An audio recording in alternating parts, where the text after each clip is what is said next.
Moi bo día a todos a todas os membros da corporación. Saudamos o persoal municipal, así como os xornalistas que están presentes e a xente que nos acompaña dende a tribuna de invitados e tamén a todos aqueles que nos siguen a través da sinal das redes municipais. Imos comezar este pleno ordinario guardando 3 minutos de silencio. Segundo as cifras oficiais, comunícase que neste pleno ordinario do día 7 de novembro deberán gardarse 3 minutos de silencio polas 3 vítimas que a continuación se relacionan.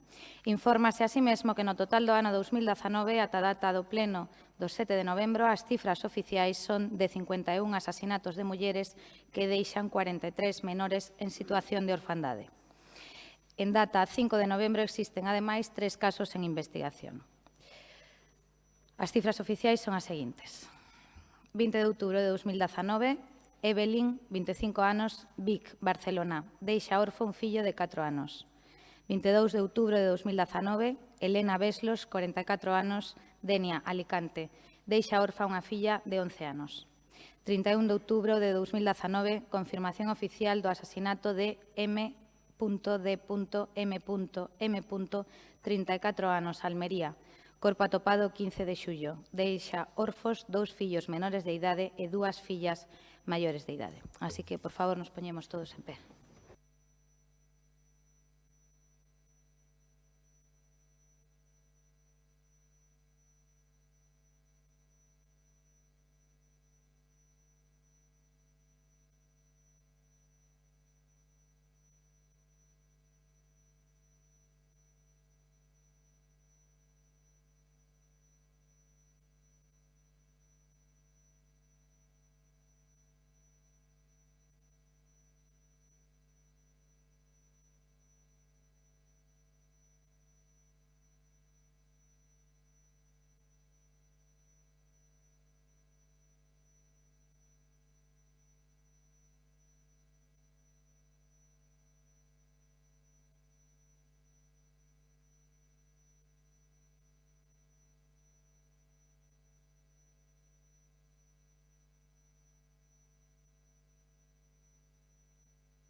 Moi ben, moitas grazas.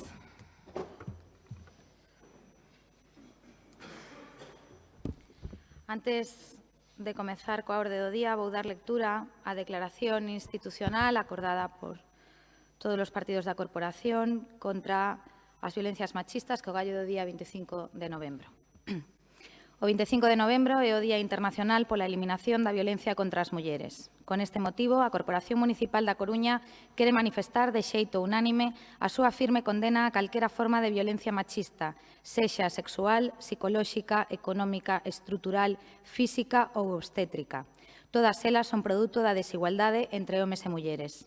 Non se trata de condutas illadas, senón dun sistema global que fai posible o exercicio da violencia contra a muller dende a infancia e até o final da súa vida. Só no mes de outubro deste ano foron asasinadas no Estado español máis mulleres que en todo o ano pasado, e dende que se ditou sentenza no caso da Manada, en 2016, cometéronse 147 violacións múltiples. As institucións teñen a obriga de responder coa mesma dignidade, coa mesma forza e coa mesma contundencia coa que o fan as mulleres que saen á rúa cada 25 de novembro baixo o lema «Ningunha menos».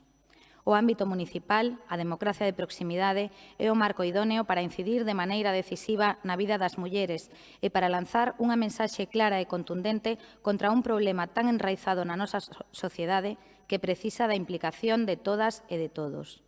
Con esta declaración, os grupos políticos representados na corporación acordamos poñer no centro o noso compromiso activo na erradicación de todo tipo de expresións de violencia machista. Por todo isto, o Concello da Coruña comprométese a reforzar o funcionamento dos servizos e programas municipais de atención e prevención das violencias machistas, asignar os recursos específicos nos orzamentos municipais e tamén os recursos de persoal necesarios, manter e impulsar o Pacto Social por unha Coruña libre de violencias machistas. Dar cumprimento á Ordenanza Municipal de Igualdade. Manter e impulsar o Observatorio de Igualdade. Instar ao Goberno Central a dar cumprimento ao Pacto de Estado e a aumentar as contías asignadas ás entidades locais.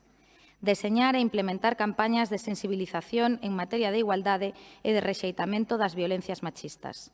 O compromiso institucional ten que ir da man do compromiso social e, por iso, animamos a todas as veciñas e a todos os veciños a participar nos actos que se celebrarán con motivo do 25N e a comprometerse activamente na loita pola eliminación da violencia contra as mulleres. Na Coruña, a 7 de novembro de 2019. Pasamos xa á orde do día. Señor secretario. Sí. O día... Aprobación do borrador das actas das seguintes sesións celebradas no ano 2019, ordinaria de 12 de setembro, extraordinaria de 30 de setembro. Ben, teñen todos as actas disponibles, entendo que se aproban por asentemento. Sí, correcto. Asunto número 2. Sí, os asuntos número 2 ata o número 14, de conformidade co acordado na Comisión de Portavoces, van a ser obxecto dunha deliberación conxunta, aínda que sexan de votación separada. De todos modos, vou dar lectura ao título de cada un dos asuntos. Asunto número 2, modificación da ordenanza reguladora da prestación patrimonial de carácter público non tributaria polo Servizo de Depuración e Saneamento Termo Municipal da Coruña. Asunto número 3, modificación da ordenanza reguladora da prestación patrimonial de carácter público non tributario pola suministración e utilización de auga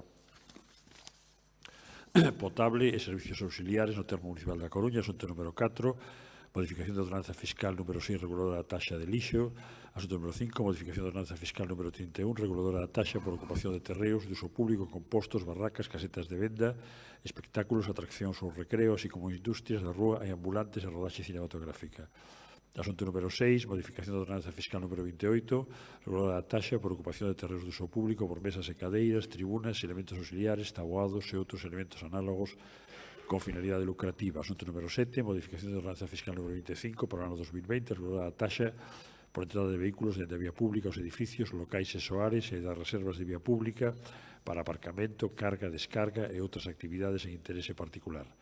Asunto número 8, modificación da ordenanza fiscal número 10 para o exercicio 2020, reguladora da taxa por prestación de servizos de sanidade preventiva relacionados con animais de compañía e outros servizos de prevención. Asunto número 9, modificación da ordenanza fiscal número 11 para o ano 2020, reguladora da taxa por otorgamento de licencia para ir a ocupación.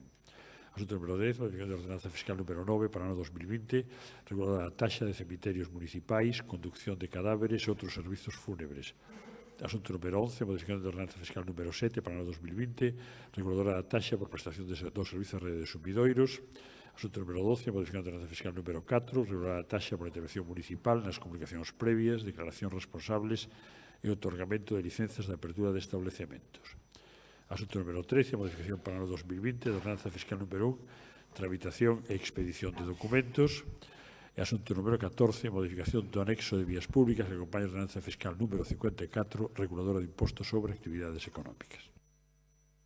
Moi ben, moitas grazas, señor secretario. Tal e como se acordou na Comisión de Voceiros, haberá unha primeira quenda para o Goberno Municipal e despois terán unha quenda de 5 minutos a primeira e 3 minutos a segunda para todos os grupos municipais. Señor Laje, ten a palabra.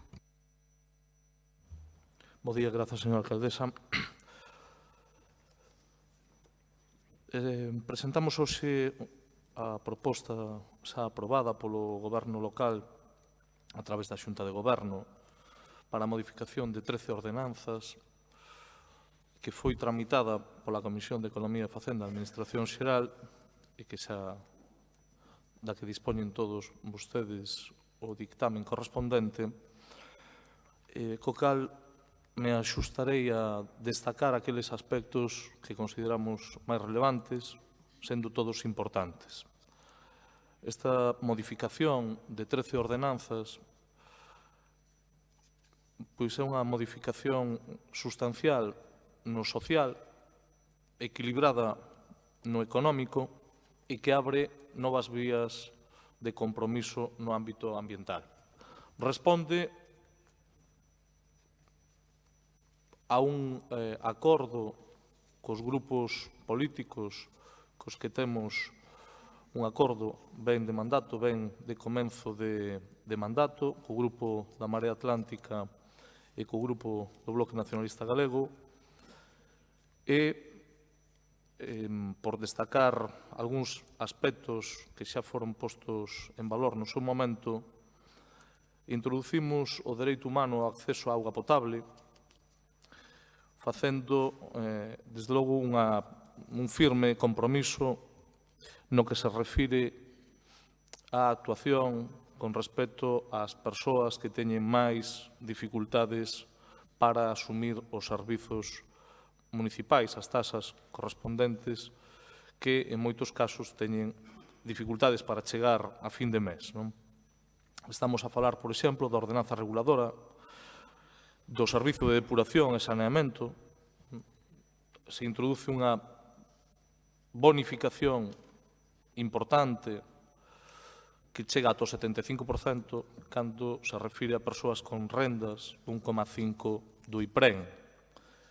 Pero tamén o que se fai é con rendas iguais ou inferiores ao IPREN, introducir, digamos, un compromiso que a nos parece importante, que é que as persoas sin recursos pois non teñan que abonar esos servicios ou tasas. Cando se fala de non abonar aqueles que reciben o IPREN ou que teñen menos recursos, o que estamos a falar é de ter menos de 537 euros para vivir todos os meses. É dicir, non é unha discriminación sin sentido, sino que sendo moi conscientes da situación das bolsas de pobreza e de exclusión social que existen e, polo tanto, o que se busca é ser xustos socialmente. Por que? Porque bonificamos a quen menos recursos ten e quen ten máis dificultades para poder acceder a servicios básicos. E isto se fai nos servicios de depuración, nos de saneamento, nos de suministro de auga potable e tamén na taxa do lixo. Pero tamén se actúa buscando mellorar a capacidade de xerar ingresos por parte do Concello e buscando resolver situacións que debían de ter sido resoltas no pasado. Nin máis nin menos, cando estamos a falar do anexo de vías públicas, o anexo fiscal, é dicir, do rueiro fiscal, concretamente no lugar de bens, o que estamos a facer é armonizar con o Concello de Arteixo a clasificación dese rueiro fiscal, o que vai a supoñer novos ingresos para a Facenda local por un importe de máis de 265.000 euros. Si temos en conta o coste que ten para a Facenda local as bonificacións ás persoas sin recursos e temos en conta os ingresos novos que se xeran, Estamos diante non só dunha situación de equilibrio, por iso decimos que somos responsables fiscalmente, senón que a conta ten un saldo positivo. Non só ten un saldo positivo en términos económicos, tamén ten un saldo positivo, sen dúbida ninguna, en termos sociais. Por iso, quero agradecer as aportacións, as propostas que o Goberno tamén ten asumido, feitas polos grupos que xa mencionei, da Marea Atlántica e do Bloque Nacionalista Galego, e agardamos, como non pode ser de outro xeito, que os outros grupos, que en algún caso sí nos teñen manifestado o seu parecer ao respecto destas modificacións, poidan valorar tamén, con todas as críticas que se teñan que formular, digo que poidan valorar positivamente que busquemos un equilibrio. É dicir, o equilibrio ten que ver con non poñer en risco a política de ingresos e, polo tanto, poder manter os servicios que presta o Concello, pero tamén con ser xustos socialmente. E, como non, con estar comprometidos co medio ambiente, primando, por primeira vez, a reducción de residuos cunha bonificación que é novidosa. A perspectiva de residuos cero cun 50% de bonificación para aqueles suxeitos pasivos que instalen composteiros individuais ou comunitarios é unha primeira achega, é unha primeira actuación na dirección que nos entendemos que é axeitada, porque tamén terá consecuencias positivas se é proveitosa en términos económicos, tendo en conta os custes que supón hoxe os servizos que afectan o lixo e a limpeza. Por lo tanto, diante da modificación de 13 ordenanzas das que estamos a falar, falamos de política social e falamos tamén da capacidade fiscal do Concello. E por que non dicilo? Tamén falamos de actualizar ordenanzas que tiñan, seguramente, pois, dende o punto de vista estrictamente político, sexan cuestións menores, pero que nos parecía razonable actualizar as ordenanzas aos tempos nos que vivimos, que seguíramos tendo ordenanzas que falaban de disquetes ou de CD-ROMs, pois desde logo nos situaba noutro século e desde logo non no século XXI, do que levamos xa 19 anos. Parecía razoable que 19 anos despois da entrada no novo século fóramos capaces de facer unha actualización normativa. Penso que, de entrada, señora alcaldesa, como primeiro turno explicativo, penso que é suficiente, pero se hai aclaracións a facer, a posteriori non terei ningún tipo de problema. Moi ben, moitas grazas, señor Laje. Iniciamos a primeira quenda de intervención, señora Martínez. Moi bons días. Dende o Grupo Municipal de Ciudadanos queremos deixar constancia de que a nosa premisa é sempre baixar impostos a todos os cidadáns, pero entendemos que na situación actual o máis axeitado é facelo de maneira progresiva. No caso concreto do IBI, por exemplo, valeríanos de momento con que se volvese a cobrar na data na que sempre se cobraba. Moitas familias íano agradecer, ou como mínimo facer máis campañas de difusión para que os coruñeses saiban que se pode aprazar o pago, algo que beneficia sen dúbida a tesourería ao adiantarse o ingreso no Concello. Debería bonificarse, ademais, máis o pago aprazado, anima os cidadáns e faise moito máis cómodo, sen dúbida, o pago. Sairíamos todos gañando. Actualmente é pouca a bonificación e existe pouca información ao respecto. Valoramos positivamente os cambios fiscais propostos, pero entendemos que, como xa dixemos nalgúna ocasión, o máis axeitado sería crear unha mesa de traballo para revisar e actualizar todas as ordenanzas para poder contar en 2020 cunha fiscalidade máis acorde ás necesidades e demandas da cidadanía e que teña en conta as propostas de todos os grupos da corporación. É unha obviedade que para preparar os gastos dos orzamentos hai que coñecer os ingresos do Concello. Non podemos de ningún xeito crear un desequilibrio nas contas municipais, pero creemos que hai marxe para rebaixar a presión fiscal a través de medidas de aforro e tamén a través dunha xestión máis eficiente. Por iso é tan importante elaborar as propostas dende a sensatez e a responsabilidade. Axudar a aqueles cidadáns que teñen menos recursos económicos para que sexan os que menos impostos paguen parécenos xusto, pero sempre que se controle de xeito adecuado sexan realmente os que máis o necesitan, os que se beneficien destas medidas para así devolver de algún xeito o esforzo realizado durante a crise que tanto afectou as familias e a clase media desta cidade. Sobre a auga e o dereito humano de acceso á auga potable que garante o Concello coa rebaixa ás familias con menos recursos, coa exención do pago en algúns casos, estaría ben que fose acompañado dunha mellora do servizo para todos os cidadáns, xa que son moitas as denuncias dos veciños de determinados barrios da cidade, Castrillón, Monelos e Irís, que cada pouco teñen problemas de turbiedade na auga e, a pesares das súas queixas, a resposta que soen obter por parte da empresa municipal é que son casos puntuais. Exactamente a ordenanza di a prestación do servizo da subministración da auga potable debe considerarse como un dereito do ser humano a dispoñer da auga suficiente, salubre, aceptable e asequible para o uso persoal e doméstico.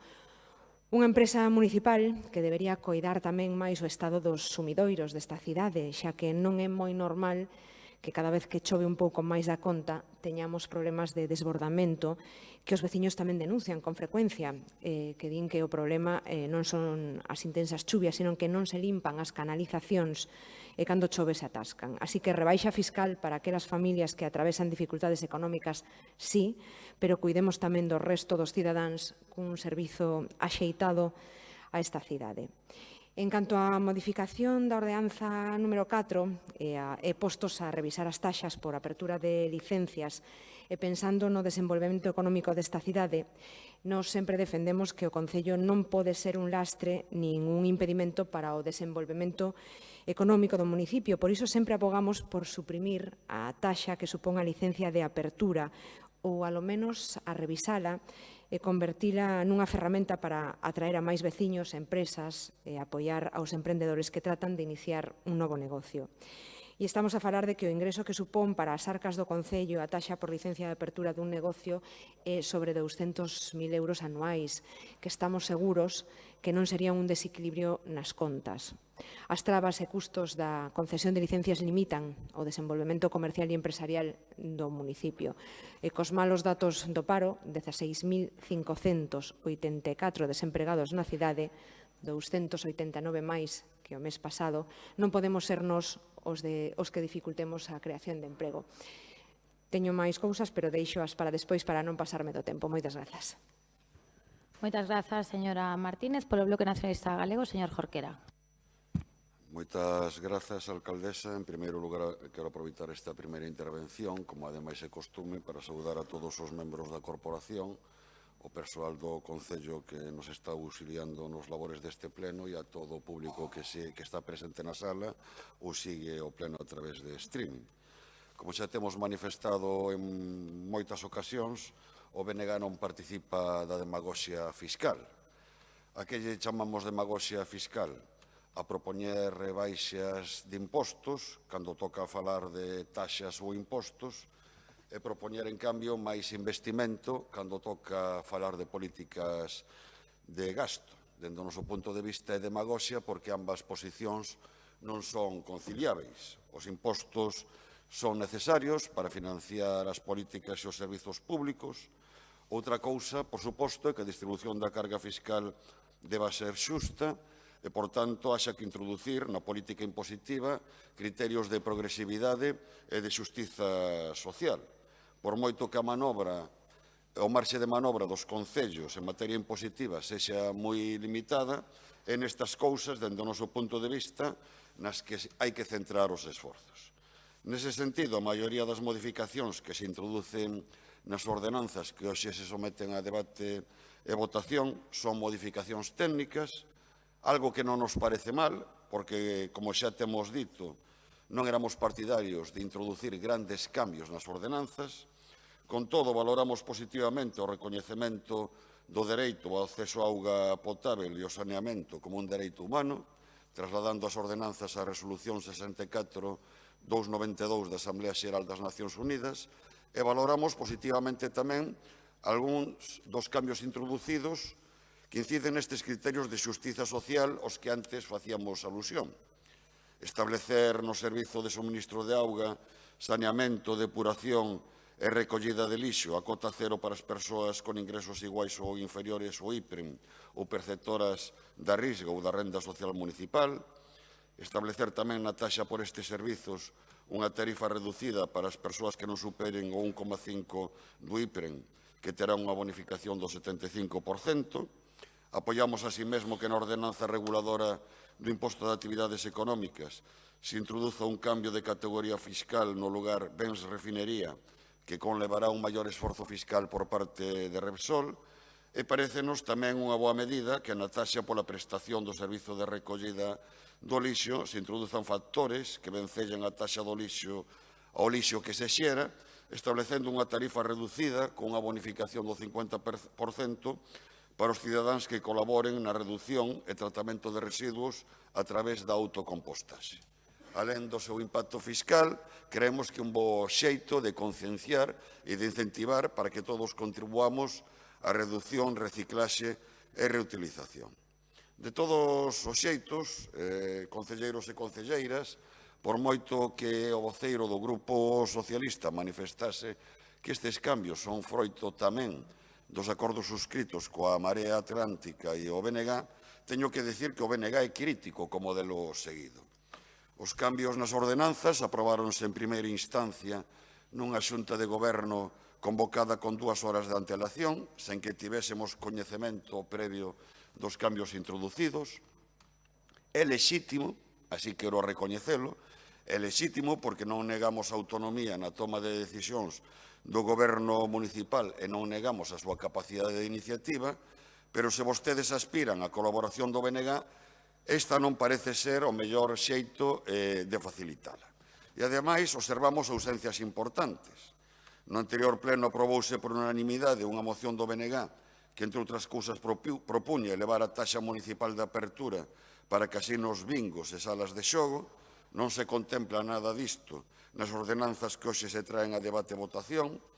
Na interlocución co Grupo Socialista trasladamoslle a proposta de aplicar bonificacións nos inmobles en rehabilitación mentres duren as obras.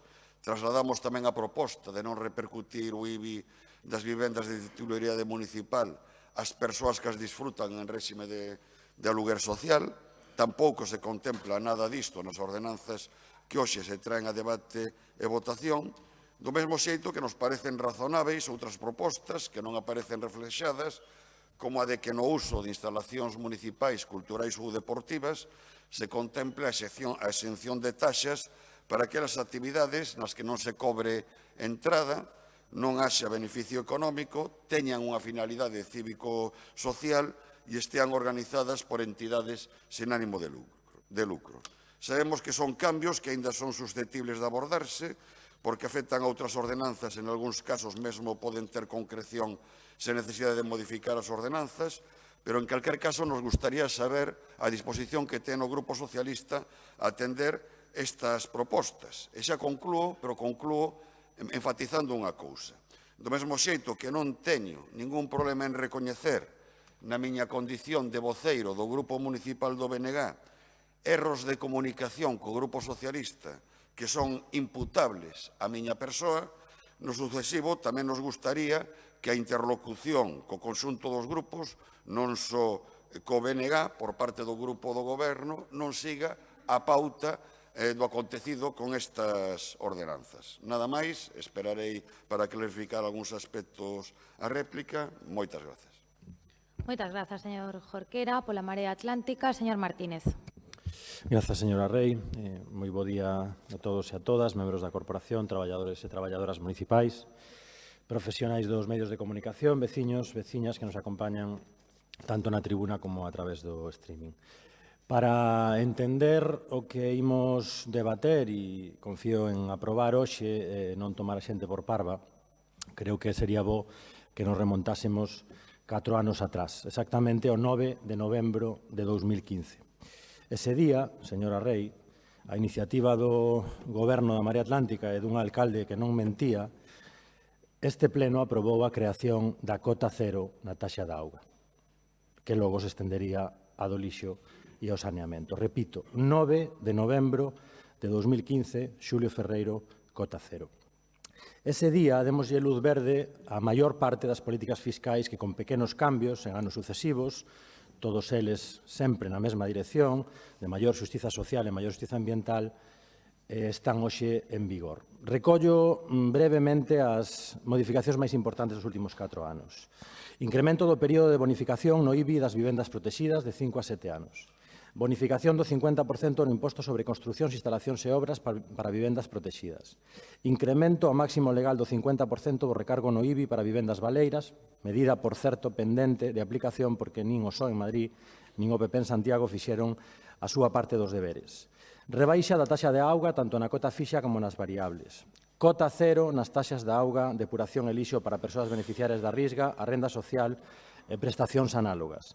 Bonificacións nesta mesma factura entre o 50% e o 75% para unidades familiares con ingresos iguais ou inferiores ao IPREM ou a 1,5 veces o valor do IPREM. Incremento do IBI para bens inmobles de características especiais con bonificacións para actividades pesqueiras, náuticas e congresuais, así como para a lonxa. Bonificacións no IBI entre o 20% e o 90% para familias numerosas, incorporando tamén criterios de renda. Bonificación do 70% no ICIO até un máximo de 2.000 euros para emprendedores con menos de 24 meses de actividade. Cota cero para traspasos, cesións e transmisións de titularidade e bonificación do 25% para actividades desenvolvidas en locais menores de 150 metros cadrados. Remato xa esta breve escolma, penalización no imposto de vehículos de tracción mecánica para aqueles con maior potencia e bonificacións até o máximo legal para os menos contaminantes. Esta é unha pequena parte da herdanza da Marea Atlántica, señora Rei, herdanza coa que, aínda que non lle guste, vai ter que convivir.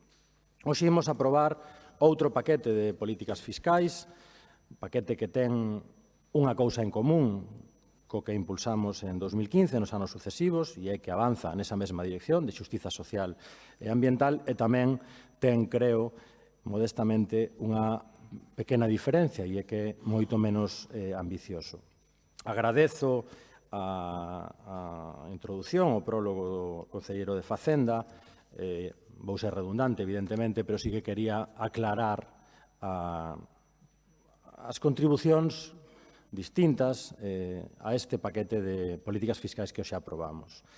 Hai unha parte deste paquete que son medidas propostas polo Partido Socialista coas que estamos de acordo. Son axustes mínimos, na súa inmensa maioría técnicos, coa única excepción da suba do IAE para a refinería de bens, coa que tamén estamos de acordo. En todo caso, moi sucintamente, preocúpanos que estas sexan todas as aportacións do Partido Socialista para as ordenanzas fiscais de 2020 e non deixa de preocuparnos unha certa falta de audacia, de ambición por parte do Goberno e onde van xa os 100 primeiros días. O resto das medidas que votamos hoxe son as propostas pola Marea Atlántica. Eu confío en que as aprobemos e paso a relacionalas tamén brevemente. Ampliamos a cota cero na auga, no lixo e no saneamento, esa que creamos en 2015 para que se beneficien as unidades familiares con ingresos iguais ou inferiores ao IPREM, aínda que non cobren unha prestación.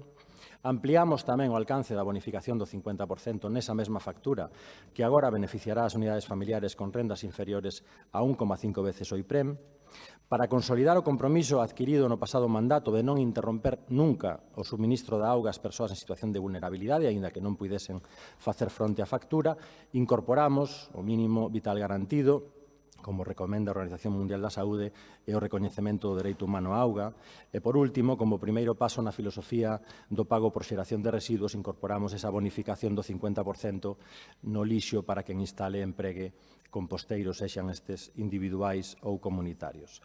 Propuxemos máis medidas que hoxe non votaremos, ben por non ser materia estricta de ordenanzas fiscais ou ben porque non foron aceptadas polo PSOE durante a negociación e as que, evidentemente, non renunciamos e as volveremos poñer sobre a mesa cando se volva a abrir a oportunidade de modificar ordenanzas. Refírome ao reforzo da inspección tributaria para combater a fraude, a bonificación do 50% na auga, o lixo e o saneamento para quen ingrese menos de 2 veces o IPREM, exención do IBI ás vivendas de propiedade municipal, bonificación do 95% do IBI nas vivendas de aluguer social a prezo taxado, elaboración dun censo de vivendas baleiras, compromiso de investir os dividendos de Malsa exclusivamente no ciclo integral da auga en políticas de soberanía enerxética e, por último, supresión do copagamento no servizo de axuda no fogar, unha medida inxusta imposta pola Xunta de Galicia vulnerando competencias municipais e para que no pasado mandato se fixo un importante traballo tanto técnico como económico e xurídico. Outra herdanza, señora Rei, que non debería desaproveitar porque está aí, é patrimonio de todos e de todas e é para o ben común. Nada máis de momento. Moitas grazas. Moitas grazas, señor Martínez.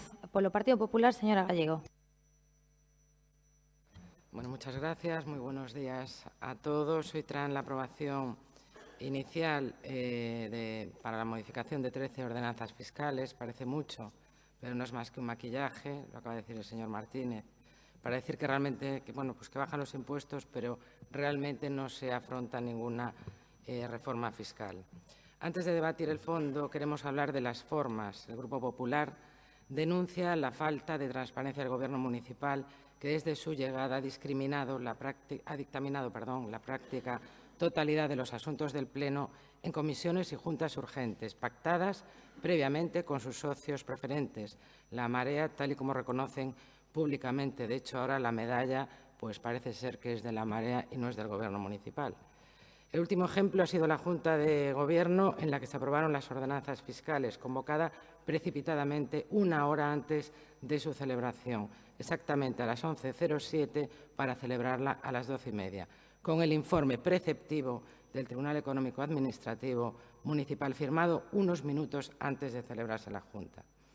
Por no hablar de la hipocresía de presumir de una falsa transparencia con la presencia de la oposición en las juntas de gobierno, mientras se evidencia la falta de tiempo en la convocatoria y en el acceso a la documentación y en su negativa a incluir en las actas lo que dice la oposición. En esto ustedes superan a la Marea. El cordón sanitario alrededor del PP que han puesto en marcha los socialistas de las manos de los populistas, por mucho que digan, demuestra que este es un gobierno marioneta de la Marea. No es la primera vez que sucede, basta con recordar que en el anterior pleno todos los asuntos fueron llevados a comisión por la vía de urgencia, convocados apenas unas horas antes y sin tiempo para estudiar la documentación. Centrándonos ahora en el fondo de estas ordenanzas fiscales, primero, faltan los informes económicos. Si presumen de bajar impuestos, tendrían que hacer un estudio de a cuántas personas beneficia, a cuántas familias afecta y en qué medida les afecta, y cuánto supone para las arcas municipales. No lo sabemos porque no hay ni un solo estudio en el expediente. Nos tenemos que fiar de lo que dice el señor Laje en una rueda de prensa. Mucha rueda de prensa, pero ninguna medida de calado. De los 13 puntos, la mayoría, como así ya se ha expuesto por parte del resto de grupos de la oposición y por el propio portavoz socialista en la Junta de Gobierno, en la Comisión de Hacienda, simplemente son correcciones de errores o de temas formales. Sinceramente, nos da igual, está bien, suprímalo, que ponga disquete. Queremos medidas de calado, bajada de impuesto. Suprimen una palabra, erratas de traducción, mal numerados los puntos. Realmente el expediente está mal montado, es una chapuza y se lo dice el TEAM en su informe, las prisas. Presumen de que reconocen el derecho humano al agua potable como un derecho universal de todos los vecinos. Pura literatura, el agua ya no se cortaba a nadie. También el derecho al trabajo es un derecho humano universal y no plantean ni una sola bonificación a quienes generan empleo, cuando esta es la ciudad gallega en la que más ha crecido el paro en lo que va de año, a pesar de que el ministro Ábalos diga que el paro aumenta porque hay más confianza para el logro de trabajo, que ya parece una broma si no fuese un tema tan grave. Al mismo tiempo, presumen de rebajas fiscales que no supondrían una merma para la recaudación, porque se compensa con la subida del impuesto de actividades económicas a la refinería. ¿Saben a cuánto asciende este importe? Poco más de 200.000 euros. Y eso porque lo dice usted, señor Laje, porque, le repito, no hay un papel en el expediente que lo confirme, ni un solo estudio económico, ni un solo dato. Esos 200.000 euros suponen 1 euro al año por vecino. 1 euro al año por vecino. Esa es la bajada de impuestos, el calado social de estas ordenanzas fiscales. Miren, la cuota cero la aprobó el Partido Popular para los beneficiarios de la Risga y prestaciones similares en la ordenanza de recogida de basuras para el año 2014. Y en 2015, señor Martínez, dejamos aprobado en el Consejo de Marcha la cuota cero para el agua. Ustedes la incluyeron en la ordenanza fiscal para el año siguiente. Y eso cuando todavía estábamos saliendo de la crisis. En 2017 la Marea subió el recibo del agua a todos los coruñeses, parados, mileuristas, pensionistas incluidos, 6 euros al año. ¿Sabe cuánto supuso la subida? Más de 800.000 euros y las bajadas asociadas a apenas 50.000 euros. Subió el IBI a las empresas portuarias. De nuevo, queda claro cuáles son las cuentas fiscales de los socios de gobierno. Subir impuestos, bonificar ahora, según dicen, 200.000 y presumir de apoyar a los ciudadanos. Por si fuera poco está el IBI. Por culpa de Zapatero, a los coruñeses y en general a los españoles se les pidió un esfuerzo fiscal de manera excepcional y transitoria. En nuestra ciudad hubo que subir el coeficiente del IBI del 0,54 al 0,6. La recuperación liderada por el PP de Rajoy, hizo posible que a partir de 2016 el IBI pudiese volver a como estaba antes, un 10% menos. Una medida que nosotros llevamos pidiendo durante todos estos años, desde que se puede llevar a cabo y que ustedes se niegan a hacer, unas veces dicen que sí y otras veces dicen que no. Es asumible esta rebaja del 10%. En los últimos 4 años quedaron sin ejecutar una media de 56 millones anuales del presupuesto total y una media de 27,45 millones de euros para inversiones. Este año van por el mismo camino. Por tanto, recaudar 6 millones de euros menos del IBI no supone quebranto económico al ayuntamiento. Acaban de aprobar en Junta de Gobierno pagar 1 millón de euros alegremente por el sobrecoste de la cubierta del estadio. ¿Cómo no van a bajar el IBI? Eso sí es un quebranto económico para el ayuntamiento. Por eso solicitamos que el coeficiente del IBI vuelva como estaba en 2011, una rebaja del 10% para todos los coruñeses, un ahorro medio de 36 euros por familia, mucho más del euro que supone estas rebajas fiscales de las que ustedes presumen. Y, por supuesto, la rebaja del IBI, que subió la Marea en 2016 a todas las empresas portuarias. Le han subido más del doble, pasando del 0,6 al 1,3, una media de 18.000 euros anuales a cada empresa.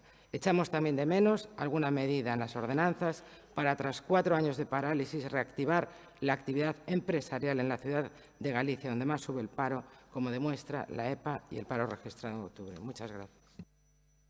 Moitas grazas, señora Gallego. Señor Lajetuñas. Grazas, señora alcaldesa. En primeiro lugar, voume referindo a cada unha das intervencións das diferentes voceiras e voceiro. Penso que é de agradecer, como non pode ser de outro xeito, as propostas que trasladou a señora Martínez. Eu agradezcolle non só a súa comprensión, entendo que as propostas da organización da que vostede forma parte ou a que representa neste pleno municipal pois poidan incidir na baixada de impostos, pero creo que é de agradecer entender, e iso creo que ten que ver moito ca política municipal, entender a necesidade de que non mermen os ingresos para poder manter o nivel dos servizos. Xa lle adianto que a proposta que acaba de formular para que teñamos unha mesa de traballo sobre a fiscalidade ya acepto e, polo tanto, establezco hoxe aquí o compromiso de que constituyamos unha mesa de traballo para falar da fiscalidade sin que eso presupoña ningún tipo de acordo, que sexa o suficientemente aberta, unha mesa de traballo de carácter estratégico que non só incida en cuestións relacionadas coas ordenanzas, senón tamén coas medidas de aforro ás que vostede fixo alusión e ca propia racionalización do gasto corrente. Penso que cando se producen posicións e se dá pé a posicións construtivas, aínda desde planos políticos ou de organizacións políticas diferentes, pois hai que ser capaces de recoñecelo e, polo tanto, si lle digo que vemos positivamente a proposta, que lle aceptamos e que, ademais, durante o ano 2020 se constituirá esa mesa de traballo para falar da fiscalidade e das medidas de aforro e do gasto corrente no Concello da Coruña. Con respecto a algunhas outras cuestións ás que fixo alusión, decirlle que compartimos que as rebaixas fiscais ou a beneficiar a determinados grupos pois debe de levar consigo, como non pode ser de outro xeito, non só neste caso, senón tamén noutros servicios que se prestan, a millora da inspección e, polo tanto, do cumprimento das condicións. Cando desde diferentes áreas do goberno se actúa con responsabilidade, vendo se hai persoas que cumplen ou non cumplen, pois o que se está facendo é precisamente actuar mediante a inspección. Mediante a inspección e facendo as comprobacións oportunas para que non exista fraude. Por lo tanto, creo que é tan importante como tomar decisións como as que estamos tomando, tamén ser capaces de facer as inspeccións correspondentes. Si lle teño que decir que se non é unha discrepancia, non creo que vostede pretendera en ningún caso poñer en cuestión o funcionamento de Emalsa. Si lle teño que decir que a valoración que facemos como goberno é que dispomos dunha gran empresa municipal. Creo que pode haber episodios puntuais, son difíciles de entender para quen o sofre e, polo tanto, teñen a relevancia que teñen. Non vamos a quitarlle ferro a algo que, lóxicamente, pois en determinados barrios nos últimos tempos supuxo algún tipo de problemática, pero en calquera caso sí lle teño que decir que estamos ben orgullosos dunha empresa municipal que eu creo que forma parte, xa que se está falando aquí dos legados, vexo que se alude permanentemente aos legados, bueno, pois de vez en cando tampouco está máis recordar esos legados que permiten que hoxe Emalsa sexa unha referencia entre todas as empresas municipais de auga de toda España. Con respecto ao que formulou o BNG, decirlle que evidentemente nos gustará mellorar, como non pode ser de outro xeito, todas as propostas e estamos na senda de cumprir os acordos. Me estenderei moito máis noutra ocasión, pero si lle teño que dicir, señor Jorquera, que as propostas que ten formulado o Bloque Nacionalista Galego van a ter cumprida conta. É dicir, eu establezco hoxe aquí o compromiso. Hai un estudio en marcha con respecto á fiscalidade, con respecto ás casas de apostas, dando cumprimento ao acordo plenario, pero non se pode facer de calquera xeito, leva tempo. Se vai a revisar vía contractual todo o que ten que ver co IBI para as persoas que están en réximen de alugueiro nas vivendas sociais. Está estudiado cal é o impacto, que pode ser ao redor de 40.000 euros. O estudian os servicios económicos do Concello, como non pode ser de outra maneira, e tamén dicirlle que algunha outra proposta que ten que ver coas entidades sociais para que poidan facer uso dos locais sociais sin coste, é dicir, están plenamente asumido. Hai un paquete de propostas formulado polo BNG e o compromiso do Goberno é, nalgúns casos, facer o estudio correspondente e noutros leválos adiante, como lle detallei, vamos, punto por punto, non? Si me gustaría rebatir algo que me parece importante. O impacto das bonificacións fiscais está estudiado, señora Gallego. Non seremos eminencias económicas, eso xa tiveron moito vostedes no goberno de Aznar, empezando polo señor Rato, pero ata aí chegamos. O impacto das bonificacións fiscais está estudiado polos servizos económicos do Concello. Non tomamos decisións ao tuntún. Non hai previsión de que supoñan máis dunha merma de 145.000 euros ese tipo de bonificacións. E, polo tanto, cando falamos de armonizar o rueiro fiscal co Concello de Arteixo, xa ve que non se trata de ser nin populistas, nin nada, simplemente se trata de buscar a xusticia fiscal. Eso suporá non máis de 200.000, señora Gallego, non, suporá, porque tamén está estudiado polos servicios tributarios do Concello, máis de 265.000 euros. Polo tanto, xusticia social, preocupándonos de quen menos ten e quen menos recursos ten, e poñendo máis ingresos para que os servicios municipais non sofran. Iso é o que significa ser xustos, ser equilibrados e, desde logo, ter en conta o que sucede. Señor Martínez, por falta de tempo, creo que hai algunhas reflexións a incorporar. Se me permite, para non estenderme, deixareinas para o turno final. Moitas grazas, señor Laje. Última quenda de 3 minutos. Señora Martínez Lema. Pois, moitas grazas, señor Laje, por considerar facer esa mesa de traballo para, entre todos, tratar a fiscalidade e buscar medidas de aforro entre todos os grupos políticos. E incidindo en algunhas das ordenanzas revisadas, aínda que son ordenanzas de pouco volume de ingresos, si son ordenanzas que afectan asuntos que si se deben revisar como falaba antes. Por exemplo, a ordenanza dos vados, que o que fan con ela é un lavado de cara, porque nesta ordenanza en concreto hai un problema moito máis profundo, xa que se revisa, por que non poñemos tamén o foco en controlar moito máis toda a cantidade de vados que xa non se pagan porque se deron de baixa, pero cuxas placas seguen postas nos portalóns. O máis importante aquí é facer cumprir a ordenanza, controlar as placas, o mantenimento dos vados, axudaría tamén un pouquiño máis ao grave problema de aparcamento que temos nesta cidade. Esta en concreto, consideramos que é unha ordenanza cun gran problema de incumplimento e que xera moita injustiza. Algo semellante ocorre coa ordenanza das terrazas tamén revisada. É tan importante analizar o cumprimento da ordenanza das terrazas e reordear os espacios habilitados para elas. Non podemos permitir imaxes como as que vemos por toda a cidade de mesas e sillas invadindo boa parte das aceras e mesmo impedindo o paso a persoas con mobilidade reducida en moitos casos, como soe pasar, sobre todo, no verán.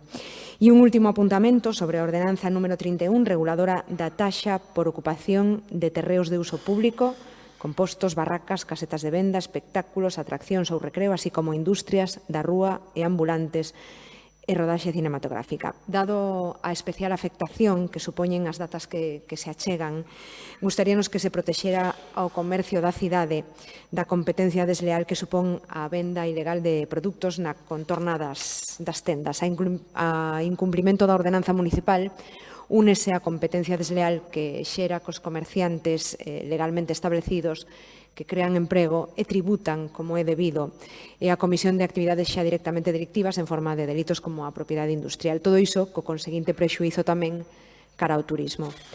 A marxe de favorecer políticas de integración e inserción social para estas persoas debe tamén exixirse o cumprimento da lei.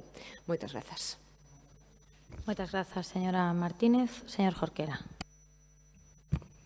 Si, en primeiro lugar, permítanme que comece cunha petición e é que se procure a simplificación dos trámites para o acceso ás exencións e bonificacións que se contemplan nestas ordenanzas unha vez aprobadas. Hai que ter en conta que os beneficiarios pertencen na súa inmensa maioría aos potenciais beneficiarios a colectivos vulneráveis, e moitas veces a complexidade dos trámites acaba converténdose nun freo para que podan acceder a estes beneficios fiscais. Por tanto, quero deixar constancia desta petición. Polo demais, o BNG síntese satisfeito co compromiso verbalizado por parte do voceiro do Grupo Socialista, polo señor Laxe Túñez, tanto no relativo a buscar as fórmulas para que o IBI das vivendas de titularidade municipal postas en aluguer social non se repercuta nas persoas que acceden a este aluguer social, como en incrementar a fiscalidade sobre as casas de aposta, buscar fórmulas tamén para que entidades sin ánimo de lucro e para actividades de carácter cívico-social sobre as que non se cobre entrada poidan dispoñer de instalacións municipais de xeito gratuito e para ampliar as bonificacións ás vivendas en proceso de rehabilitación mentres duren as obras. Sentímonos satisfeitos, polo tanto, pola nosa banda non vou engadir ningún argumento máis, pero sí explicitar que estas ordenanzas van ter o voto favorable do BNG. Moitas grazas, señor Jorquera. Pola Marea Atlántica, señor Martínez. Grazas, señora Rei. Señora Gallego, sabe que é isto? As tarifas de Malsa vixentes en 2015. Aquí non hai cota cero. A única bonificación que se contemplaba era o 50% sobre o consumido polos beneficiarios da Risga. Xa que estamos, digamos, facendo autos de fe e demostracións de orgullo coruñés, sumámonos ás gabanzas sobre a nosa empresa pública de auga, efectivamente unha das mellores herdanzas de épocas anteriores, pero lamento comunicarlle ao Grupo Mixto e ao Goberno que Emalsa non se encarga do saneamento. Houbo na primeira rolda de intervencións de grupos políticos que teñen moi pouco que ver, como pode ser, digamos, esta banda de aquí do Salón de Plenos e o Partido Popular, unha melodía común. E falouse de falta de transparencia, de falta de diálogo, falouse de improvisación. E, efectivamente, hai unha melodía común que creo que faría ben escoitar o Goberno. A nós, señora Rei, non nos apetecía falar de 2015 hoxe. En serio. Preferiríamos falar dos datos da EPA ou da tomadura de pelo do tren a Punta Langosteira, que parece que non é responsabilidade de ninguén, de calquera outra cousa que teña que ver con urxencias do presente ou con plans de futuro. Pero non nos queda máis remedio non só que falar de 2015, senón que enfatizar por terra, mar e aire o papel que ten a Marea Atlántica no pleno de hoxe, que tivo noutros plenos e que terá noutros plenos, como tivo, ten e terá tamén na cidade. E temos que facelo porque vostede se resiste a recoñecer o espazo que ocupa a Marea Atlántica permanentemente e non llo imos consentir. Nin nós, as persoas que nos toca agora representar este proxecto político, nin as 25.000 que aí fora nos votaron en maio. Podría poñer exemplos en declaracións públicas, notas de prensa. Hai un moi cercano. Refírome ao artigo, vai me permitir, un pouco penoso, que publicou sobre as ordenanzas fiscais. Porque é grave que unha alcaldesa minta dicindo que se crea hoxe unha cota cero que leva en vigor 4 anos. Pero a mí me parece ainda máis penoso, de verdade, vela rebaixarse desa maneira para disputarlle ao seu principal aliado no pleno 4 méritos, porque que son 4 méritos, dixeno ao principio. As políticas fiscais que aprobamos hoxe non son precisamente unha revolución. E, ademais, dígolle tamén que, non sei se llo van dicir os seus asesores, pero dígolle eu, ese artigo, ademais dunha torpeza, é un sinal de debilidade que se ve a kilómetros. No mes de xullo, repetireino todas as veces que faga falta, a Marea Atlántica tomou unha decisión difícil, pechar unha etapa que foi amarga e apostar por un entendemento co Partido Socialista, que o Partido Socialista non merecía, pero a cidade da Coruña sí. Fixémolo por convicción, fixémolo decididamente, asumindo riscos, estamos orgullosos e orgullosas de facelo, pero hoxe por hoxe, ao cabo de 4 ou 5 meses de mandato, tamén teño que decirlle que o principal obstáculo, nada irreversible, a ese entendemento que comezamos en xullo, está a ser a actitude que demostra, por exemplo, no artigo sobre as ordenanzas fiscais. Eu creo que convivir pasa por respectar o espazo do outro e me parece evidente que para convivir coa Marea Atlántica hai que respectar o espazo da Marea Atlántica e reconciliarse con el. Hoxe, os nosos votos, os votos da Marea Atlántica, van ser favorables a estas ordenanzas fiscais, non por vostede, señora Rei, senón porque son medidas xustas, porque son pequenos pasos adiante en xustiza social e ambiental, porque nos importan as persoas ás que lle imos facer a vida un pouco menos difícil, e porque, como teño dito máis veces, e repetirei todas as que sexa preciso, porque non somos todos iguais. Grazas. Moitas grazas, señor Martínez. Polo Partido Popular, señora Gallego. Bueno, muchas gracias. Muchas gracias, señora alcaldesa. Señor Martínez, le dije en el Consejo de Administración de Emalsa, se aprobó por el PP. Luego lo reflejaron las ordenanzas aprobadas por la Marea que, por desgracia, gobernó la ciudad 4 años desde 2015. Señor Laje, una mesa de trabajo es simplemente sentarse a negociar sin un documento cerrado con ningún grupo socio. O sea, nos parece bien esa oferta que acaba de comprometer de una mesa de trabajo, pero incluya al Partido Popular, por favor. El impacto económico, pues fíjese, ni en la rueda de prensa dijo la verdad, porque dijo más de 200.000 euros. ¿Dónde está el informe económico? ¿Dónde está eso en el expediente? Porque a la hora de votar es una responsabilidad, como puede comprender, y desde luego nos gustaría saberlo. Pues nos acabamos de enterar, porque lo acaba de decir usted, que son 145.000 euros, es decir, menos de €1, bastante menos, por ciudadano al año. Le decía que echamos de menos bonificaciones fiscales para autónomos y emprendedores, para quienes crean empleo, pero a ustedes les va más eso de destruirlo, como el señor Sánchez, con la industria gallega y en concreto con la de la provincia. Ayer mismo la directora de ADIF, lo acaba de comentar el señor Martínez, y es muy importante, anunció que no va a financiar el tren al puerto exterior. Y el puerto exterior sin tren y sin Meirama, que también se la ha cargado el Ministerio de Transición Ecológica, pues está muerto. Pero no solo no aplican bonificaciones, sino que castigan a quienes quieren abrir un negocio y les deniegan la licencia de apertura, por el motivo que sea, cualquier defecto administrativo puede ser. Hasta ahora les devolvían la tasa completa y ahora van a aprobar que solamente se les devuelva el 50%. Pero eso el señor Laje lo omitió en sus explicaciones en Junta de Gobierno y en Comisión de Hacienda. Ordenanza número 4, tasa por la intervención municipal en las comunicaciones previas, declaraciones responsables y otorgamiento de licencias de apertura de establecimientos. Dijo que era un ajuste técnico, devolverles el 50% en vez de toda la tasa. Cuando pedimos bajar el IBI a todos los coruñeses no es algo que sea extraño o anormal y además afecta a todas las familias, pero también al pequeño comercio, a los autónomos y a las pymes, a todos los que tengan un local para desarrollar su actividad. Dice el BNG que está en contra de bajadas lineales del IBI para todos porque es injusto. ¿Sabe qué hizo el BNG en Pontevedra en 2016? Pues bajar el IBI un 9,1% a todos los pontevedreses. Señor Martínez, ¿sabe qué hicieron las mareas de Cambrisada este año? Bajar el IBI. Señora Rey, señor Laje, el BNG y la marea no son los únicos incongruentes en este asunto. ¿Qué hizo el PSOE en Ferrol en 2016? Votar a favor de bajar el IBI un 4,5% a todos los ferrolanos. ¿Qué hizo el PSOE en Santiago en 2016? Votar a favor de bajar el IBI un 5,5% a todos los santiagueses. ¿Qué hizo el PSOE en Lugo en 2016?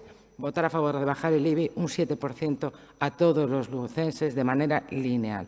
¿Por qué el PSOE, Marea y BNG castigan a los coruñeses y premian a ferrolanos, santiagueses, lucenses y pontevedreses? ¿Por qué PSOE, Marea y BNG no quieren para los coruñeses lo que conceden a los ferrolanos, santiagueses, lucenses y pontevedreses? ¿Por qué PSOE, Marea y BNG para ellos los coruñeses son de segunda y los ferrolanos, santiagueses, lucenses y pontevedreses, y además este año los de Sade y los de Cambre son de primera? También les quiero recordar que el Partido Socialista aprobó varias mociones del Partido Popular pidiendo la bajada del IBI en el anterior mandato. No solo eso, sino que en el Pleno Extraordinario de 2 de noviembre de 2016, el propio Partido Socialista presentó un voto particular a las ordenanzas fiscales para pedir una bajada del IBI para todos. Este voto no se tramitó porque la Marea retiró el expediente para que no se aprobase. ¿Por qué el PSOE pidió en el Pleno de 2016 una bajada del IBI para todos los coruñeses y ahora dice que no? ¿Qué cambió? ¿Saben lo que cambió desde entonces? Que ahora son rehenes de la Marea, que la Marea maneja al Gobierno municipal como un teatrillo de marionetas. El señor Martínez fue el alcalde en la sombra en el anterior mandato y parece que sigue siéndolo. Teniendo en cuenta que se niegan a bajar el IBI, que no hay ni un solo beneficio fiscal para autónomos y emprendedores con las cifras de paro que estamos manejando y el panorama de recesión económica que tenemos encima, que faltan los estudios económicos, por mucho que diga el señor Laje, que cada día dice una cifra, que no sabemos de qué estamos hablando, que el expediente está mal montado, con erratas, hecho a prisa y corriendo, les anunciamos nuestra abstención. Necesita mayoría simple, ya la tienen con sus socios de la Marea, con quienes han pactado estas ordenanzas y que hasta se han enfadado porque las han contado como si fuesen del Gobierno, restándoles protagonismo. Y con quienes han pactado el presupuesto municipal o lo están pactando para el año que viene, les recordamos que a ver si es verdad esa voluntad de diálogo y nos vuelven a llamar. Muchas gracias. Muchas gracias, señora Gallego. Último turno, señor Laje Tuñas. Gracias, señora alcaldesa. Querría comenzar, señora Gallego, por decirlle algo que me sorprende bastante, tendo en conta que sabe que lle recoñezo a súa cualificación profesional fora de toda dúbida e a súa experiencia na área, pero parece mentira que fale de algunhas cuestións como as que acaba de falar, descoñecendo que no IAE non fai falta estudio económico. No IAE, señora Gallego, non fai falta estudio económico. Iso é para as tasas, Trátase de reduccións. Os estudios son para casos nos que se incrementan tarifas ou se poñen novas tarifas, señora Gallego. Sí, seguramente se lle olvidou, non pasa nada, pero reitérollo, no IAE non fai falta estudio económico. Eso así, para que, cando fale, podan facelo con propiedade. A cifra é sempre a mesma. Sabe por que é sempre a mesma? Porque os servizos económicos do Concello estudiaron cal era o impacto. Cal era o impacto e que era o que supoñía. E o que supoñía era que, respecto da refinería, na Coruña se cobrara o mesmo que en Arteixo. Ou é que vostede pretende que non se lle cobre o mesmo a unha mesma infraestructura, a un mesmo equipamento que se lle cobra no concello veciño? Aquí, vostedes que gobernaron, e supoño que tamén o goberno anterior, mantiveron a categoría fiscal de terceira, mentras en Arteixo estaba de primeira. Eu xa entendo que non lles guste. En calquera caso, señora Gallega e señor Martínez, teñen que poñerse de acordo, porque eu vexo que intentan facer un pleno do 2015, 16, 17, 18. Eu xa lle dixen que xa falaron os cidadáns e xa os evaluaron a uns e máis a outros. Xa evaluaron todas as magníficas medidas que se tomaron, tanto no ano 15, 16, 17, 18 e 19. E tamén evaluaron as anteriores. Polo tanto, poden seguir intentando que o Pleno Municipal discuta das súas cuitas. Agora ben, non me queda moi claro se vostede dice que manda a Marea dice que non manda nada. Teñen que poñerse de acordo.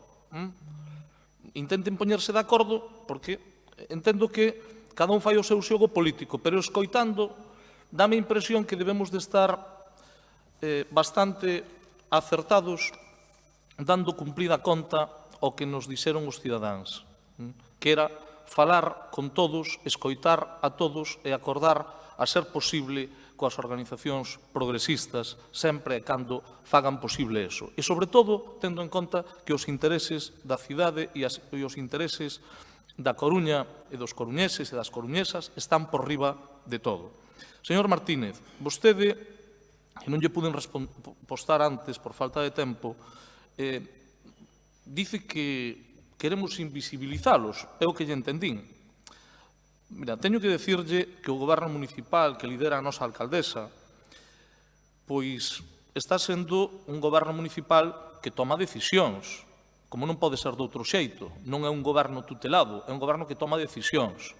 Pero toma decisións escoitando. A mellor proba desto é que unha parte das decisións que tomamos hoxe foron faladas e acordadas cos grupos cos que temos acordo, co grupo do Bloque Nacionalista Galego e co grupo da Marea Atlántica.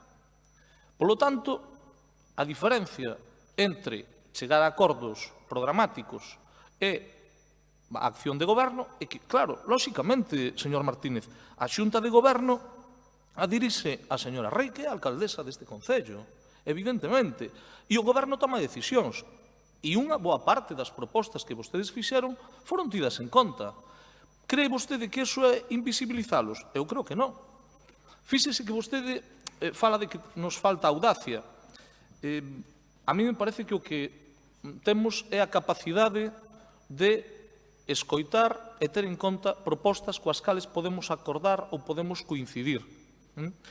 Penso que a vostede, cando formula un intento de críticas e reivindica o legado do mandato anterior, vostede veu que lle negáramos as cousas positivas que fixeron.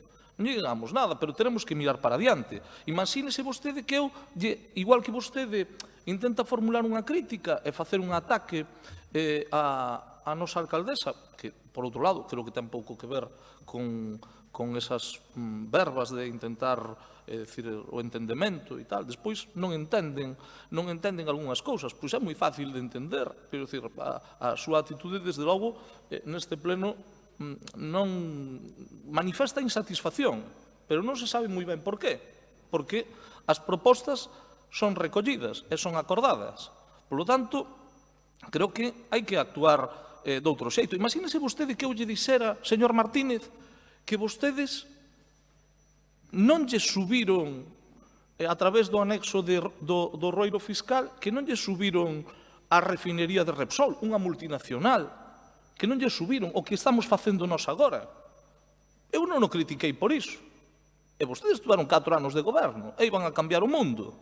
Bueno, pois fíxese, algo tan fácil como actuar con esos presupuestos que teñen vostedes ao respecto das empresas, que eu creo que as empresas crean emprego, polo tanto non hai que demonizalas. Pois fíxese, justicia fiscal, sí. Fíxese que vostede fai propostas para bonificacións a persoas sin recursos. E nós o compartimos. Sabe cal é a diferencia? Que nós non só pensamos en ser xustos socialmente, senón en manter os servicios que presta o Concello. Por eso temos que buscar máis ingresos. E por eso buscamos que se armonice co Concello de Arteixo o que se lle cobra a refinería de Repsol. A quen lle parece mal? O que hai que preguntarse é por que non o fixeron en todos estes anos. Pero a verdade é que eu nunca lle botei en cara que non o fixeran. Tamén lle digo que gobernaron 4 anos, pero o dereito humano ao acceso á auga potable, pois fíxese vostede. Mire se non puderon facelo en 4 anos, pero facémolo agora. E eu non lle reprocho, digo, estamos de acordo, vamos a facelo. Eu creo que hai que ter unha actitude positiva. E eu creo que iso é o que está facendo a alcaldesa da nosa cidade, tendo unha actitude positiva. Cas propostas que vostedes formularon, creo que fomos receptivos e están recollidas. Todo é millorable. Eu o que lle invito é a que sigamos profundizando nese acordo e seamos capaces de que as posicións progresistas non sexan sometidas a un estrés permanente. Creo que o positivo é que hoxe se pon sobre a mesa decisións que permiten, sobre todo, pensar nas persoas que menos recursos teñen. Decisións que permiten que este Concello non perda recursos. E, sobre todo, e voulle decir, pensando que, ademais, facendo un recoñecemento á súa compañeira, a señora García, que hai unha proposta ambientalmente importante e que, ademais, foi moi ben vista pola nosa Concelleira de Medio Ambiente, que é a relativa aos composteiros. Oiga, pois mire, estamos de acordo. E eu teño que recoñecerlle que é unha actitude completamente diferente. Por qué? Bueno, porque estamos na senda tamén de introducir a reducción, é dicir, a reducción do lixo, ser capaces de ter unha perspectiva de residuos cero. Pois benvida esa. Quedémonos co que compartimos.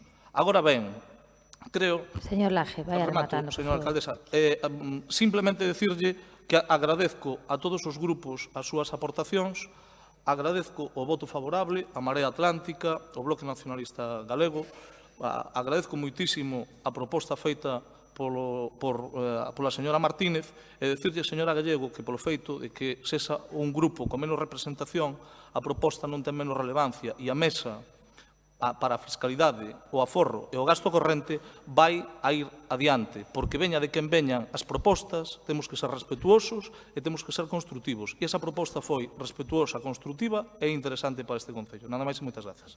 Moitas grazas, señor Laje. Procedemos á votación, como xa se dixo, de maneira separada. Non fai falta ler os enunciados.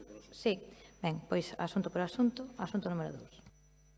Asunto número 2, votación da modificación da ordenanza reguladora da prestación patrimonial de carácter público non tributaria polo servizo de depuración e saneamento no termo municipal da Coruña. Moi ben, votos a favor.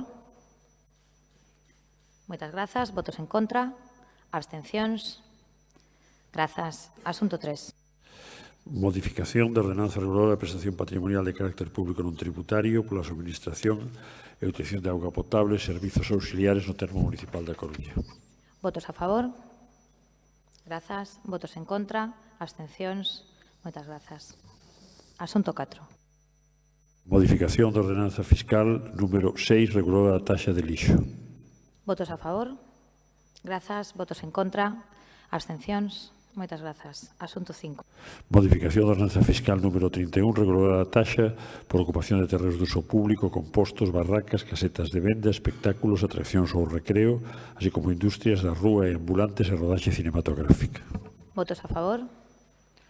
Grazas. Votos en contra. Abstencións. Grazas. Asunto 6. Modificación da ordenanza fiscal número 28, reguladora da taxa por ocupación de terras de uso público por mesas e cadeiras, tribunas, elementos auxiliares, taboados e outros elementos análogos con finalidade lucrativa. Votos a favor. Grazas. Votos en contra. Abstencións. Grazas. Asunto 7. Modificación da ordenanza fiscal número 25 para o ano 2020, reguladora da taxa por entrada de vehículos desde a vía pública, os edificios locais e soares e das reservas de vía pública para aparcamento, carga, descarga e outras actividades en interese particular. Votos a favor. Grazas. Votos en contra. Abstencións. Grazas. Asunto 8. Modificación da ordenanza fiscal número 10 por exercicio 2020, reguladora da taxa por prestación de servizos de sanidade preventiva relacionados con animais de compañía e outros servizos de prevención. Votos a favor. Grazas. Votos en contra. Abstencións. Grazas. Asunto 9. Modificación da ordenanza fiscal número 11 para o ano 2020, reguladora da taxa por otorgamento de licencia de primeira ocupación. Votos a favor. Grazas. Votos en contra. Abstencións. Moitas grazas. Asunto 10. Modificación da ordenanza fiscal número 9 para o ano 2020, reguladora da taxa de cemiterios municipais, conducción de cadáveres e outros servizos fúnebres. Votos a favor. Grazas. Votos en contra. Abstencións. Moitas grazas. Asunto 11. Modificación da ordenanza fiscal número 7 para o ano 2020, reguladora da taxa por prestación do servizo da rede de sumidoiros. Votos a favor. Grazas. Votos en contra. Abstencións. Grazas. Asunto 12. Modificación da ordenanza fiscal número 4 para o ano 2020, reguladora da taxa por a intervención municipal nas comunicacións previas, declaracións responsables e otorgamento de licenzas de apertura de establecementos. Votos a favor. Grazas. Votos en contra. Abstencións. Grazas. Asunto 13. Modificación para o ano 2020 da ordenanza fiscal número 1, tramitación e expedición de documentos. Votos a favor. Grazas. Votos en contra. Abstencións. Grazas. E, finalmente, asunto 14. Modificación do anexo de vías públicas que acompaña a ordenanza fiscal número 54, regulador de impostos sobre actividades económicas. Votos a favor. Grazas. Votos en contra. Abstencións. Moitas grazas. Pasamos ao asunto 15. Aprobación do proxecto de expediente de modificación do anexo de subvencións nominativas do Orzamento 2019. Ben, neste asunto haberá unha primeira quenda breve de exposición por parte do Goberno local e despois terán un turno de 3 minutos por grupo. Señor Lajetuña. Gracias, señora alcaldesa. Tenemos o expediente de modificación do anexo de subvencións nominativas do orzamento de 2019, que está prorrogado do 2018. Estamos ante unha modificación do anexo de subvencións que non implica modificar os créditos, alteración de créditos, nin tampouco aplicacións orzamentarias non estado de gastos. De acordo coa base sexta do orzamento, esta modificación só vai a requerir unha aprobación do orzamento que será inmediatamente executiva. Non obstante, de conformidade coa base 11 da execución do orzamento, calquera modificación do anexo de subvencións debe de ser aprobada polo Pleno da Corporación, como vostedes ben saben. Tramítase, polo tanto, a modificación da finalidade específica contida no anexo de subvencións nominativas para 4 convenios da Consellería de Igualdade, Benestar Social e Participación. Son, neste caso, as propias entidades as que solicitaron o cambio das finalidades, novas finalidades que manteñen o interese social que motivaron a concesión directa. Concretamente, nun dos casos, é unha modificación que afecta ao CIF dunha das súas entidades, concretamente a Comité Cidadán Antisida da Coruña, o Casco, e no tocante a outras tres, pois o que estamos a falar son de cambios que, desde logo, manteñen, como decía antes, o interese social que motivan a concesión directa. Este proxecto xa foi aprobado en Xunta de Goberno local. No momento en que se xa aprobado por este pleno, se o teñen a ben as señoras concelleiras e os señores concelleiros, o que estaremos favorecendo a actividade de promoción e fomento en relación ás entidades beneficiarias. Solicitamos o apoio para esta proposta e recórdolle que se trata do convenio coa Liga Reumatolóxica Galega, co convenio que afecta á Federación Galega de Enfermidades Raras e Crónicas, o convenio que afecta a Grumico, o Grupo de Persoas con Discapacidade da Coruña, e, como relatei con anterioridade, o que se refire a Casco ao Comité Cidadán Antisida. Nada máis e moitas grazas. Moi ben, moitas grazas. Señora Martínez. Vamos a votar a favor de esta aprobación porque es necesario facilitar los trámites a estas entidades, pero lo que consideramos necesario es que este ayuntamiento elabore un plan estratégico de subvenciones, como así se estipula la ley para los órganos de las administraciones públicas, en el que se concreten los objetivos y efectos de su aplicación, el plazo necesario para su consecución, los costes previsibles y sus fuentes de financiación, sujetándose al cumplimiento de estabilidad presupuestaria. Con esto se daría respuesta a una gestión eficiente y eficaz de los recursos públicos, coherente con el resto de herramientas de programación y planificación presupuestaria o sectorial que se puedan aprobar. Otorgaría una asignación equitativa de los recursos públicos y ejecución respondiendo a los criterios de eficiencia y economía. La elaboración de dicho plan debe pretender dotar a cada departamento municipal de un instrumento de planificación de las políticas públicas que tengan por objeto el fomento de una actividad pública o de interés social o cualquier promoción de utilidad pública relacionada con las materias de la competencia de cada área. También desde una perspectiva económica financiera definiría instrumentos de gestión más uniformes en el conjunto de todas las áreas y desde la transparencia se haría cumplir con la normativa de todas estas materias de manera más ágil.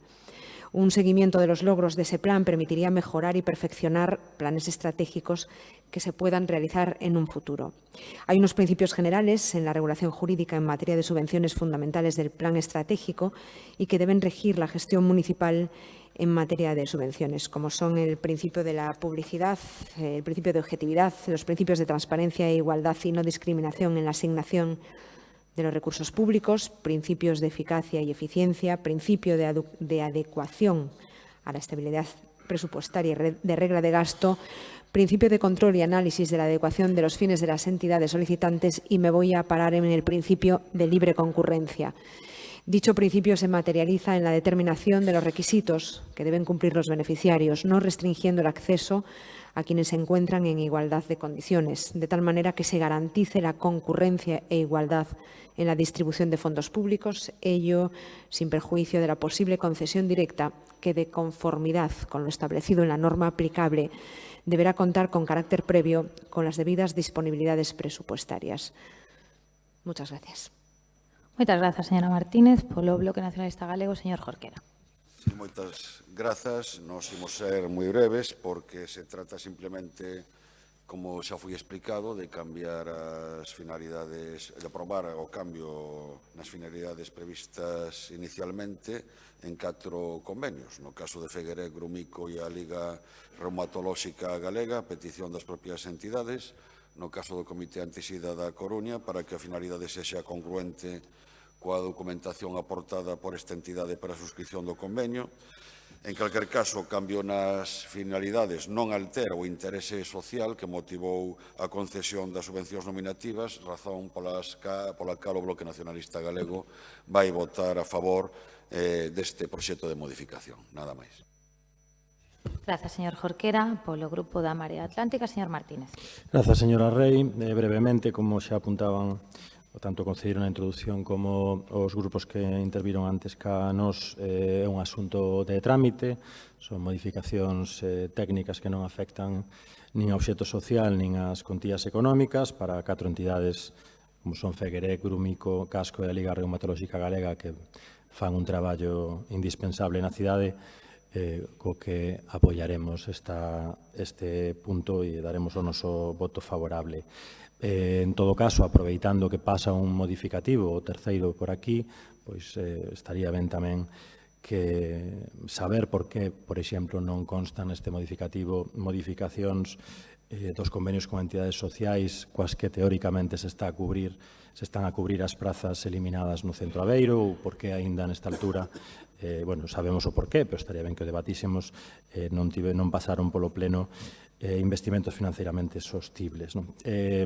Para rematar, por alusións, señor Lajetuñas, claro que nos avaliaron os cidadáns e as cidadas en maio e nos avaliaron e lle deron a cada grupo un peso determinado, non escolleron un goberno por maioría absoluta. Nos co PP adoitamos ter bastantes dificultades para poñernos de acordo. De feito, creo que case nunca nos puxemos de acordo, ainda que agora lle agradezo que poña en valor, ainda que sexa por comparación, a transparencia da Marea Atlántica ou mesmo o cumprimento dos prazos preceptivos para convocar comisións e xuntas de goberno. Pero vostedes sí que teñen un histórico neste salón de plenos de acordos co PP. Non somos nós os que temos que xustificarlos. Diálogo non é repetir 1000 veces diálogo. Diálogo non é repetir 1000 veces diálogo, é dialogar. E respectar ao resto das forzas políticas do seu espazo tampouco é dicilo 1000 veces, é facelo. E hoxe aquí as queixas, como dixen antes, foron generalizadas, non só da Marea Atlántica. Poñía vostede en valor o cambio que afecta a refinería. Eu tamén o fixen, e dixen que fora unha proposta do Partido Socialista.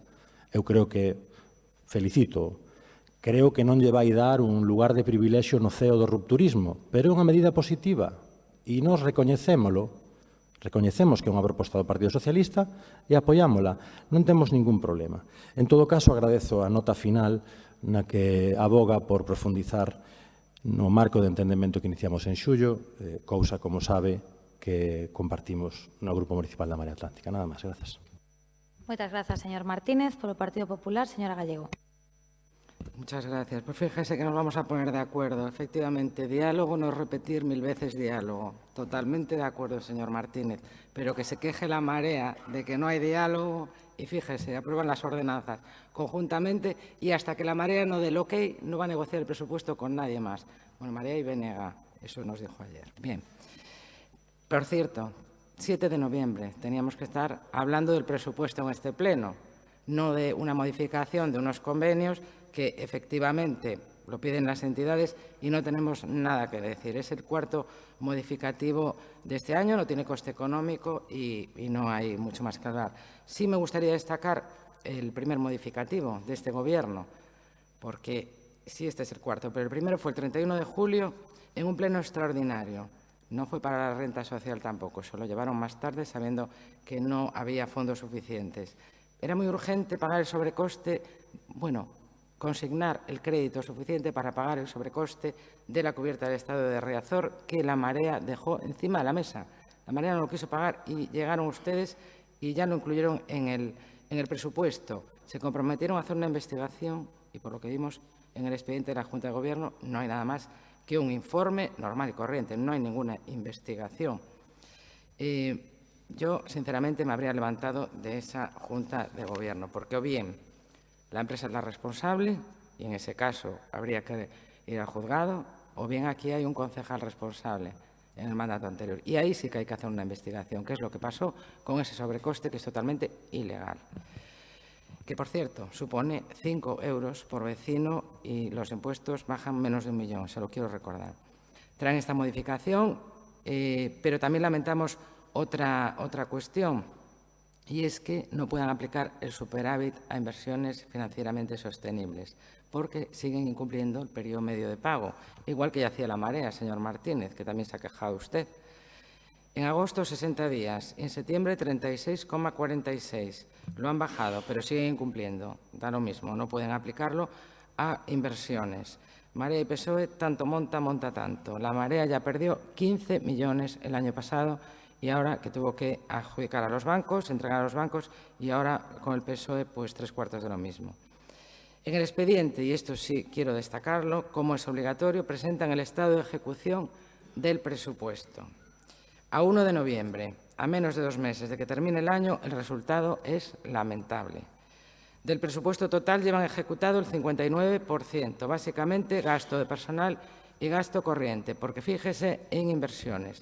Capítulo 6, un 15%, 5,9 millones de 36 presupuestados. Y en el capítulo 7, un 2%, 410.000 euros de 14,6. Es decir, un 12% de inversiones ejecutadas, cogiendo el dato más favorable, que es el de gasto comprometido, no el de los pagos realizados, que entonces ya nos vamos que ni la Marea. Pónganse manos a la obra y, desde luego, yo creo que tenemos más de lo mismo con este Gobierno que con el Gobierno de la Marea Atlántica. Muchas gracias. Moitas grazas, señora Gallego. Señor Lajetuña, su última quenda. Grazas, señora Rei. Sin que sirva de precedente, vou tentar non esgotar os 3 minutos.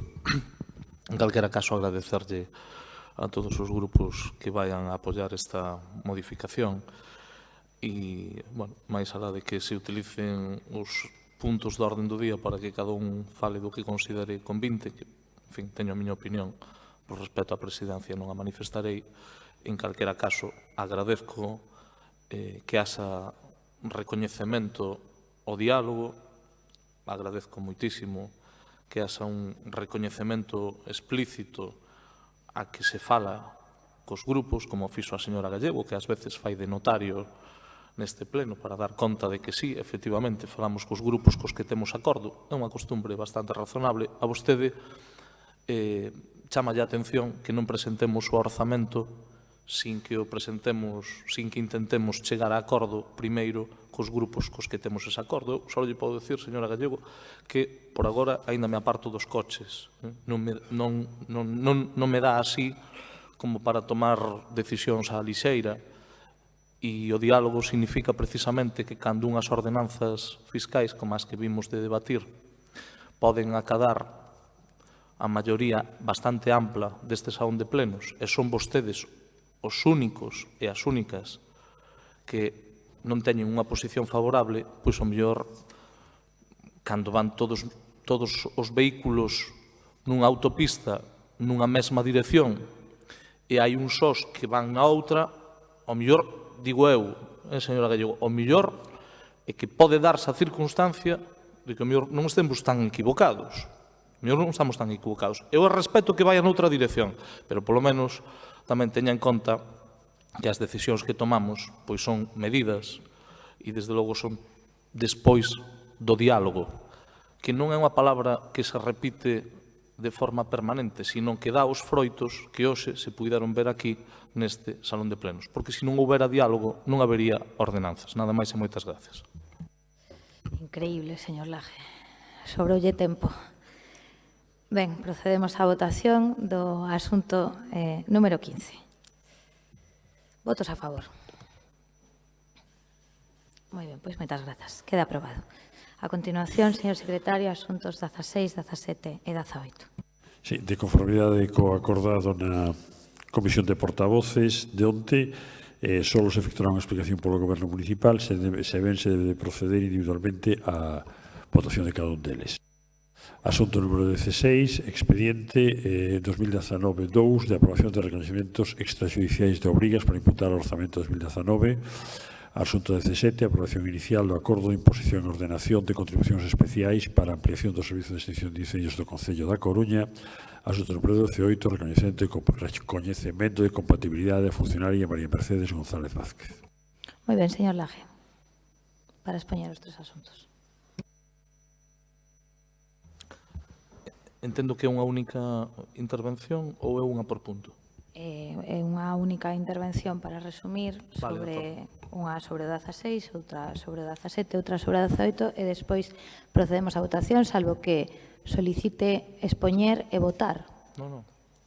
Expón e votamos despois. Ben, con respecto ao asunto número 16, que é o expediente 2019/2 de aprobación de recoñecementos extrajudiciais de obrigas para imputar o orzamento 2019, decir que se trata de dar cobertura orzamentaria a un pago de 74.201,36 euros correspondente a unha partida de amortización de un préstamo de a banca debidamente suscrito, devengado e devedado, tal e como se indica no informe de tesourería ao que puido ter acceso todos os membros da corporación.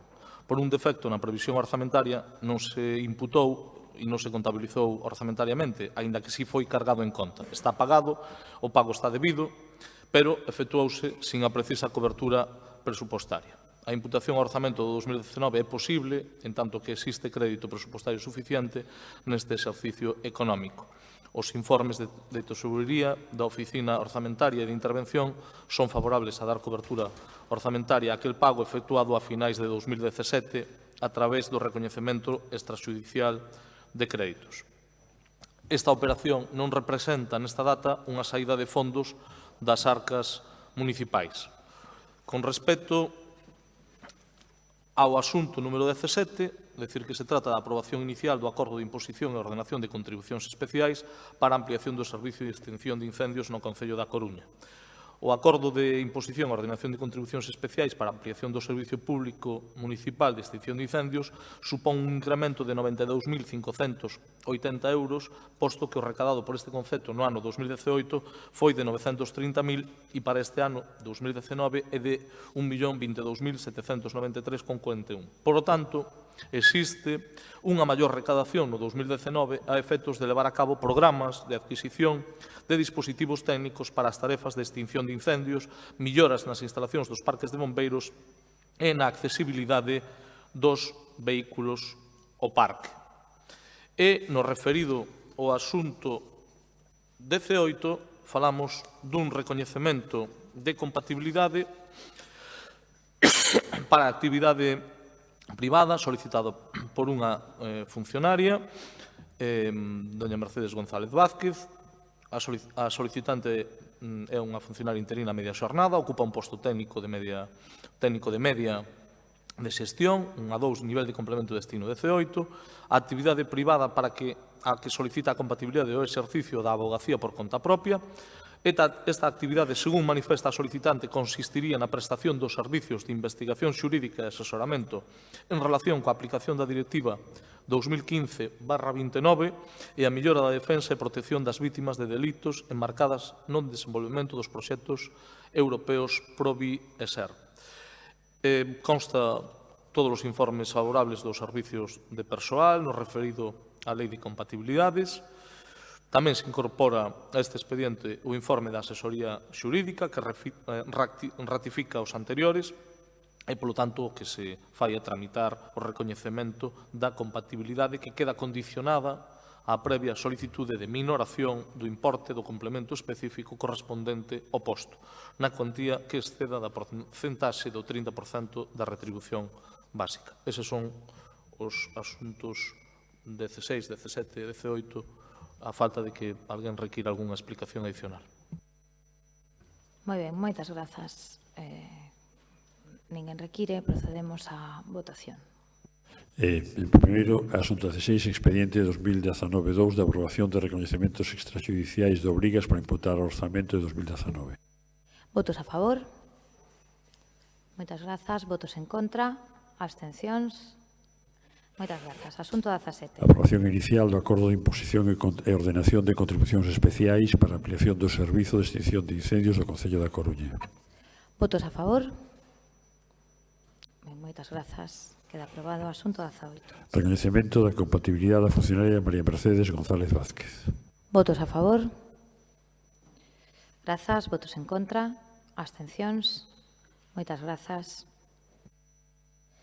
Pasamos ao asunto 19.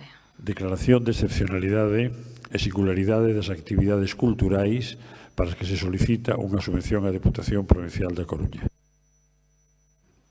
Moitas grazas. Perdón. Polo Goberno, señor Celemín. Buenos días, señora Rey, alcaldesa de la ciudad. Buenos días a todas y a todos. El asunto que se trae es sencillo, es la declaración de espontaneidad y singularidad de las actividades culturales que se solicita todos los años una subvención de la Diputación Provincial de A Coruña para actividades culturales. Este año hay este requisito que nos pide la Diputación, ha pasado ya por la Comisión de Cultura y bueno, pues se ha justificado de manera por parte del Servicio de Cultura para decir que estas actividades, Memoria Gráfica 2019, una exposición de Víctor Moscoso y una exposición sobre el trienio liberal y bueno, este trámite tenía que pasar y no tiene otra cuestión. Gracias. Moitas grazas, señor Celemín. Tal e como se acordou na Comisión de Voceiros, haberá unha única quenda para os grupos de 3 minutos. Señora Martínez. Serei moi breve. Votaremos a favor por entender que é unha subvención xa pedida á espera dun trámite que a toda agora nunca pedirá a Deputación.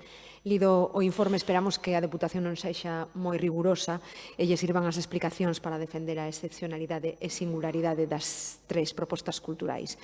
E o que habería que intentar é que as subvencións saian antes para que dé a tempo a telo todo en orde, porque, por desgraza, seguen a ser moi complicados todos os trámites. Fai falta máis recursos, ademais, para estar atentos a este tipo de subvencións e non ter que decidir as presas en que as aplicamos. Nada máis. Moitas grazas. Moitas grazas, señora Martínez, polo BNG. Señora Beira. Sí, Pois desde o BNG, como en poucas ocasións temos neste salón de plenos para falar de temas culturais, sobre todo cando son parte dos asuntos que trae o propio Goberno a pleno. A min gustaríame resaltar que a cidade da Coruña é xa unha cidade creativa. Só falta que os gobernos municipais reparen niso e apoien co que fixer falla ou simplemente faciliten e deixen facer. A nosa cidade ten todas as condicións para se converter na capital cultural de Galiza, mais a cultura precisa apoios. A cidade fai cultura, mas tamén coa cultura facemos cidade. Sentímonos orgullosos de Lugrís, de Raimundo Patiño, de Manolo Rivas, de Rosalía de Castro, de Luisa Villalta, de Manuel Lourenzo, Premio Nacional de Teatro, de Álvarez Torneiro, que ten aquel verso que di teñamos o valor de darnos o futuro, tamén Premio Nacional de Poesía, de Pilar Pallarés, a que, por certo, parabenizo neste momento, porque tamén foi galardoada recentemente co Premio Nacional de Poesía pola súa obra Tempo Fósil e que é veciña do barrio de Peruleiro. E gustaríame tamén que esta parabenización fose conxunta de todo o pleno, porque, como digo, este tipo de galardóns tamén fan cidade. Estamos orgullosas de Eli Ríos, que tamén é veciña nosa, unha escritora galardoada, de Emma Pedreira, que é gañadora de moitos premios, entre eles o Jovellanos, que premia o mellor poema do mundo e que, ademais, é traballadora desta casa, é traballadora municipal. Estamos orgullosas das nosas libreiras e dos nosos libreiros, que son lectoras e lectores dos nosos barrios, das súas realidades sociais. Orgullosas tamén das editoras que teñen a nosa cidade como sede, que son moitas as da nosa cidade, ilustradoras, traductoras. É importante unha cidade consciente das súas capacidades en materia cultural e a nosa cidade é o e moito. Esta é unha cidade que respira cultura. A demostración está nas numerosas corais que existen na nosa cidade, nas asociacións de música e baile tradicional que están en cada un dos nosos barrios, os grupos de música de xente nova que triunfan polo país adiante, como EZR, como Escuchando Elefantes ou como a propia SES, que tamén é veciña da nosa cidade. Eu creo que debemos de sacar a cultura ás rúas, tamén as artes escénicas, que son as grandes olvidadas. Temos que defender a nosa cultura, a cultura que se fai na nosa cidade, porque outras culturas xa teñen quen as defendan, pero a nosa cidade ten que defender a cultura galega e esperamos e deixamos este importante deber o Concelleiro de Cultura para este mandato. Nada máis. Moitas grazas, señora Beira, pola Marea Atlántica. Señor Martínez. Grazas, señora Rei. Moi brevemente, votaremos a favor. Entendemos que é un asunto de trámite. Como fixen notar na propia Comisión de Cultura, nos parecía algo vaga a xustificación da excepcionalidade, pero entendemos que é algo produto da introducción dun criterio nas axudas co que non se contaba. Non vou consumir moito máis tempo. Aproveito a intervención do Concelleiro de Cultura para lembrarlle que hai 2 meses aprobamos por unanimidade unha moción do BNG a que nos incluímos unha solicitude para a convocatoria a maior urxencia do Consello Municipal da Memoria. Insisto, pasaron 2 meses, cando queira nos estaremos encantados de participar. E, por último, algo menos ou, digamos, unha mala noticia, e sinto esta paréntese, pero acabamos de recibir a comunicación do Comité de Empresa, lamentar o peche definitivo de Isobat e a situación de desamparo na que quedan 100 familias da nosa cidade, ante, creo, a pasividade do Estado e do Goberno da Xunta de Galicia. Gustaríame, se o consideran os distintos grupos municipais e a presidencia do Pleno, que puidésemos transmitir unha mensaxe do conxunto da corporación a esas familias. As mostras de apoio, de respaldo, de cariño non resolven os problemas do desmantelamento do noso tecido productivo e non resolven os problemas do paro, pero menos dá unha pedra. Nada máis. Moitas grazas, señor Martínez. Por suposto que o sentir maioritario de, casi diría, unánime desta corporación cos traballadores e traballadoras de Isobat e a defensa noso tecido industrial é algo que compartimos e facemos nosas, co seu permiso, as verbas que lle dirixe vostede aos traballadores e traballadoras. Para continuar o debate, señor Coira. Buenos días a los trabajadores de los distintos medios de comunicación que nos acompañan en el seguimiento de este pleno, a los empleados municipales, a los miembros de la corporación, a los vecinos que nos acompañan desde la tribuna y a todos los ciudadanos que tienen a bien seguirnos por streaming allá donde quiera que esté. Hoy se trae a pleno por requisito y requerimiento de la propia entidad que otorga la subvención, la Diputación, y como consecuencia de un cambio en la normativa experimentado a lo largo de este año, en el mes de abril, se publicaba en el Boletín Oficial de la Provincia una reforma de las ordenanzas en materia de subvenciones y con respecto a las subvenciones nominativas se exigía un trámite que el Ayuntamiento no había hecho, que era una declaración por este pleno del carácter de singularidad de las actividades a financiar, que importan 114.000 euros, de los que el Ayuntamiento espera obtener el 80% de la Diputación a través de esta subvención. Las actividades que se eligieron, como ya comentó aquí el concejal de Cultura, pues son Coruña Gráfica, una exposición sobre Víctor Moscoso y una sobre los 200 años del trienio liberal. Y bueno, la singularidad pues es el problema que puede tener la justificación de la singularidad, pues el que nos den o no esta subvención. Es deseo de este grupo que el informe y el expediente sea considerado como estas actividades como actividades singulares por la Diputación y podamos obtener pues estos recursos tan necesarios pues para financiar las muchas actividades culturales que puede hacer y que debe hacer este ayuntamiento, como comentaba la compañera del BNG, las potencialidades que tiene esta ciudad en materia cultural. Esperemos y deseamos que la Diputación considere singulares estas actividades a financiar y que nos sea concedida por bien de todos los coruñeses esta subvención. Nada más y muchas gracias. Y, perdón, sumarme a lamentar el cierre de esta empresa, apoyar a las familias y ponernos todos a ello, ¿no? Un mensaje de apoyo a las familias y pensar que una situación de pérdida de empleo pues es probablemente lo peor que le puede pasar a una persona y a una familia y que deberemos intentar entre todos encontrar soluciones para que esto sea lo menos duro posible. Muchas gracias. Moitas grazas, señor Coira. Última quenda, señor Celemín. Sí, tan solo comentar que no estén preocupadas por la cuestión de la excepcionalidad y singularidad, porque tenemos un personal en el servicio de cultura muy sesudo y que van a justificar esas razones de manera que Diputación no va a tener duda en aceptar esta subvención. Por otra parte, ya también se ha trasladado que estas subvenciones salgan con un tiempo en el calendario más cerca para la primavera, si puede ser, o para el verano, para poder nosotros ir tramitando pues, las subvenciones o aquellas actividades que nosotros quisiéramos hacer. Por otra parte, estoy totalmente de acuerdo con la intervención del BNG con materia de cultura.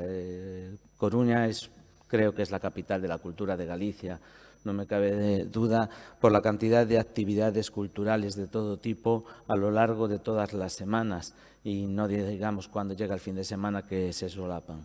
Y otro de los retos que tiene esta concejalía, que es potenciar a todas aquellas entidades locales de música, de danza, que tienen en su ideario toda la cultura gallega y, por lo tanto, nosotros vamos a potenciar a través de una línea de subvenciones que ya se ha puesto en marcha. Gracias, nada más. Moitas grazas, señor Celemín. Procedemos á votación deste asunto. Votos a favor. Moitas grazas. Votos en contra. Abstencións.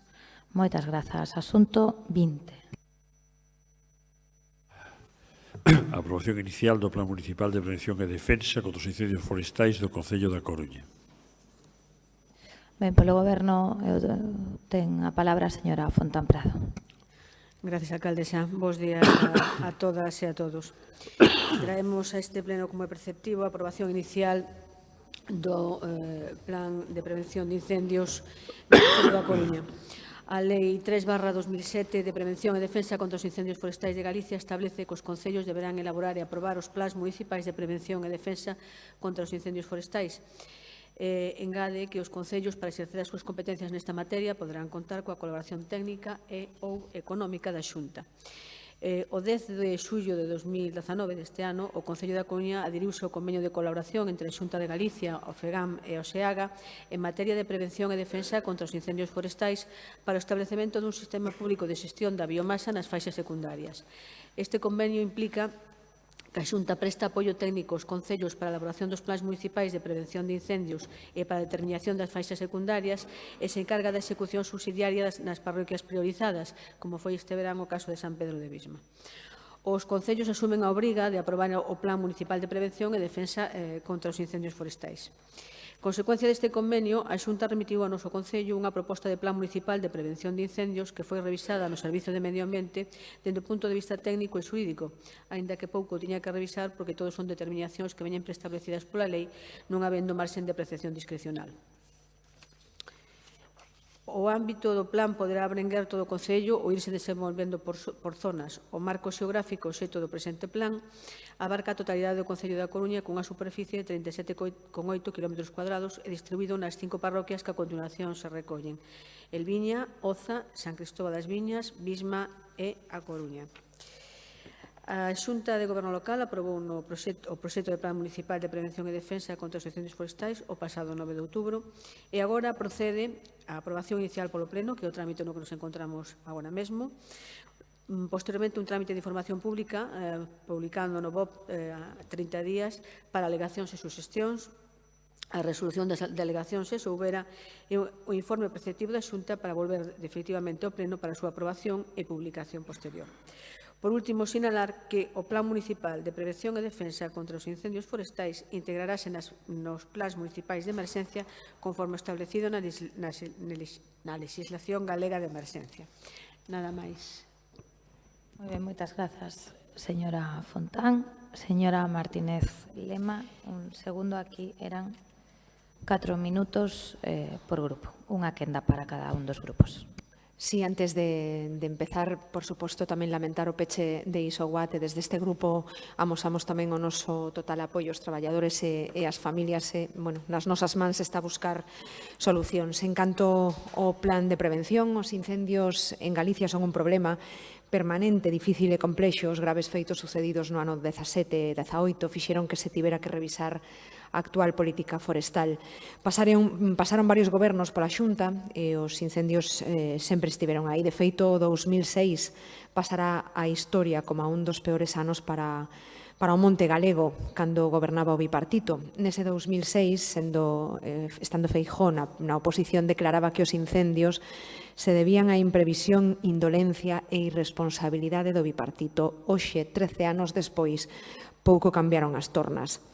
A grave ausencia ata 2018 de políticas adecuadas en materia territorial, agraria e forestal agravaron os problemas dos incendios. O monte segue sen ser unha prioridade orzamentaria no que se refire á prevención e extinción de incendios. De feito, o 1 de outubro de 2017 a Xunta despedía 436 brigadistas contratados no verán. E pois unha boa nova que se traia este plan para aprobalo, porque debemos buscar unha política eficaz de prevención e extinción de incendios e desde Ciudadanos entendemos que é necesario que estas políticas inclúan, por exemplo, fomentar o consenso social e a compatibilidade de usos conxuntamente cun programa social de concienciación e comunicación que fomente a cooperación local, a modificación radical da estrategia da loita contra os incendios apostando pola prevención e o uso das últimas tecnoloxías, potenciar actuacións en I+D+I para que permitan un verdadeiro intercambio nos resultados obtidos na investigación forestal, establecer unha fiscalidade atractiva para o monte e incentivar os seus usos complementarios, como pode ser a recuperación de setas, os recursos cinexéticos, áreas recreativas, turismo, natureza e outros. Medidas de prevención, por exemplo, como o proxecto que se levou a cabo no Plan de Prevención de Incendios do municipio de Ames, con moi bons resultados, con medidas de repoboación de arbolado frugal, como son castiñeiros, cereixos, abeleiros ou nogais. En calquera caso, sería bo, por parte da Xunta, máis axuda para poder levar a cabo estes plans e non descargar toda a carga do traballo sobre os concellos. Moitas grazas. Moitas grazas, señora Martínez. Polo Bloque Nacionalista Galego, señor Jorquera. Moitas grazas. Antes de entrar en materia, tamén quero expresar a solidariedade do Grupo Municipal do BNG cos traballadores de Isobat. Creo que é absolutamente lamentable para a Coruña e a súa comarca que se perda unha nova empresa e creo que é lamentable a ineficacia demostrada neste asunto por parte das administracións competentes, o Goberno Central e a Xunta de Galiza. Non sei se sería pertinente mandarlle un recordatorio á Xunta de Galiza para lle lembrar que tamén ten competencias en materia de política industrial. Ben, dito isto, centrándome xa na cuestión que se debate, quero comentar en primeiro lugar que hai datos incorporados ao plan que agora se somete a aprobación inicial, que son moi interesantes de cara a extraer conclusións e deseñar acción futura. No período 2008-2017, no termo municipal da Coruña, producíronse 125 lumes, cun total de algo máis de 104 hectáreas queimadas, delas perto de 86 hectáreas foron monte raso e algo máis de 18 hectáreas arboladas, cunha media anual de 12 incendios e medio e de case 10 hectáreas e media queimadas. Con todos os anos de maior actividade, concentráronse no período 2008 e 2012, reducíndose o número de incendios nos anos posteriores. A parroquia con maior número de incendios é a de Bisma, con 77, máis do 50% do total, seguida a moita distancia de San Vicenzo del Viña e San Cristóbal das Viñas, até o punto de que na aplicación do establecido na Lei de Montes de Galiza, Bisma ten a consideración de parroquia de alta actividade incendiaria e por iso boa parte das actuacións contempladas neste plan concéntranse nesta parroquia. Pero a máis aló do comentario destes datos, este plan é preceptivo na aplicación do establecido no artigo 7 da Lei de Prevención e Defensa contra os Incendios Forestais de Galiza, que atribúe esta competencia aos concellos, e é perceptivo tamén polo convenio de colaboración suscrito entre a Xunta de Galiza, a FEGAM e o SEAGA, o que se adheriu o Concello da Coruña. Por esa razón, o BNG vai votar favorablemente, pero aínda así hai algunhas consideracións que quixéramos facer.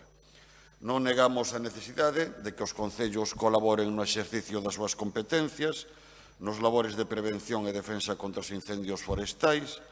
É importante nese sentido exixir aos propietarios de fincas particulares que cumplan coas súas obrigas, exercendo todas as ferramentas das que dispón o Concello con tal fin, pero as competencias están residenciadas sobre todo na Xunta de Galiza. E o primeiro que ten que facer a Xunta é asumir e exercer plenamente as súas competencias neste ámbito, como en outros tantos ámbitos onde a Xunta non asume e exerce na práctica as competencias que ten establecidas. Pero, sobre todo, demandamos da Xunta de Galiza deseñar e impulsar políticas que ataquen as verdadeiras causas da proliferación de incendios, como son o despoboamento e abandono do campo, ou como é a imposición dun modelo de monocultivo forestal, dende o noso punto de vista, total e absolutamente erróneo.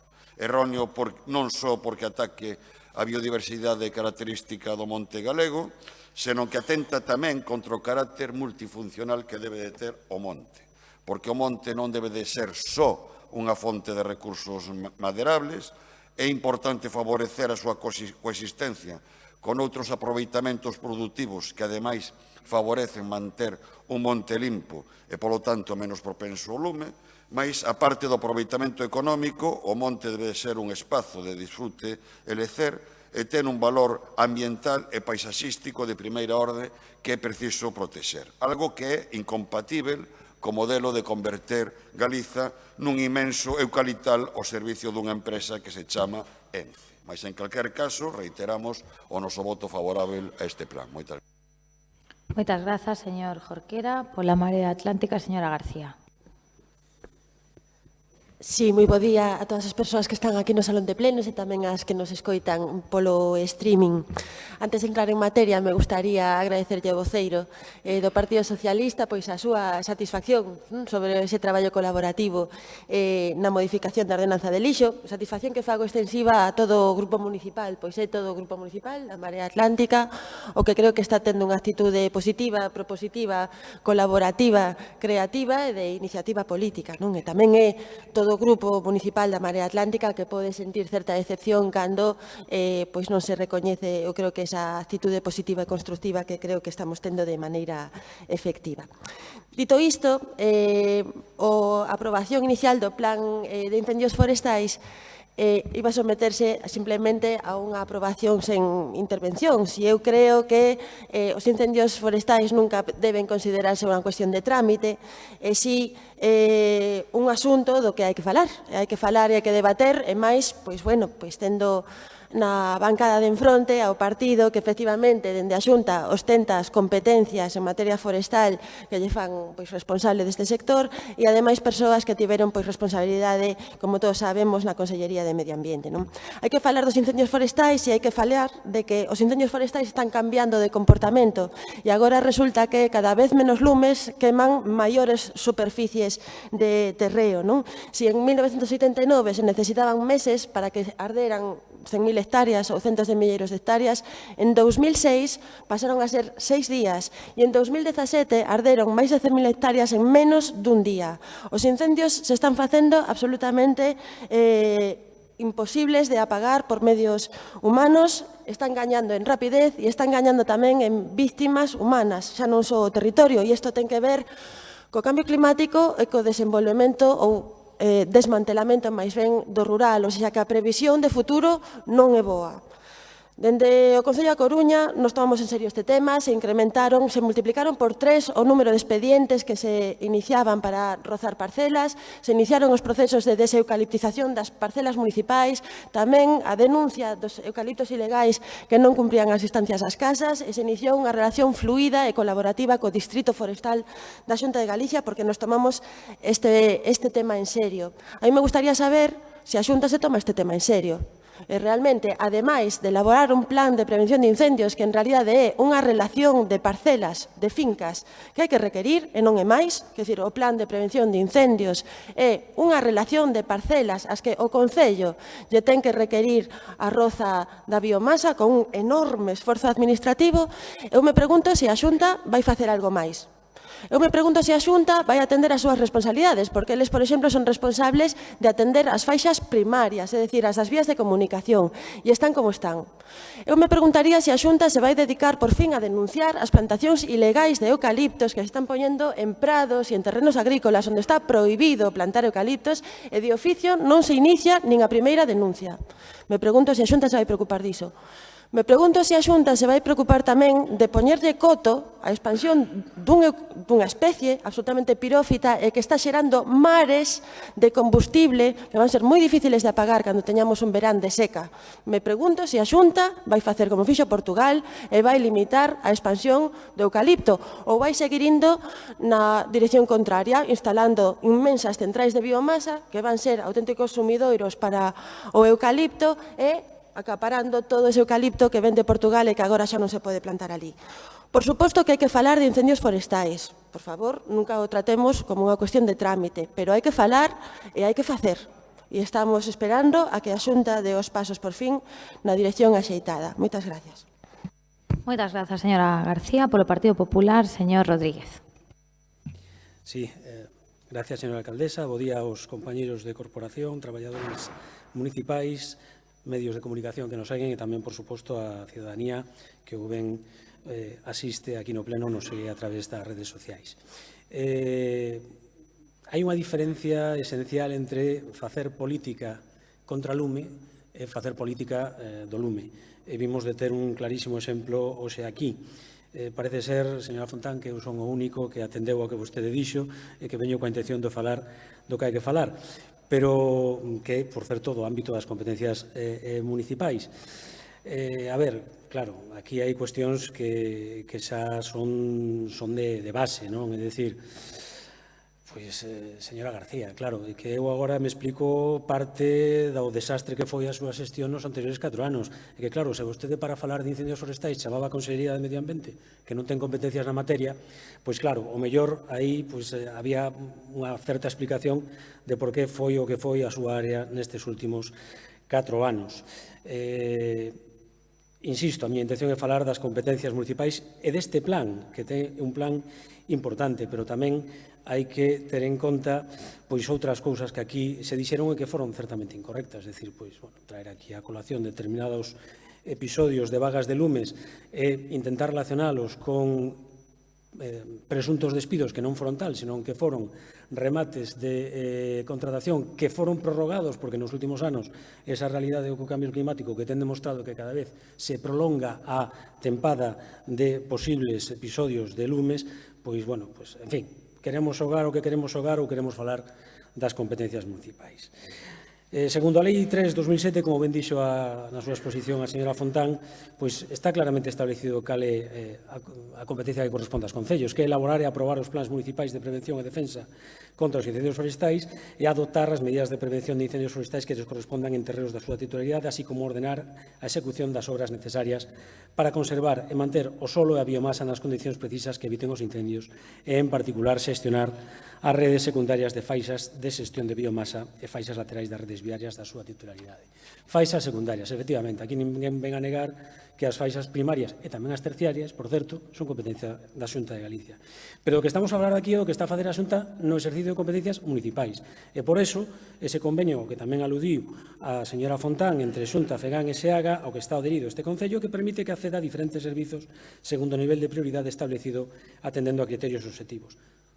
Atendendo a eses criterios, hai 70 parroquias en 35 concellos na nosa comunidade que teñen esa prioridade. Entre elas está a parroquia de Bisma no noso concello. Por eso, pois, ese sistema público que se crea a través deste convenio é o que vai permitir poder entrar eses terreos e proceder a limparos por un prezo fixo, asustado e vantaxoso respecto do que son as condicións de mercado para eses traballos. Esta colaboración técnica e económica pois ten como se traducen, pois, por exemplo, na facilitación dun manual básico de procedimento de accións a desenvolver, na facilitación dunha plataforma para a xestión da biomasa, no apoio na elaboración deste plan ou nun visor de franxas elaborado a través dos sistemas cartográficos do IET que permite visualizar as parcelas que están nas franxas de protección. Por lo tanto, axuda técnica, apoio técnico e económico aos concellos adheridos a convenio.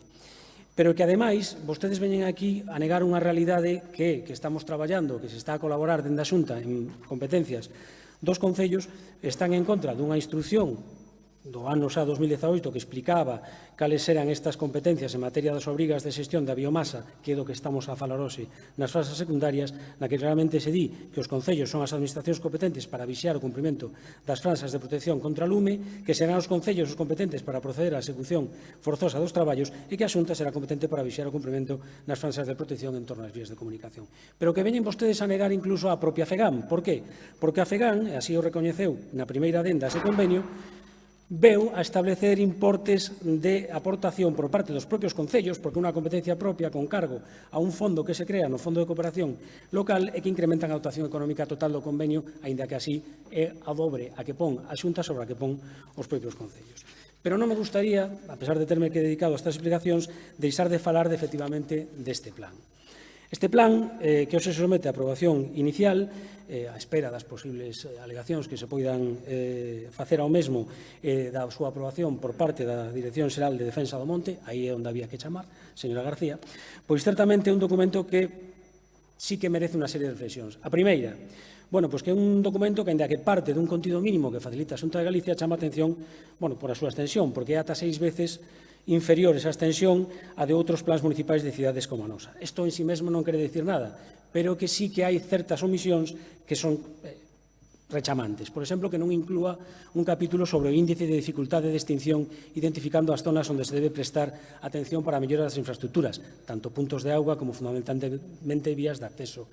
Nin tampouco inclúa actuacións previstas para a prevención de incendios, nin sobre o territorio nin sobre as persoas. Aquí temos unha zona moi delicada que é a zona de Nostián, e non me refiro nin á presenza da planta, nin tampouco á presenza de determinada actividade industrial, sino porque ten un moi complicado acceso a nivel de emerxencia para este tipo de casos.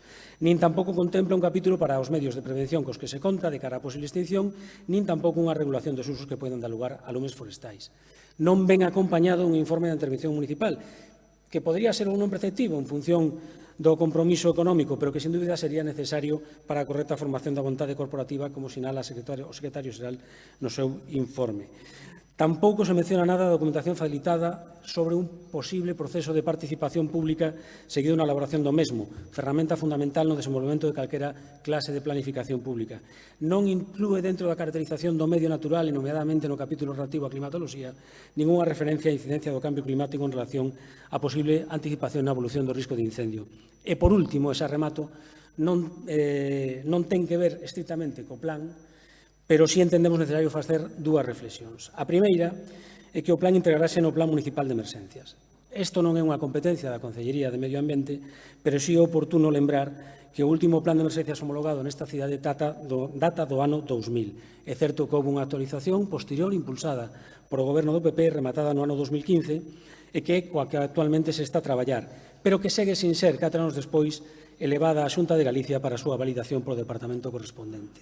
E, por último, efectivamente, aquí hai xente que tuvo responsabilidades na Consellería de Medio Ambiente. Por eso temos unha especial sensibilidade sobre isto que vou comentar. Este plan redactase en cumprimento dunha obriga legal, pero non é a única obriga legal que temos pendentes nesta materia. A Lei 10/2001, de 5 de xullo do Plan Hidrolóxico Nacional, no seu artigo 27, dispón que as administracións responsables de sistemas de abastecemento urbano que atenderan a unha poboación igual ou superior a 20.000 habitantes deberán dispoñer dun plan de emerxencia ante situacións de seca que deberá ser informado polo organismo de conca correspondiente.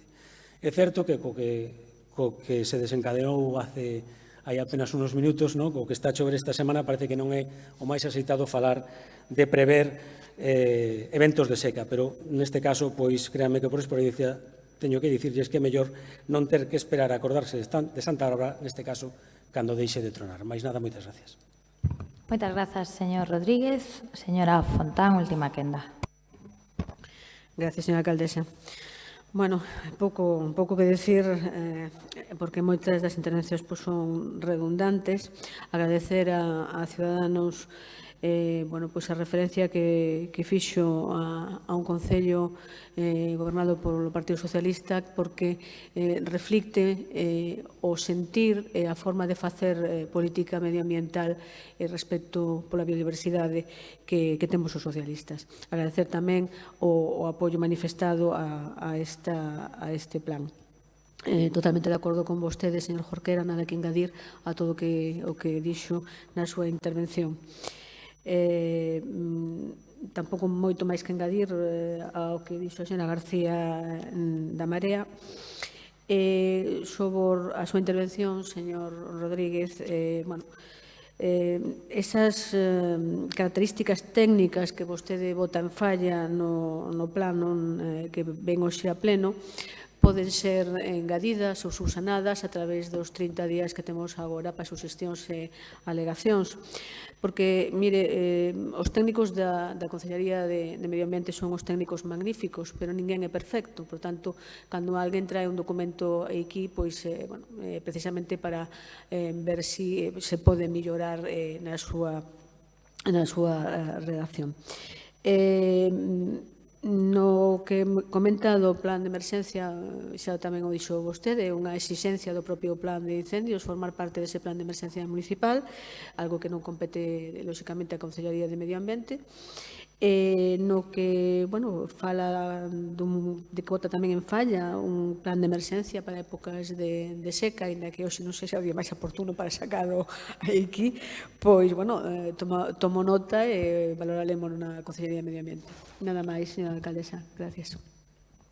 Moitas grazas, señora Fontán. Procedemos á votación do asunto. Votos a favor?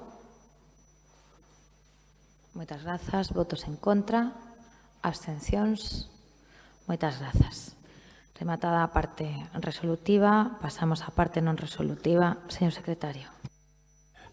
Parte non resolutiva contra o seguimento da xestión. Primeiro, toma de coñecemento das resolucións da Xunta de Goberno Local desde o número 12.601 de 24 de setembro de 2019 a número 14.100 de 23 de outubro de 2019 e dos decretos da Alcaldía desde o número 5.401 de 19 de setembro de 2019 ao número 6.300 de 22 de outubro de 2019. A continuación, mocións, rogos e preguntas. Moi ben, moitas grazas, señor secretario. Comezamos o debate das mocións. Sí. Bueno, teóricamente temos a actualización das enmendas. Tratarei de non trabucarme con elas. A primeira moción do Grupo Municipal Mixto Ciudadanos, moción para garantir a seguridade vial. Hai unha enmenda de adición da Marea Atlántica, correcto? Sí. Ben, pois seguindo a tónica habitual, comezará a voceira propoñente manifestando se acepta ou non a enmenda de cara á votación posterior. 3 minutos, señora Martínez.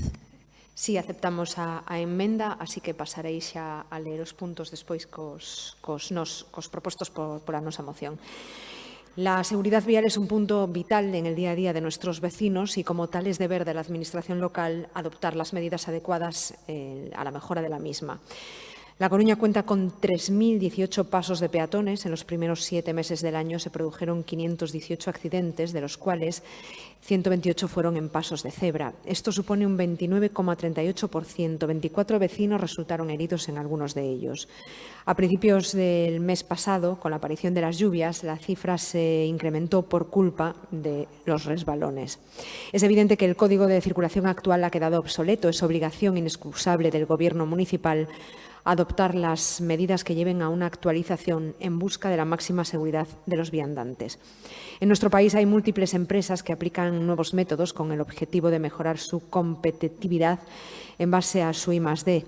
Entre ellas tenemos algunas dedicadas al pintado de las vías públicas, tanto urbanas como interurbanas. Las nuevas tecnologías nos permiten llevar a cabo proyectos de forma más eficiente y la seguridad vial es un ejemplo de ellos, en la medida en lo que repercute en la seguridad de nuestros vecinos.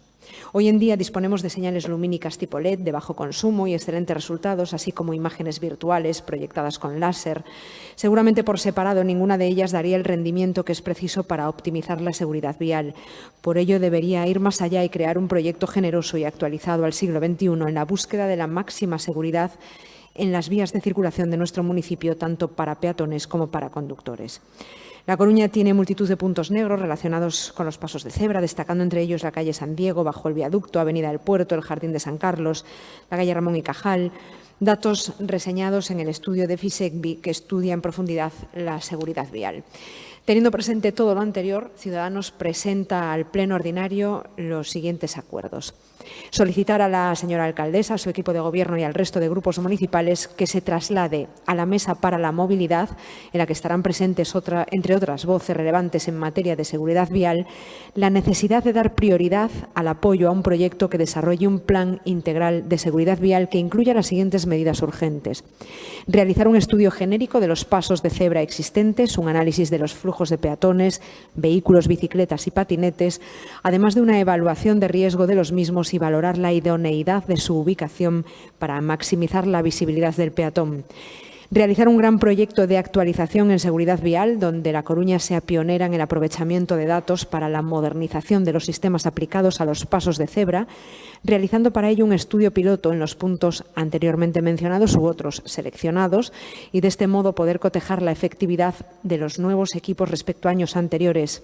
Hacemos hincapié en la necesidad de pintar los pasos de peatones el número de veces que sea necesario cada año, mientras esto se desarrolla para que todos y cada uno de estos pasos de cebra cumplan su función de la forma más segura y eficaz. Y a continuación añadiríamos los puntos de la enmienda de la Marea: instar al Gobierno municipal a reforzar la iniciativa A iniciativa dos camiños escolares seguros, avaliando e executando novas actuacións de mellora do espazo urbano que complementen as da liña de actuación 13 da Estrategia Integral de Desenvolvemento Urbano Sostible aprobado no anterior mandato, fomento e ampliación de camiños escolares interxeneracionais, implementación de actuacións urbanísticas para mellorar a accesibilidade de nenos, maiores e persoas con mobilidade reducida, e instar ao Goberno municipal a darlle continuidade e reforzar o programa Paso a Paso implementado no anterior mandato para a renovación e mellora sistemática dos pasos de peóns da cidade. Moitas grazas, señora Martínez. Señor primeiro tenente de alcaldesa, rogo a súa presidencia durante uns breves minutos na miña sustitución. Ten a palabra polo Bloque Nacionalista Galego a señora Beira. Sí, pois desde o Grupo Municipal do BNG imos votar a favor da moción. Estábamos tamén de acordo co engadido da emenda, polo tanto, pois alégranos tamén que se aceptase a emenda.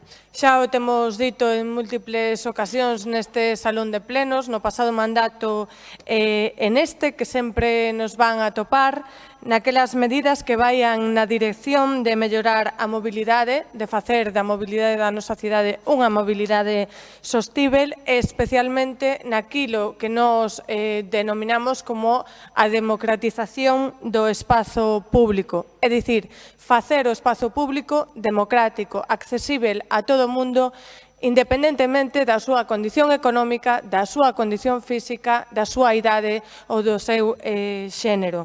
É importantísimo que se traballe nesta liña. Temos exemplos no noso propio país que xa teñen implementado algunhas das cuestións que se recollen na propia moción e outras das que se poden aprender. O gallá non estivésemos a tantos anos luz do que xa se implementou en Pontevedra ou do que xa se implementou máis perto daqui en Carballo, con eses camiños escolares que son un auténtico exemplo, ademais, que van nesa liña dos camiños interxeneracionais, onde é a xente, son os comerciantes, son as persoas dos barrios as que vixilan as nenas e os nenos para ver que vayan de maneira segura e poidan acudir de maneira segura aos seus centros escolares. Creemos que ese é o camiño, que se pode aprender do que se fai ben, por suposto tamén do que se poida facer mal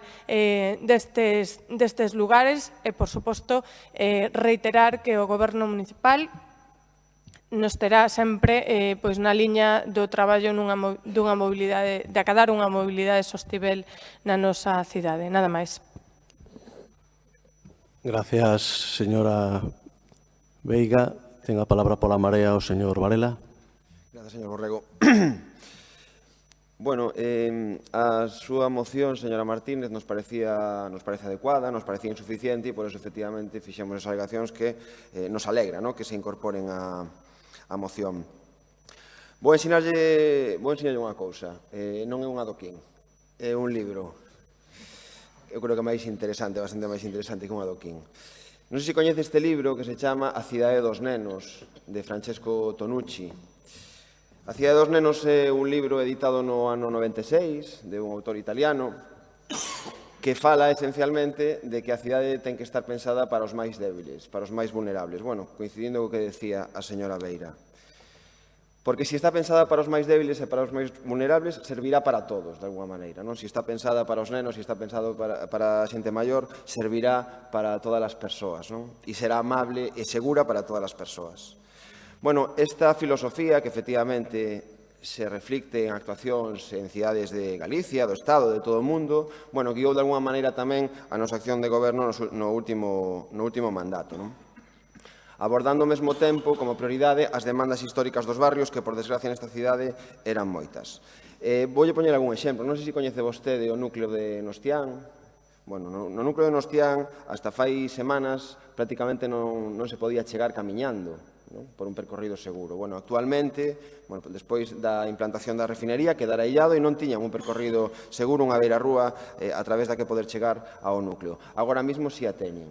E como en Ostián, en Birloque, en Palavea Vella, en Bens, no Campanario, nos afanamos por na periferia da cidade, non só no centro, intentar resolver demandas na línea da moción que presenta vostede e que nos emendamos. E por eso tamén implementamos ese programa, o paso a paso, que esperamos era un programa de rehabilitación e mellora dos pasos de peóns na cidade, que son máis de 3.000 e que estaban en bastante mal estado en moitos dos casos. Nos intentamos convertilo a partir de inicios do ano 2018 nun programa estrutural municipal e por eso incluímos nesta moción esa petición, ese rogo tamén. Esperamos que o Goberno municipal actual continúe con esa línea de intervención en puntos que son estratégicos nas zonas, nos sendeiros peatonais na cidade. E tamén, efectivamente, a intervención que fixemos nos centros escolares, que é o reivindicala. Para nós, de alguma maneira, son os puntos quentes, os puntos máis simbólicos, estratégicos do que é a seguridade vial, nesa línea que comentaba da CIA e dos nenos. E intervimos en moitos, no entorno de moitos centros escolares por toda a cidade, nas escolas Navaca en Juan Flórez, no Rosalía de Castro en Sagrada Familia, no Raquel Camacho na Agradorzán, ou no Anxo da Garda, no Castrillón, son algúns dos exemplos. Esperamos tamén que sigan sendo unha prioridade para o actual Goberno municipal. E xa rematando, quería facer efectivamente mención a esas obras de mellora no entorno ou nos camiños escolares seguros que están pendentes de execución a través dos fondos DUSI. Proxectos xa quedaron listos e tamén os fondos quedaron listos, operativos, e por eso esperamos que o actual Goberno municipal os execute coa maior brevidade posible. En definitiva, unha cidade segura para o peón é unha cidade máis xusta, como xa decía. Eu creo que fixemos moito nese sentido nos últimos 4 anos, pero queda moito por facer na cidade, dende logo. Esperamos que o actual Goberno continue coa senda que abrimos para conseguir unha cidade paseable para todos. Grazas. Gracias, señor Varela. Polo Grupo Popular ten a palabra o señor Deus. Moitas grazas. Bo día a todos e todas. A mobilidade é unha das principais preocupacións dos cidadáns, xa sexa no seu componente de tráfico e aparcamentos, nas deficiencias de rúas, beirarrúas e viales ou na eficacia do transporte público. E esta preocupación na nosa cidade hai que situala dentro dun contexto de deterioro evidente do estado das nosas rúas. É unha constante as queixas dos veciños en todos os barrios sobre a limpeza das rúas e beirarrúas ou o nulo mantemento que nelas prodúcense. En ocasións, transitar pola beirarrúa para os peóns é un exercicio de risco. Baldosas rotas e levantadas, tapas de rexistro que non están a nivel, bordos deteriorados, excrementos de cans por todos os lados. Estas deficiencias provocan, sen dúbida, serios problemas de seguridade viaria para os peóns. Hai que lembrar o informe que a OCU realizou sobre a limpeza viaria das cidades españolas. Non nos sorprende que no devandito estudo a Coruña figure como unha das cidades peor valoradas nos últimos 4 anos, outra folla en branco para o anterior Goberno municipal. Iso sí, deixaron de executar 170 millóns de euros, dos cales moitos se podían haber empregado en plans de reposicións e mantemento de firmes. No noso programa xa se expuña a necesidade dun plan de choque para toda a cidade. Este plan gustou tamén á actual alcaldesa, que prometía que o primeiro que había que acometer era esta limpeza viaria urxente de toda a cidade, para que ofreza un aspecto mellor do que ten nestes momentos e que sexa máis atractiva do que xa é. Isto manifestábao polo mes de xullo. O problema é que ese plan de choque non é só un asunto de limpeza, e limpeza, mantemento, pintadas. E temos que decir que a día de hoxe non sabemos nada dese plan de choque. Xa pasaron todos os turistas do verán e estamos xa ás portas do Nadal. Os pasos de peóns constitúen un punto clave nas cidades. En ese lugar no que viandantes e vehículos atópanse e onde ocorren moitos dos accidentes. Segundo datos da DST, o 67% de todos os peóns falecidos en accidentes de tráfico producíronse nas zonas urbanas e deles, en torno ao 15% dos atropelos graves ou mortais ocorre nos pasos de peóns. É necesario e imprescindible realizar un plan de mantemento e tamén de renovación da sinalización viaria, tanto horizontal como vertical na nosa cidade, que redunde nunha maior seguridade para os movimentos dos peóns. En concreto, nos pasos de peóns, coa utilización de pinturas antideslizantes ou a utilización da tecnoloxía actual que permita desenvolver solucións en pasos de peóns intelixentes, iluminando as propias marcas viarias horizontais do paso de peóns xunto coas sinais verticais adxacentes ou sistemas luminosos tipo semafórico para os peóns. Estes sistemas de vanguarda poderían incorporarse a moitos dos cruces da nosa cidade, sobre todo aqueles máis perigosos e aqueles que teñen un maior tránsito de peóns. E ni que dicir ten que sería moi conveniente que este tipo de señalización nos pasos de peóns utilizados polos escolares á saída dos colexios, onde existe unha problemática evidente. Imos apoiar a moción presentada por o Grupo de Cidadáns e tamén as incorporacións que fixo a Marea Atlántica. Por certo, os camiños escolares foron creados polo Goberno Municipal do Partido Popular e moitas asociacións queixanse que non tuveron continuidade nos 4 anos anteriores. E tamén nos gusta que se incorpore ese programa de renovación dos pasos de peóns, que ao mellor si se fixera nos 4 anos anteriores ou se non estaríamos a falar deste tema.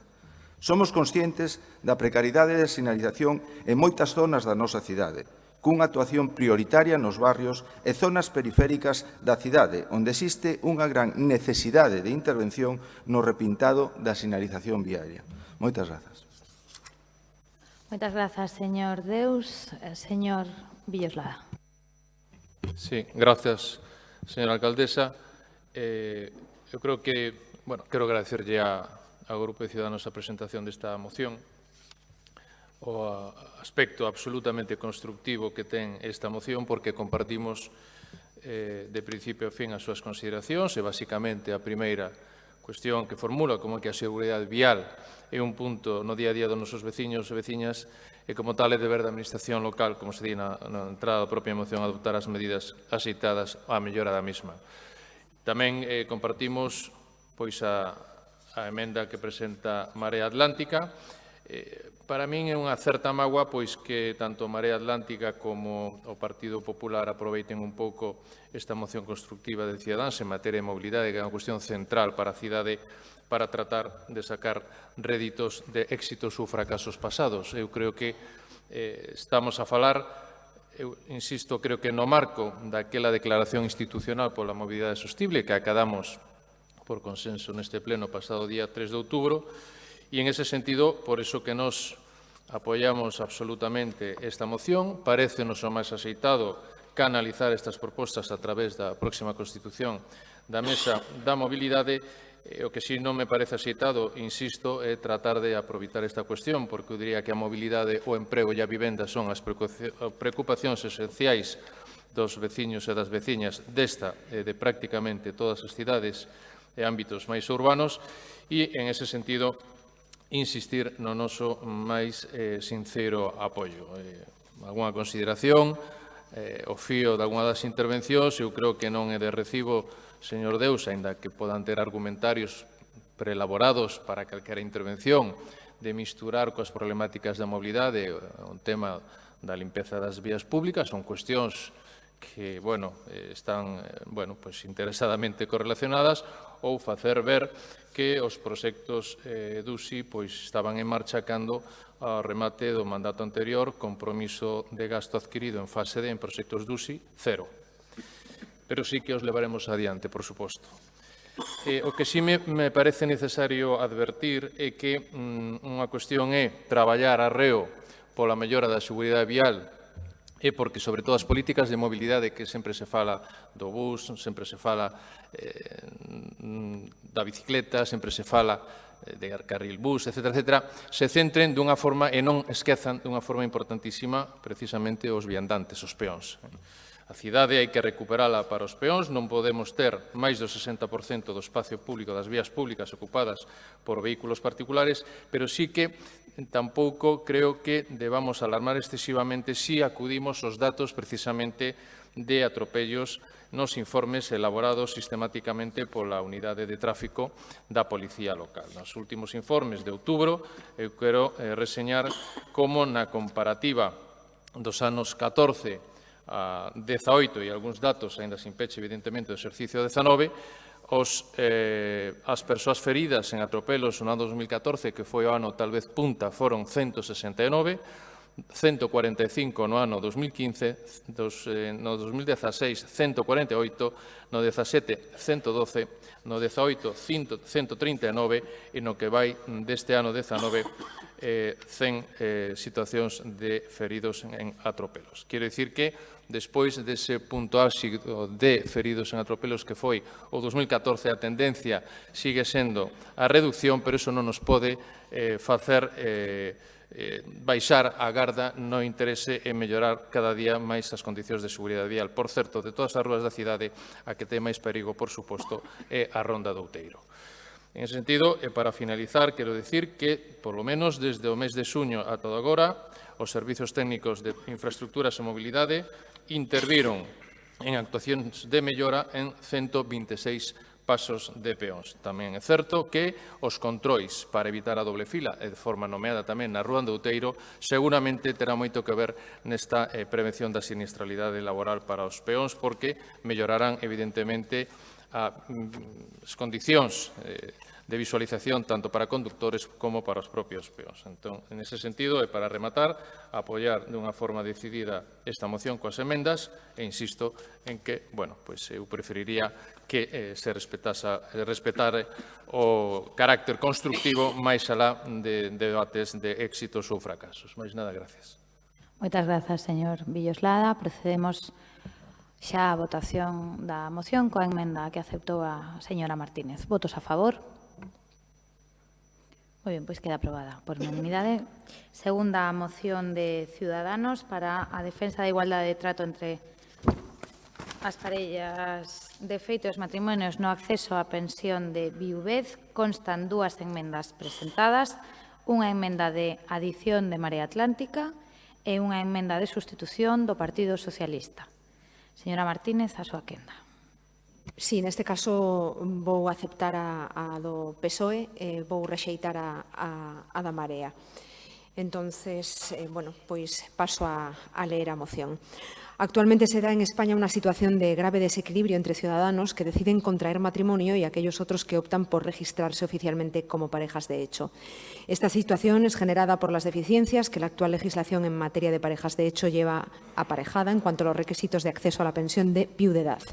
La decisión de constituir pareja de hecho todavía acarrea importantes diferencias en coberturas y protección en España, pues existen desigualdades dependiendo de dónde resida la pareja. Galicia tiene una ley aprobada que facilita el registro y los trámites de estas parejas en relación a otras comunidades. Por eso instamos al Gobierno a igualar los derechos para percibir la pensión de viudedad en toda España. El Real Decreto Legislativo 8/2015, por el que se aprueba el texto refundido de la Ley General de la Seguridad Social, que regula el derecho de las parejas de hecho a tener acceso a la mencionada pensión, en su artículo 221, incluye las condiciones que las parejas de hecho deben cumplir para poder acceder a la pensión de viudedad.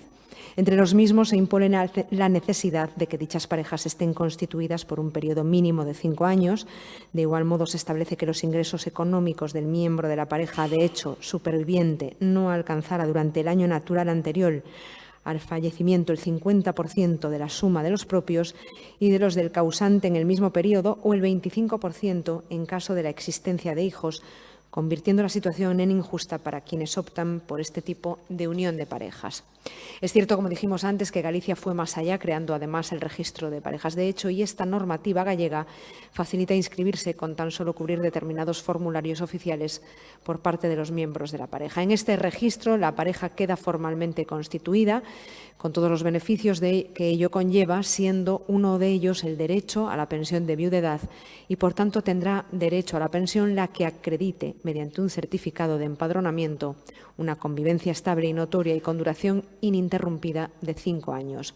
El hecho de que en Galicia se haya creado ese registro que facilita la demostración de la existencia de la pareja de hecho equipara los requisitos de acceso. En cambio, por no estar equiparada en todo el ámbito nacional, proponemos al Pleno que inste al Gobierno de España la modificación de los correspondientes preceptos del Real Decreto Legislativo 8/2015 y de todas aquellas normas relacionadas con él para equiparar los derechos en el acceso a la pensión de viudedad de las parejas de hecho con el de los matrimonios civiles. Moi ben, moitas grazas, señora Martínez. Polo BNG, señora Beira. Sí, pois desde o BNG en principio íamos abster nesta moción, pero aceptar a señora Martínez Lema a emenda do Partido Socialista, o quedar substituídos os 2 puntos por este único punto, votaremos a favor. Íamonos abster porque realmente estábamos de acordo co primeiro punto da moción, o que pasa que co segundo punto non podíamos estar de acordo. Pensábamos, preguntábamos se era un despiste ou máis ben unha intención de recentralizar a legislación en materia de parellas de feito que hoxe en día está descentralizado ás comunidades autónomas. Hai moitas comunidades autónomas hoxe en día que xa legislaron sobre as parellas de feito, e de feito en Galiza houbo que agardar o infausto bipartito para iso. Para nós, se nese punto 2 se falase de que no Estado se aprobase unha carta de dereitos básicos para as parellas de feito ou algo así, sí que poderíamos tela apoiado. En definitiva, esta parte 2 desaparece, polo tanto, estamos a favor da moción. E falando de cousas infaustas e aproveitando que esta iniciativa provén de Ciudadanos, un partido absolutamente empeñado en rematar cos nacionalismos, o galla fose único, a verdade, pero está de moda subirse a ese carro ou máis ben calar diante de algunhas afirmacións ou incluso pretensións de ilegalizacións. Vou lembrar algo, e vai a colación desta moción, vou lembrar algo que pasou en 2009, cando un partido nacionalista, o Partido Nacionalista Vasco, propuxo no Congreso unha proposición de lei, efectivamente, para que os dereitos para cobrar a pensión de viuvedade das parellas de feito, fosen bastante máis flexibles e, efectivamente, puidese, digamos, ter esa pensión de viuvedade, aínda que non pasasen polo rexistro, e que se pasase a considerar parella de feito a todas aquelas que puidesen probar que o son. Porque hai moitas unións que se ven non están, dicían desde o PNV, que se ven non están suxeitas a ningunha regulación xurídica, si constitúen un verdadeiro núcleo familiar que hai que respectar e, polo tanto, non se lles pode discriminar a hora de cobrar determinadas prestacións sociais. Argumentaba así o Partido Nacionalista Vasco, e eu teño que dicir que só tivo apoio o Partido Nacionalista Vasco naquel momento de CiU, de Convergencia e Unión, de Esquerra Republicana de Cataluña e do Bloque Nacionalista Galego. Nin o Partido Popular, nin o Partido Socialista naquel momento viron oportuno apoiar isto. Digo, porque para que vexan vostedes, para que lles quede demostrado a vostedes o terrible e temible que son os nacionalismos. Nada máis. Moitas grazas, señora Beira. Pola Marea Atlántica, señora Delso. Sí, bo día a todas as persoas que nos acompañan hoxe no Salón de Plenos, os traballadores municipais e dos medios de comunicación, e ao público tamén que nos segue polo streaming. É unha obviedade decir que a realidade social e afectiva mudou, que a sociedade evolucionou e que o modelo de familia xa non é unha foto fixa, que a realidade actual pide que falemos de familias. Como en tantas outras cousas, a sociedade vai por diante e as leis, o ordenamento xurídico, ten necesariamente que actualizarse de acordo á nova realidade. Hoxe hai un amplo abanico de familias e todas deben ter as mesmas condicións, os mesmos recoñecementos e facilidades para acceder non só á pensión de viudedade, senón a calquera tipo de subvención ou axuda pública. Por iso insistíamos na nosa emenda na necesidade do recoñecemento de todas as diversidades familiares, facendo fincapé na protección real e xurídica sen ningún tipo de discriminación das distintas realidades, LGTBQI, monoparentais, monomarentais, etc. Os poderes públicos teñen a obriga de lexislar ao cambiarse o tipo de relación de familia e con elo garantizar que esta convivencia e afectividade que se leva a cabo nas relacións de familia podan producirse con absoluta liberdade e total xustiza e igualdade. Queda moito traballo por facer neste sentido todavía, pero compre lembrar, no caso concreto das parellas de feito, algún avance recente. Estou falando da aprobación por unanimidade da proposta do Grupo Confederal no Congreso dos Diputados da PNL no mes de xuño de 2017 para equiparar a fiscalidade das parellas de feito e que as parellas de feito non foran discriminadas mediante a vía impositiva se levase a cabo a reforma da Lei 35/2006 do imposto sobre a renda das persoas físicas. E, como digo, se equiparase o tratamento fiscal tanto dos matrimonios como das parellas de feito. Como digo, o noso ordenamento xurídico non pode fomentar nin permitir que haxa familias de primeira nin de segunda categoría. Motivo polo cal é de imperiosa urxencia seguir resolvendo as disfuncións do noso sistema xurídico que segue discriminando as parellas de feito e outras modalidades de familia e coloca a centenares de miles de familias en franca desventaxa a hora de desarrollar o seu marco de convivencia. Que lembrar tamén o artigo 39 da Constitución que di que os poderes públicos deben asegurar a protección social, económica e xurídica da familia. Debemos superar a concepción de familia aplicada ao interpretar este artigo da nosa Constitución. Consideramos tamén que na liña do que pide esta moción tamén é fundamental levar a cabo algunha medida dende o Concello. Nese sentido, tamén decíamos na nosa emenda que conviría levar a cabo unha revisión técnica do Rexistro Municipal de Parellas de Feito para garantizar efectivamente e adecualo, sobre todo a normativa autonómica, os dereitos de todos os cidadás que se inscriben nel. Por iso, non entendemos o criterio do Grupo de Ciudadanos para recitar a nosa emenda en favor do que parece, e permítame que diga, un matrimonio de conveniencia crecente co Partido Socialista. Por iso ímonos a abster. Moitas grazas, señora Delso. Polo Partido Popular, señora Gallego. Sí, bueno, muchas gracias. Pues efectivamente, matrimonio de conveniencia. Vuelvo a estar de acuerdo con la marea atlántica. Esto empieza a sonar ya grave, porque no entendemos por qué retira el punto 2. Ha cambiado de criterio de repente, porque realmente es importante que haya homogeneidad, y ahora lo explico. Lo que no tiene sentido es el caos que se está montando con las mociones, y permítame que haga este inciso, porque se presentan el lunes para que entren en el orden del día. Cuando estamos bajando por la escalera nos llega una de la marea atlántica, que era tan importante sus puntos, que viene sin puntos, una enmienda de adición. Nos los traen al Pleno. La del PSOE entró por correo electrónico cuando ya estábamos aquí. Tengamos un poco de orden y de sentido, porque esto, desde luego, no puede ser. Pero ya que uno mismo se autoenmiende y recorte por la mitad una moción cuando tenía tan claro que o quiere una ley estatal o no quiere una ley estatal, o es que presentan una moción porque la presentan en toda España, pero no sabe que en Galicia hay un registro de parejas de hecho. Es bastante inexplicable que eliminen este punto. Desde luego, no estamos para nada de acuerdo con la enmienda de la marea, para nada, porque no tiene sentido. Porque, fíjese, las parejas LGTBQI ya están reconocidas como parejas de hecho y como matrimonio incluso, o sea que no tiene sentido. Desde luego, la pensión de viudedad en familias monoparentales o monomarentales, pues tampoco parece que tenga demasiado sentido.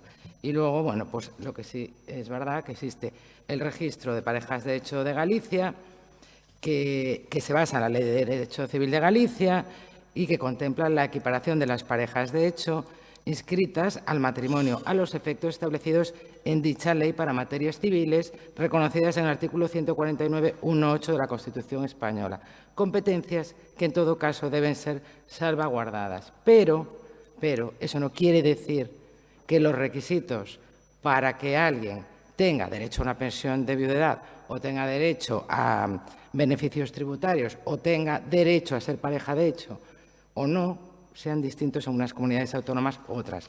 Hay 13 comunidades autónomas que tienen regulación, las demás no la tienen. Entonces, bueno, nosotros consideramos que sí sería bueno que hubiese una ley estatal que unifique los requisitos, más allá de las competencias que en materia de derecho civil tengan cada una de las comunidades autónomas. Ahora mismo sí no parece que tenga mucho sentido que se reconozca la pensión de viudedad, pero que se limite a los ingresos del año anterior al fallecimiento. No parece que tenga mucho sentido, porque eso va a determinar que tengas derecho a una pensión el resto de tu vida o no lo tengas. O sea, sinceramente, eso sí nos parece que no tiene mucha lógica. Ahora mismo la Comisión Europea ha decidido investigar por qué la legislación española impide cobrar la pensión de viudedad a parejas de hecho cuando tienen más ingresos que el cónyuge fallecido y, de hecho, el próximo día 12 la Comisión de Peticiones del Parlamento Europeo, que preside el Partido Popular pues debatirá el asunto y veremos las conclusiones y, en su caso, pues las medidas a adoptar. Si es cierto que las parejas de hecho suponen cerca del 15% de las uniones que se registran en España, que el número de parejas de hecho se ha triplicado desde 2001, que 1 de cada 7 hogares formados por parejas corresponden a una pareja de hecho y que 4 de cada 10 nacimientos ocurren sin que los padres estén casados, pero su tratamiento legal sigue siendo difuso y muy polémico por las diferencias que soportan respecto a beneficios fiscales, económicos y asistenciales con respecto a los matrimonios. Bueno, sí es cierto también que hay algunos asuntos que han quedado zanjados, entre comillas, pero sí resueltos por los tribunales, como es el derecho, bueno, precisamente en el tema de las pensiones, ¿no? Que no haga falta tener hijos en común para poder cobrar la pensión, pero sí es verdad que sigue habiendo diferencias y bueno, votaremos a favor de esta moción. Muchas gracias. Muchas gracias, señora Gallego. Señora Neira. Bueno, muchas gracias, señora alcaldesa. Señora Gallego y señora Delso, matrimonio de conveniencia ninguno. Yo, no sé, permítame el consejo y, lógicamente, es gratuito y, por lo tanto, nada importante, pero yo creo que tutelar a otras fuerzas políticas para decidir cómo y cuándo tienen que efectuar pactos es una osadía. Decir que el apartado segundo de este acuerdo estaba bien como estaba es una osadía, y además viniendo de usted, que me consta que sabe perfectamente de lo que está hablando, y usted sabe perfectamente que una ley de ámbito estatal de aplicación en todo el territorio nacional es imposible en este momento, constitucionalistas de pro, como son su partido y el mío, en vista del artículo 149.1, apartado 8 de la Constitución española, que dice que la competencia exclusiva es del Estado en legislación civil, salvo en aquello que venga pues regulado por lo que son los derechos propios o derechos forales. Y esta comunidad autónoma tiene derecho foral. Por lo tanto, donde existe, lógicamente, el derecho foral, usted sabe que conforme al artículo 4.3 del Código Civil se aplica de manera supletoria al derecho común, esto es el Código Civil. Pero bueno, quitando esa cuestión, que por eso nosotros proponemos, pues una enmienda. Tiene bastante que ver, señora Gallego, pero no vamos a hacer una disertación jurídica que es muy interesante, la dejamos para la comida. Tiene bastante que ver. Lo que no se puede pedir es una ley de ámbito estatal aplicable en todos los territorios con independencia de que existan o no legislaciones forales, porque eso es atentar, digo de nuevo, contra lo dispuesto en la Constitución española. Si quieren ustedes, plantean la reforma y allá vamos con todo. De otra parte, pues nosotros, lógicamente, estamos a favor de que efectivamente se haga en este momento pues una modificación de la Ley de la Seguridad Social, que es en lo que consta esta moción, instar al Gobierno del Estado a que modifique la Ley General de la Seguridad Social para que no exista en este momento esa diferencia en el acceso a la pensión de viudedad. No voy a entrar a opinar sobre el tema de las diversas formas de familia relativas a la pensión de viudedad, porque tampoco veo dónde está la pensión de viudedad de la familia monomarental o monomarental. En este momento, las parejas que están separadas o divorciadas ya acceden a las pensiones de viudedad según la fecha del divorcio y según las condiciones que existan de manera posterior. No vamos a pretender divorciarnos a fecha de hoy sin cumplir los requisitos como la pensión compensatoria y tener derecho a una pensión de viudedad desde mi punto de vista. Esto es muy diferente con el tema de la protección jurídica o como las formas de protección a los distintos tipos de familia. Y en esto hay que hacer, lógicamente, un ejercicio de memoria. Porque, evidentemente, cuando se hace la modificación de la Ley General de la Seguridad Social en el año 2007 para que se acceda a la pensión de viudedad por parte de las parejas de hecho, la hace en su momento el Gobierno socialista de José Luis Rodríguez Zapatero. Por cierto, un par de años después de que se implantara o se aprobara la modificación del Código Civil la modificación del Código Civil con la Ley de matrimonios del mismo sexo, por cierto, recurrido por el Partido Popular y afortunadamente bien resuelto por el el Tribunal Constitucional. En aquel momento, donde había muchas más dificultades para acceder al matrimonio civil, era una realidad que se tenía que dar una respuesta, pues lógicamente, a las parejas de hecho. Yo no sé si es tanto a las convivencias no formalizadas. Los tribunales en ese caso son absolutamente claros cuando dicen que las parejas que tienen una convivencia larga, estable a lo largo de los años y de una manera libre han decidido no formalizarla, bueno, pues no tienen lógicamente los mismos derechos que pueden tener las parejas que están regularizadas, sea a través de la forma del matrimonio o en este momento, como estamos indicando, a través de las parejas de hecho. Lo cierto es que hoy en día, que es más fácil, por cierto, firmar un matrimonio civil que acceder al registro de parejas de hecho de Galicia o incluso a los registros de parejas de hecho municipales por la cantidad de documentación que se pide al respecto. Es menos la que se pide para contraer matrimonio civil. Igual de fácil divorciarse en un caso o en el otro cuando no existen hijos, porque cuando existen hijos es lo mismo.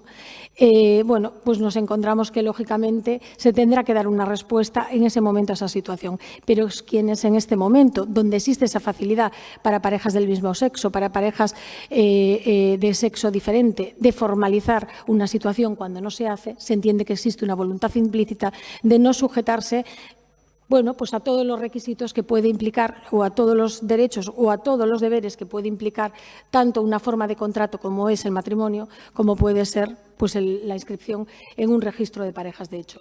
No obstante, yo creo que la Ley General de Seguridad Social sí se ha quedado obsoleta en ese punto y nada dificulta que en este momento pueda haber un consenso, lógicamente, para modificarla y, bueno, y hacer que las parejas de hecho debidamente registradas, tanto en los registros municipales como en los registros autonómicos, pues accedan a igualdad de condiciones que accede un matrimonio casado civilmente. Moitas grazas, señora Neira. Señora Delson, manteñen a súa emenda. Señora Martínez aceptou a emenda do Partido Socialista, polo tanto, se votará en primeiro lugar a emenda presentada pola Marea Atlántica. Caso de non prosperar esta, se votará a moción de Ciudadanos coa emenda feita polo Partido Socialista. Primeira votación, votos a favor da emenda presentada polo Grupo Municipal Marea Atlántica. Moi ben, moitas grazas. Votos en contra. Moi ben, decae esta emenda. Votamos a moción. Votos a favor da moción. Moitas grazas. Votos en contra. Abstencións. Grazas. Prospera a moción. Terceira e última moción do Grupo Mixto Ciudadanos. Moción para a creación do Consello Municipal de Maiores. Hai tamén dúas enmendas. Unha emenda de sustitución do Partido Popular e unha emenda de adición da Marea Atlántica. Señora Martínez, a súa quenda. Sí, en este caso no voy a aceptar ninguna de las dos, prefiero que se vote la moción tal cual está. Y antes de empezar con la exposición de motivos, me gustaría aplaudir la noticia que leíamos ayer en prensa sobre la creación de un censo de mayores y la teleasistencia gratuita para mayores de 80 años. Pero ponemos un pero, que no nos gusta escuchar este tipo de iniciativas en la misma semana que han aparecido dos mujeres que vivían solas, muertas en sus casas. En la misma noticia de prensa leíamos también que no hay datos oficiales de los ancianos que mueren solos en casa, según cuenta un miembro del Instituto de Medicina Legal de Galicia, que lo que va de año él solo estuvo en el levantamiento de 7 u 8 personas mayores que llevaban días muertas. Según el INE, en A Coruña hay cerca de 1.500 hombres y mujeres mayores de 65 años en esa situación. Por eso la moción presentada en el anterior pleno hacía hincapié en esa edad para la creación de un censo siempre voluntario que ayude a determinar, localizar y posteriormente ofrecer un seguimiento a los mayores que residen solos. El objeto de nuestra moción era desarrollar un plan específico para mejorar la calidad de vida y combatir la soledad no deseada antes de que finalice el año, con el fin de dotarlo presupuestariamente para 2020, punto que no se aceptó en la enmienda que proponían PSOE y Marea. Es por eso que ahora nos alegra enormemente leer que sí que están dispuestos a incluir en los presupuestos de 2020 una partida reservada para este servicio. Y continuando con nuestra intención de involucrar a los mayores en la sociedad, traemos esta nueva moción en la que proponemos la creación de un Consejo Municipal de Mayores, porque el lugar más cercano donde los ciudadanos pueden poner en valor sus opiniones, sus aportes, donde sus iniciativas sean más efectivas y adecuadas a sus necesidades, son los ayuntamientos. Nuestras personas mayores son esa valiosa parte de la ciudadanía que día a día aumenta notablemente. Ellos son los mejores conocedores de las cuestiones que les afectan, quienes de mejor forma pueden generar propuestas que favorezcan su bienestar, quienes mejor pueden representarse a sí mismos, velando por sus necesidades, y todo ello además aportando a la sociedad esa sabiduría tan valiosa que la edad y la experiencia le da. Por otra parte, el Ayuntamiento es la entidad local que pone en marcha y ejecuta las políticas públicas. En su debate, elaboración, implementación y evaluación, cada vez se hace más importante contar con órganos de consulta que sean fuertes vínculos de asesoramiento formados por colectivos específicos. La creación de un Consejo Municipal de Mayores como órgano consultivo dotaría a las personas mayores de una mayor participación social, del reconocimiento que tanto merecen y de una gran solidaridad mutua, poniendo a nuestra disposición sus valores y el acervo de conocimiento que tanto nos pueden aportar. Además, nos permitiría apuntar directamente en dónde incrementar los recursos necesarios que les impliquen en la elaboración de proyectos destinados a mejorar sus vidas. Entre sus funciones estarían representar a las personas mayores ante el Ayuntamiento y otras entidades, desarrollar programas, actividades y acciones comunicativas, cooperar con otras entidades, participar activamente en el ámbito social, político y cultural de las personas mayores, contribuir y proponer iniciativas, jornadas, encuentros o cualquier otra acción que les favorezca. Designarían comisiones de trabajo y nombrarían a sus integrantes. El Pleno del Consejo estaría integrado por una presidencia, una vicepresidencia y los vocales, contando esos últimos entre sus miembros como mínimo con un representante de cada formación política con representación municipal, un representante de la Federación de Personas Mayores de Galicia, un representante de cada asociación o sección de la tercera edad inscrito en el Ayuntamiento, un representante de cada una de las organizaciones sindicales que no cuenten con una sección de pensionistas y jubilados en la ciudad, un representante de todas las residencias, establecimientos o centros de mayores con sede en La Coruña, un representante de la Consellería de la Xunta de Galicia con competencias en políticas sociales y un representante de la Confederación de Empresarios de Galicia. Por todo ello, el Grupo Municipal de Ciudadanos solicita al Pleno de esta corporación el siguiente acuerdo: la creación y puesta en funcionamiento del Consejo Municipal de Personas Mayores de La Coruña a la mayor brevedad posible. Moitas grazas, señora Martínez. Polo Bloque Nacionalista Galego, señora Beira. Sí, pois desde o BNG gustaríanos anunciar que imos votar a favor da iniciativa. Todo que sexan órganos de participación poden ou parecennos ben. Non nos parecía ben a emenda de sustitución presentada polo Partido Popular. Creo que desvirtúa absolutamente a moción presentada pola concelleira de Ciudadanos. Sí, nos gustaría votar a favor da Marea Atlántica porque se trata dunha moción que engade pois algunhas cuestións que podemos entender como como positivas, como que sexa na Comisión de Benestar onde falemos da Constitución e das normas de funcionamento dese Consello de Maiores por se temos algunha outra idea a respecto, por exemplo, do que é a composición do propio Consello, que se establece ou se preestablece na parte expositiva desta moción. Pero, ainda que estamos, obviamente, a favor destes órganos de participación, tamén nos gustaría dar unha perspectiva que creo que debíamos tamén ter presente, porque creemos que pode ser útil este Consello, pero tamén hai que ter en conta que as persoas maiores, máis inactivas, máis soas, máis desamparadas, non van ser precisamente aquelas que vayan participar deste Consello de Maiores. Polo tanto, hai que ampliar tamén a perspectiva alén deste Consello Municipal.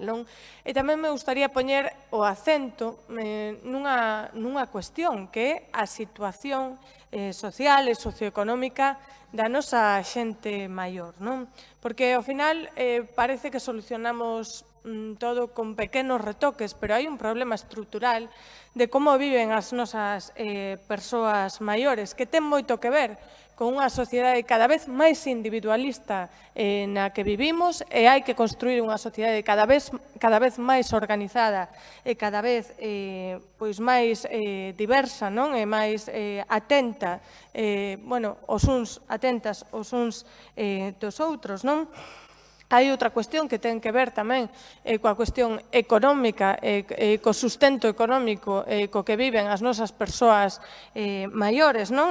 O certo é que en Galiza vivimos coas segundas pensións máis baixas de todo o Estado e algo ten que ver tamén isto coa situación dos nosos maiores e das nosas maiores. Tamén algo terá que ver a situación da lei de dependencia e a súa relativa aplicación e o seu pésimo financiamento por parte do Estado. Algo terá que ver tamén ese déficit na atención á dependencia e nalgo teñen que ver tamén os sucesivos gobernos do Estado e tamén da Xunta de Galiza e tamén, por suposto, o Concello. O Concello pode facer moito, xa falamos no pasado pleno a este respecto en implementar programas de cohabitación. Parécenos fundamental que haxa programas de cohabitación nas que as persoas novas que queren vir a vivir a nosa cidade e que realmente teñen un déficit para poder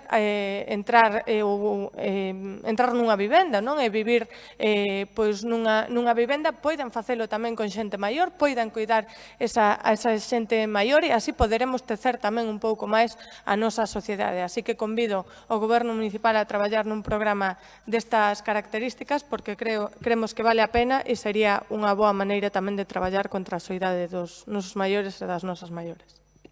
Moitas grazas, señora Beira. Pola Marea Atlántico, señora Delso. Sí, evidentemente estamos de acordo co sentido da moción, con contar coa participación social de todos os cidadáns no deseño e posta en marcha das políticas públicas. Proba de elo son evidentemente todas as políticas de participación impulsadas no pasado mandato.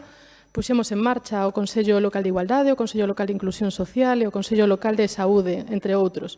Os concellos, como institucións máis próximas aos cidadáns, temos a obriga de ser porosos, abertos, participativos no modo de facer e implementar as políticas. E temos que facelo garantizando a pluralidade e diversidade e contando con todas e todos os veciños.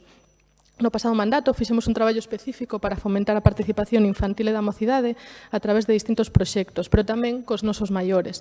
Dende o proxecto que traballou directamente cos maiores no marco do Laboratorio Cidadá, do COLAB, ao grupo de traballo específico alrededor da problemática da soidade que está creado e cuso traballo debería continuar dentro do Consello Local de Saúde e ao que, por certo, facemos mención na nosa emenda. Así como o traballo iniciado tamén man a man con todas as entidades para o Plan de Inclusión e o Plan de Saúde. Ademais, creamos distintos grupos de traballo específicos para afondar distintas cuestións urxentes como atención primaria sen fogarismo, saúde mental, cuidados ou o de soidade xa mencionado. Aproveitamos para lembrarlle ao Goberno que convoque o Consello de Saúde existente e o resto de consellos locais constituídos no pasado mandato. Así mesmo, lembrarlle de novo, tanto ao Goberno como ao Grupo de Ciudadanos, xa o fai esta mañá algún medio de comunicación, que o servicio de teleasistencia xa é gratuito.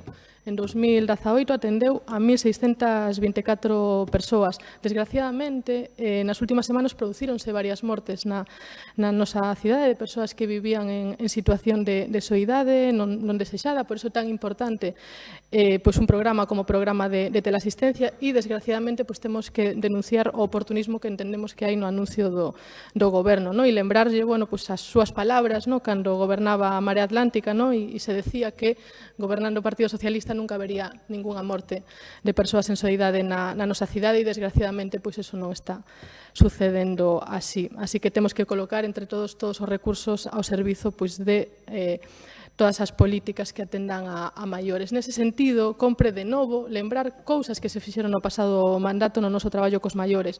Aumentamos un 14% os fondos para o servicio de axuda no fogar. Sancionamos as empresas que incumpliron como CLECE. Melloramos a organización da oficina de dependencia, fixémola máis eficiente cun novo software para que as traballadoras poidan centrarse efectivamente no que teñen que centrarse, que é o traballo social. Activamos tamén, puxemos en marcha distintas modalidades de atención como acompañamento e seguimento telefónico. Puxemos en marcha o programa de respiro familiar para as familias cuidadoras. Reforzamos os programas que xa existían como Bono Taxi e o Talón Restaurante nos que aumentamos os fondos.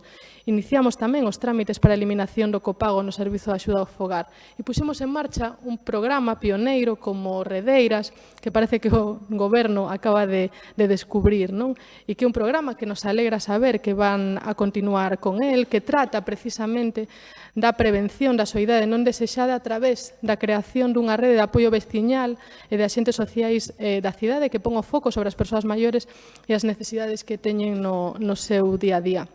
Dito isto, entendemos que o espírito da moción estamos de acordo con el, pero tamén temos que dicir que non entendemos porque foi tan difícil, directamente imposible, consensuar co grupo propoñente unha emenda de adición que, como decía a compañeira Avia, a intención era enriquecer a moción e complementar o sentido da moción e nos apena a verdade a intransigencia mostrada polo grupo de Cidadás. A nosa emenda, ademais de instar a dar continuidade ao traballo no marco do Consello de Saúde, instaba ao Concello a adherirse a unha rede internacional que creo que pode ser unha boa rede de boas prácticas, a rede mundial da OMS, e instar ao Goberno a elaborar no marco da Comisión unha proposta para o funcionamento deste Consello de Maiores. Como estamos de acordo co espírito da moción, xa remato, e porque nos preocupa tamén a falta de pluralidade na proposta de integrantes que se fai deste Consello de Maiores, pois vamos a votar a favor, pero tamén anunciamos que a vindeira semana convocaremos a Comisión de Benestar que presidimos para debater entre todos os grupos a mellor composición para esta proposta de Consello de Maiores e, sobre todo, para a súa posta en marcha a maior brevidade. Moitas grazas, señora Delso. Non é costume desta presidencia debatir cos voceiros e propoñentes, pero si quero facer unha puntualización é que nunca, nin eu, nin ningún membro deste goberno ou do Partido Socialista dixo a barbaridade de que cun goberno socialista non habería ningunha morte. Porque nós somos políticos, non deuses. O gallá non houbera ningunha morte. O que eu dixen e repetín en campaña, e o repito aquí as veces que faga falta, é que cada vez que aparece un veciño ou unha veciña falecido en soedade, para min é un fracaso. E si o é. E lamento moitísimo as dúas mortes acontecidas esta semana. E lamento moitísimo cada morte dunha persoa en soidade. E por iso creo que eso nos ten que levar a unha reflexión profunda, a traballar máis, a traballar arreo para evitar esas situacións, pero, dende logo, nin a min, nin a ningún membro deste goberno se nos ocurriría dicir que cun goberno socialista non haberá mortos. Simplemente quería puntualizar esa frase. Señora Gutiérrez, a súa quenda. Gracias, señora alcaldesa. Buenos días a todos y a todas las personas que están aquí, que nos ven y que nos escuchan. Bueno, ya hemos hablado de que Galicia sufre la peor crisis de la que nadie habla, pero en la que estamos inmersos, que es la crisis demográfica. Galicia envejece, sabemos que es la segunda comunidad autónoma con el índice de envejecimiento más grande, por detrás de Castilla y León, y concretamente Coruña lo hace en mayor medida porque alcanza casi al 25% de su población. Esto, que siempre consideramos que es una buena noticia, porque cada vez tenemos una esperanza de vida más larga, de forma simultánea obliga a los poderes políticos y públicos a reinventar sus políticas y sus servicios. Los mayores son un segmento de la población importantísimo y es para ellos que viven intensamente, para los que viven solos, para los que precisan apoyo, aquellos para los que el gobierno anterior, a pesar de lo que dice la señora Delso, no ha prestado demasiada atención. Es en ellos en los que tenemos que centrarnos, ya que durante el último mandato este colectivo fue el absoluto olvidado.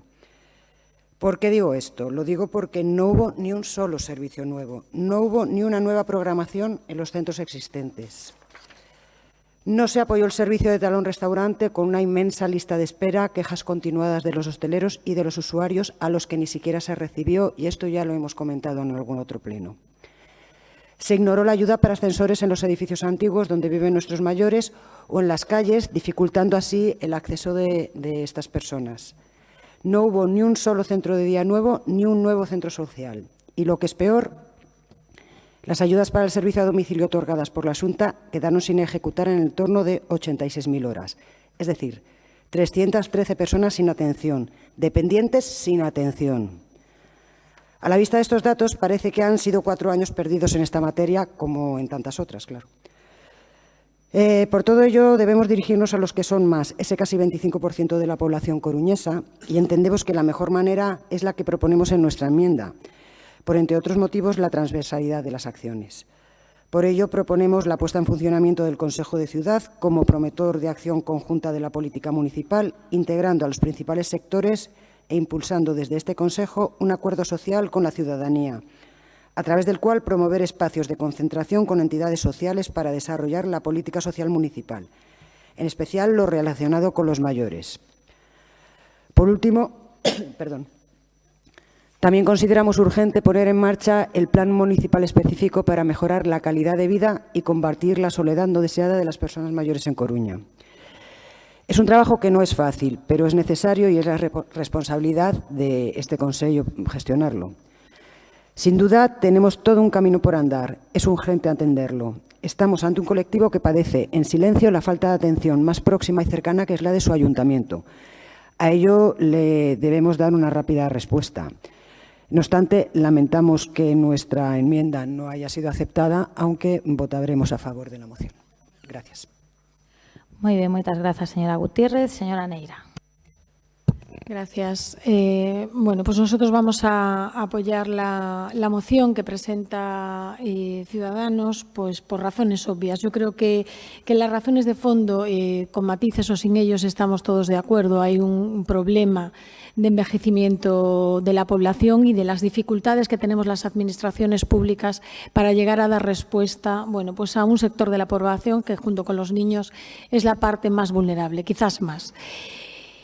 Yo no voy a entrar en las afirmaciones que hizo la señora Delso, porque ya contestó la señora alcaldesa, pero sí voy a dar un dato. Desgraciadamente, los dos últimos casos que hemos leído y que nos han pues sobrecogido el corazón a todos nosotros esta última semana son dos personas mayores que no tenían ningún tipo de contacto con los servicios sociales. Cuando nosotros hablamos de hacer la teleasistencia y hacer un censo de las personas mayores, en primer lugar vamos a hacer ese censo de personas mayores de 65 años. En segundo lugar, ya hablé de esto en el pleno anterior, tenemos que hacer un mapa de cómo se encuentra la sociedad en cuanto a personas vulnerables, tanto a nivel social como a nivel económico y también por edad. Y en tercer lugar, tenemos que llegar a esas personas mayores que, siendo vulnerables, bien sea porque viven en soledad o bien sea porque carecen de medios económicos o bien sea por las dos cosas a la vez, tenemos que ser nosotros capaces de llegar a donde ellos no llegan a pedir esa ayuda. No se trata tanto de que la teleasistencia sea gratuita, lo es porque el número de usuarios entra dentro del marco económico de ese convenio que se tiene por Cruz Roja, por lo tanto no queda nada fuera, sino de efectuar ese censo, de remitir comunicaciones por parte de la Administración local a los mayores y de informarles acerca de un servicio para que sea utilizado de manera masiva y siga siendo gratuito, aun cuando las cifras desborden la cantidad actual, porque a la vista está de que está siendo pues infrautilizado, al margen de que se tienen que simplificar los trámites, evidentemente, para poder acceder a él, tanto en lo que respecta pues a las líneas telefónicas que eran necesarias hasta ese momento y que hoy en día ya no tienen por qué serlo, como otro tipo de cuestiones. Para nosotros, lo hemos dicho siempre, hacer un programa de atención integral a las personas mayores es un tema tan complejo como necesario. Y es un tema complejo. Y es un tema complejo por la situación en la que se encuentra, lógicamente, la Administración local de cara a sus recursos humanos, como también por parte de la población tan distinta y tan diversa a la que tenemos que llegar.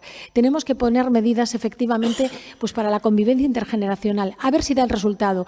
Otras ciudades nos dicen que no han dado resultado, pero vamos a intentarlo. Estamos poniendo en marcha la Oficina Municipal de Voluntariado Juvenil para tratar de ser pues quien canalice a esos jóvenes que en muchas ocasiones sí pueden realizar tareas de voluntariado con personas mayores, y va a ser en primera instancia a donde van a ser dirigidos también en colaboración con las asociaciones del tercer sector que trabajan pues con este colectivo que se encuentra más desfavorecido. Y es verdad, una medida que decía la señora Villaveira de compartir vivienda, no seguramente solo en la promoción pública que pueda salir en el Ayuntamiento de A Coruña. También se ha valorado la posibilidad de que el CEMIX, de que la Concejalía de Juventud, a través de los centros cívicos, pueda dar información a la gente mayor, que pueda tener pues habitaciones libres en su casa y que pueda acoger estudiantes, porque al final es un ganar entre ambas partes, la convivencia entre dos sectores de la población, el no estar solo y seguramente, pues el rendimiento económico que pueda tener para quien puede pagar poco y para quien seguramente necesite cobrar ese poco. Potenciaremos también las actividades en los centros cívicos, que evidentemente están bien dotados en cuanto al contenido y en cuanto a la oferta. También se potenciará, bueno, pues seguramente a un sector que no estuvo todo lo bien tratado o reconocido como el sector de los voluntarios en los centros cívicos, que tienen tantos años como años tiene las actividades y el programa de actividad que se hizo para personas mayores en los centros cívicos. Nos encontramos con numerosas personas mayores que ceden su tiempo para que otras personas mayores acudan a actividades que prestan ellos de una manera absolutamente gratuita, tejiendo los lazos, bueno, pues que al final son ese germen de lo que hoy se llama Redeiras y que es un programa estupendo que seguramente tiene que avanzar mucho más. Desafortunadamente no está dando los resultados que tendría que estar dando. Como todos los programas cuando inician, no por errores yo creo que por parte de la Administración, ni muchísimo menos por la falta de compromiso por parte de los sectores que en este momento están implicados. Seguramente también tendremos que solicitar la colaboración del Sergas, como existe en otras comunidades autónomas, para que los médicos de familia pongan en contacto a las personas mayores con esa oficina de voluntariado juvenil, bueno, pues para poner en contacto a personas jóvenes con personas mayores, para que los acompañen a la compra, para que los acompañen a hacer gestiones que para nosotros pueden ser sencillas, tales como recargar la tarjeta Millennium en el cajero o ir a las gestiones del banco. Y trataremos también de hacer campañas divulgativas desde los centros cívicos, porque al final es nuestro altavoz más importante. Y a través de esa red de voluntariados que existen en los centros cívicos, pues para compartir la noche de Nochebuena, para pasar fiestas juntos y para tratar, bueno, pues de que esas redes de afectos se puedan crear para que no existan muertes como la que ha habido esta semana en el más absoluto silencio, porque tiene que ser una tristeza irse de esta vida en ese silencio sepulcral. De todas formas, desde la Administración local y con toda la humildad del mundo, diciendo que es un trabajo difícil, que es un trabajo duro, que nos faltan manos, que nos falta seguramente todo lo que nosotros necesitamos para dar respuesta a cada una de las personas mayores que se encuentran ahí fuera esperando por la Administración local. Desde luego, sí que está dentro de lo que es nuestra intención y todo nuestro esfuerzo estará destinado a uno de los dos colectivos para los que vamos a trabajar, para las personas mayores y para los adolescentes en situación de vulnerabilidad. Muchas gracias. Moitas grazas, señora Neira. Por orden de presentación, pasamos a votación. En primeiro lugar, da emenda de sustitución do Partido Popular. Votos a favor? Moitas grazas. Votos en contra? Moitas grazas. Non prospera a emenda. A segunda votación é a emenda de adición de Marea Atlántica á moción de Ciudadanos. Votos a favor? Moitas grazas. Votos en contra? Grazas. Abstencións? Non prospera a emenda, perdón. Agora sí, votos a favor da moción presentada por Ciudadanos. Moitas grazas a todos. Queda aprobada por unanimidade. Pasamos segundo a orde do día, as mocións presentadas polo Grupo Municipal do Bloque Nacionalista Galego. A primeira moción sobre a problemática da emigración. Ten a palabra o señor Jorquera. Moitas grazas. En primeiro lugar, quero aclarar que a moción que agora se debate é unha iniciativa transmitida pola plataforma Vía Galega a todos os grupos e que o BNG asume, pois concorda plenamente cos seus contidos. Vivimos nunha época no que a linguaxe política está inzada de eufemismos para encubrir ou desvirtuar realidades absolutamente sangantes. Así, apélase á sustentabilidade para xustificar os recortes, fálase de flexibilidade laboral para encubrir a perda de dereitos dos traballadores, ou de mobilidade laboral para edulcorar o drama social que representa a emigración. Até o punto de que hai décadas existía unha grande conciencia social sobre a dimensión deste drama e, en cambio, agora a emigración se nos presenta como un fenómeno natural e incluso positivo, cando, alén do drama persoal, do drama individual e do drama familiar, a emigración, insisto, un auténtico drama social e nacional. Para unha sociedade é unha auténtica sangría criar e formar unha xeración para que o seu coñecemento e o seu traballo contribúa logo ao progreso de outras sociedades en vez de reverter no seu propio país. E a emigración mesmo está a poñer en perigo a propia viabilidade de Galiza. O impacto da emigración é evidente no noso debalo demográfico e no avellentamento da poboación e non é sostível nin viável un país sen xente, un país envellecido onde os máis novos teñen que procurar lonxe a realización do seu proxecto vital. Os datos falan por si sós da dimensión deste drama social e nacional. Nos últimos 10 anos emigraron de Galiza máis de 200.000 persoas con idades comprendidas entre os 16 e os 54 anos, idades nas que se concentra a maior parte das persoas demandantes de emprego, e delas case 80.000 eran menores de 29 anos.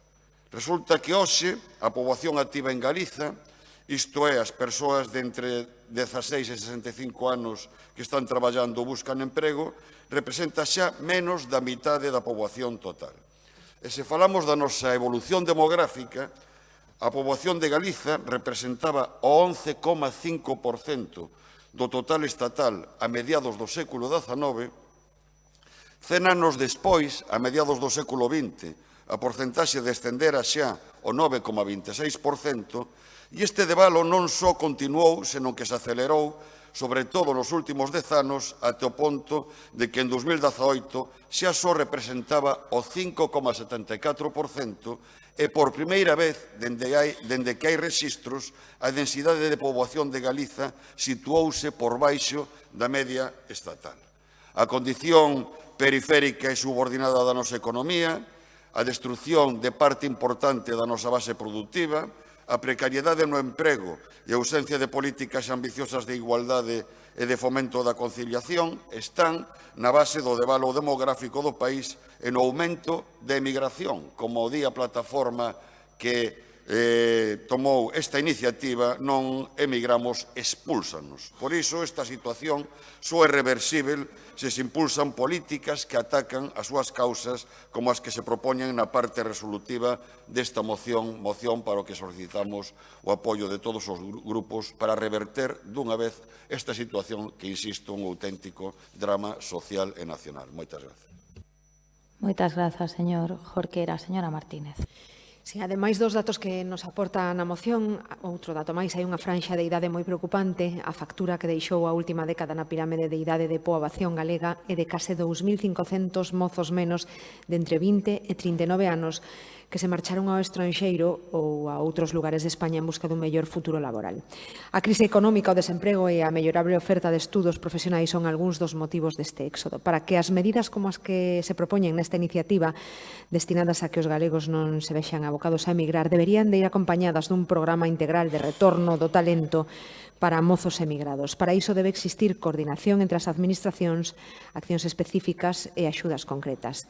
Poderíanse coordenar accións desde un plan local cos plans que neste sentido se aprobaron a nivel nacional e autonómico, establecer un canal de comunicación entre os mozos emigrados que queiran volver e as empresas da contorna que necesitan contratar, establecer axudas para minimizar os gastos do retorno, incentivos destinados a facilitar a posta en marcha de proxectos empresariais e incentivos para que as empresas con centro de traballo na Coruña contraten a estes mozos.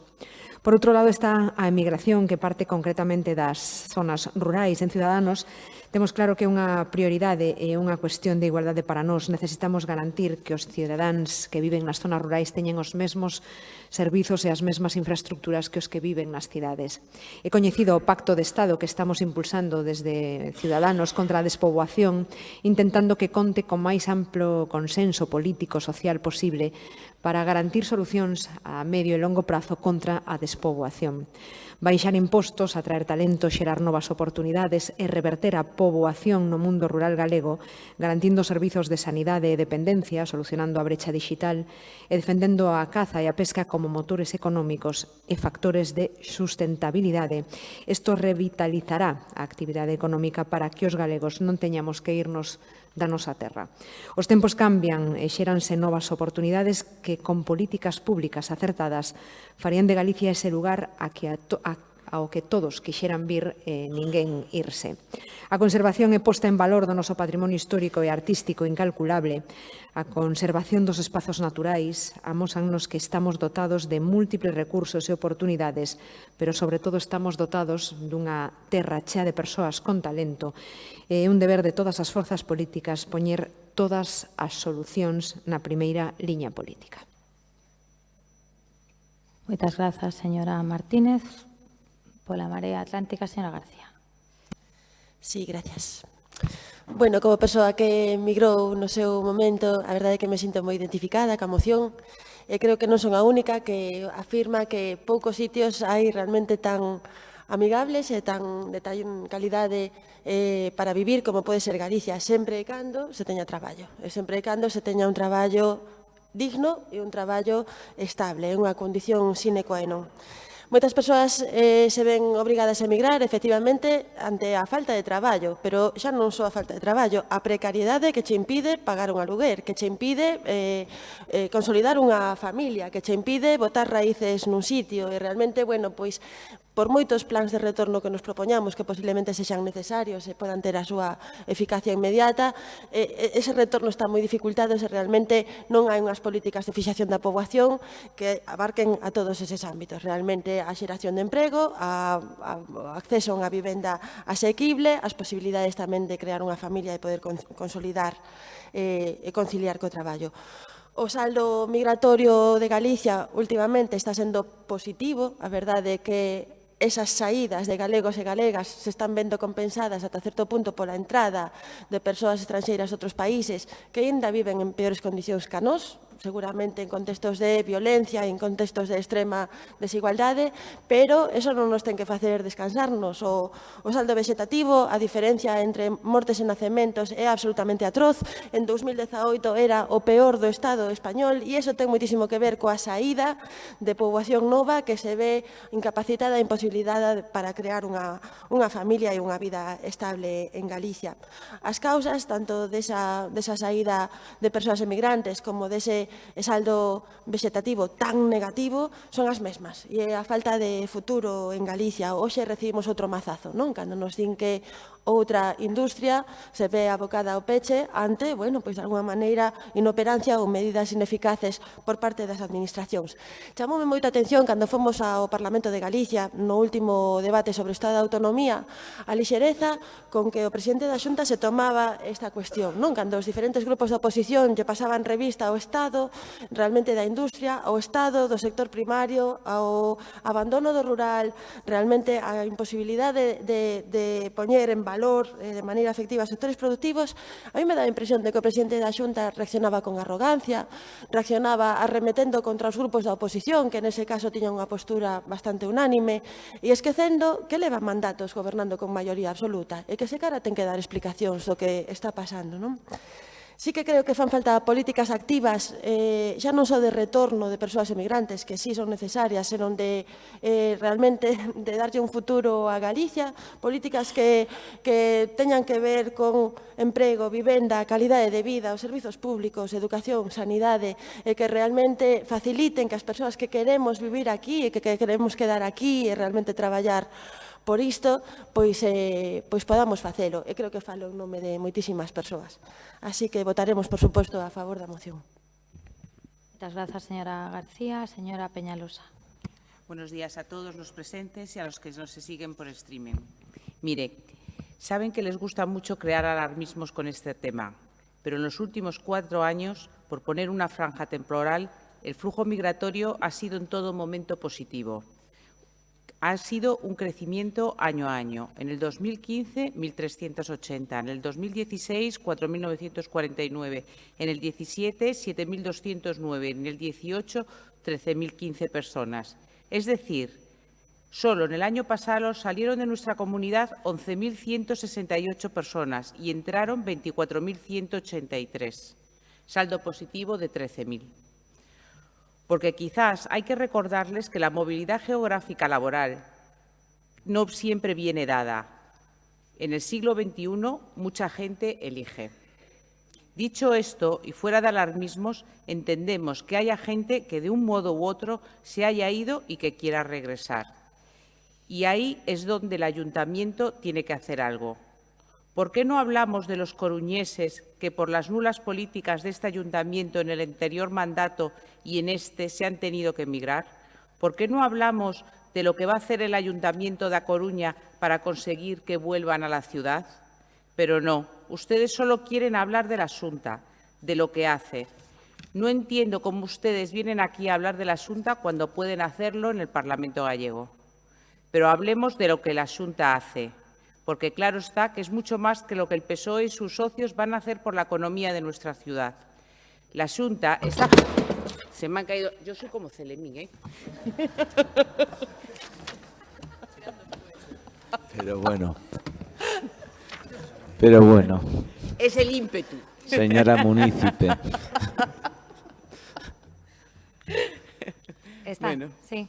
Continúe, señora Peñalosa. Vamos a centrarnos. Apaga el micro. La Xunta Sí. está poniendo en marcha muchas medidas para asegurarse que todo aquel que desee estar en nuestra tierra pueda volver. Así, en el 2017 puso en marcha la estrategia Retorna 2020 para facilitar la vuelta de más de 20.000 gallegos y gallegas del exterior. Se trata de un conjunto de 50 iniciativas que cuentan con un presupuesto total de 235 millones de euros. Con esta inversión, lo que se quiere es incrementar en un 50% el número de retornados, de los que el 60% tienen menos de 45 años. Gracias a este programa de actuación, la tendencia de los gallegos a retornar se mantiene en alza. Pero lo que sí ya me merece la pena, que es para nota, es el último punto de la moción, que quizás es de lo poco con lo que concordamos, dado que efectivamente este Gobierno local nada ha hecho en los últimos 4 años y por el momento nada vemos que va a hacer y ni ha hecho en los 5 meses anteriores por impulsar ninguna política económica. No nos podemos olvidar de los datos que han salido esta semana del paro en nuestra ciudad. La Marea y ahora ustedes han puesto a La Coruña como la ciudad gallega con los peores datos de paro. La disminución del número de parados desde que La Marea llegó a este ayuntamiento hasta hoy es de casi 10 puntos menos que la media gallega. Y si tenemos en cuenta solo este año, mientras que Galicia reduce su paro en un 3%, A Coruña lo aumenta en un 1,29%. Así vemos que si el objetivo es promover desde el ámbito municipal el sector forestal, el energético, el marítimo pesquero, ya pueden empezar por censurar a Pedro Sánchez por sus políticas erráticas con ENCE, con las centrales térmicas, con las empresas electrointensivas o incluso con el reglamento de costas que ha generado decenas de problemas.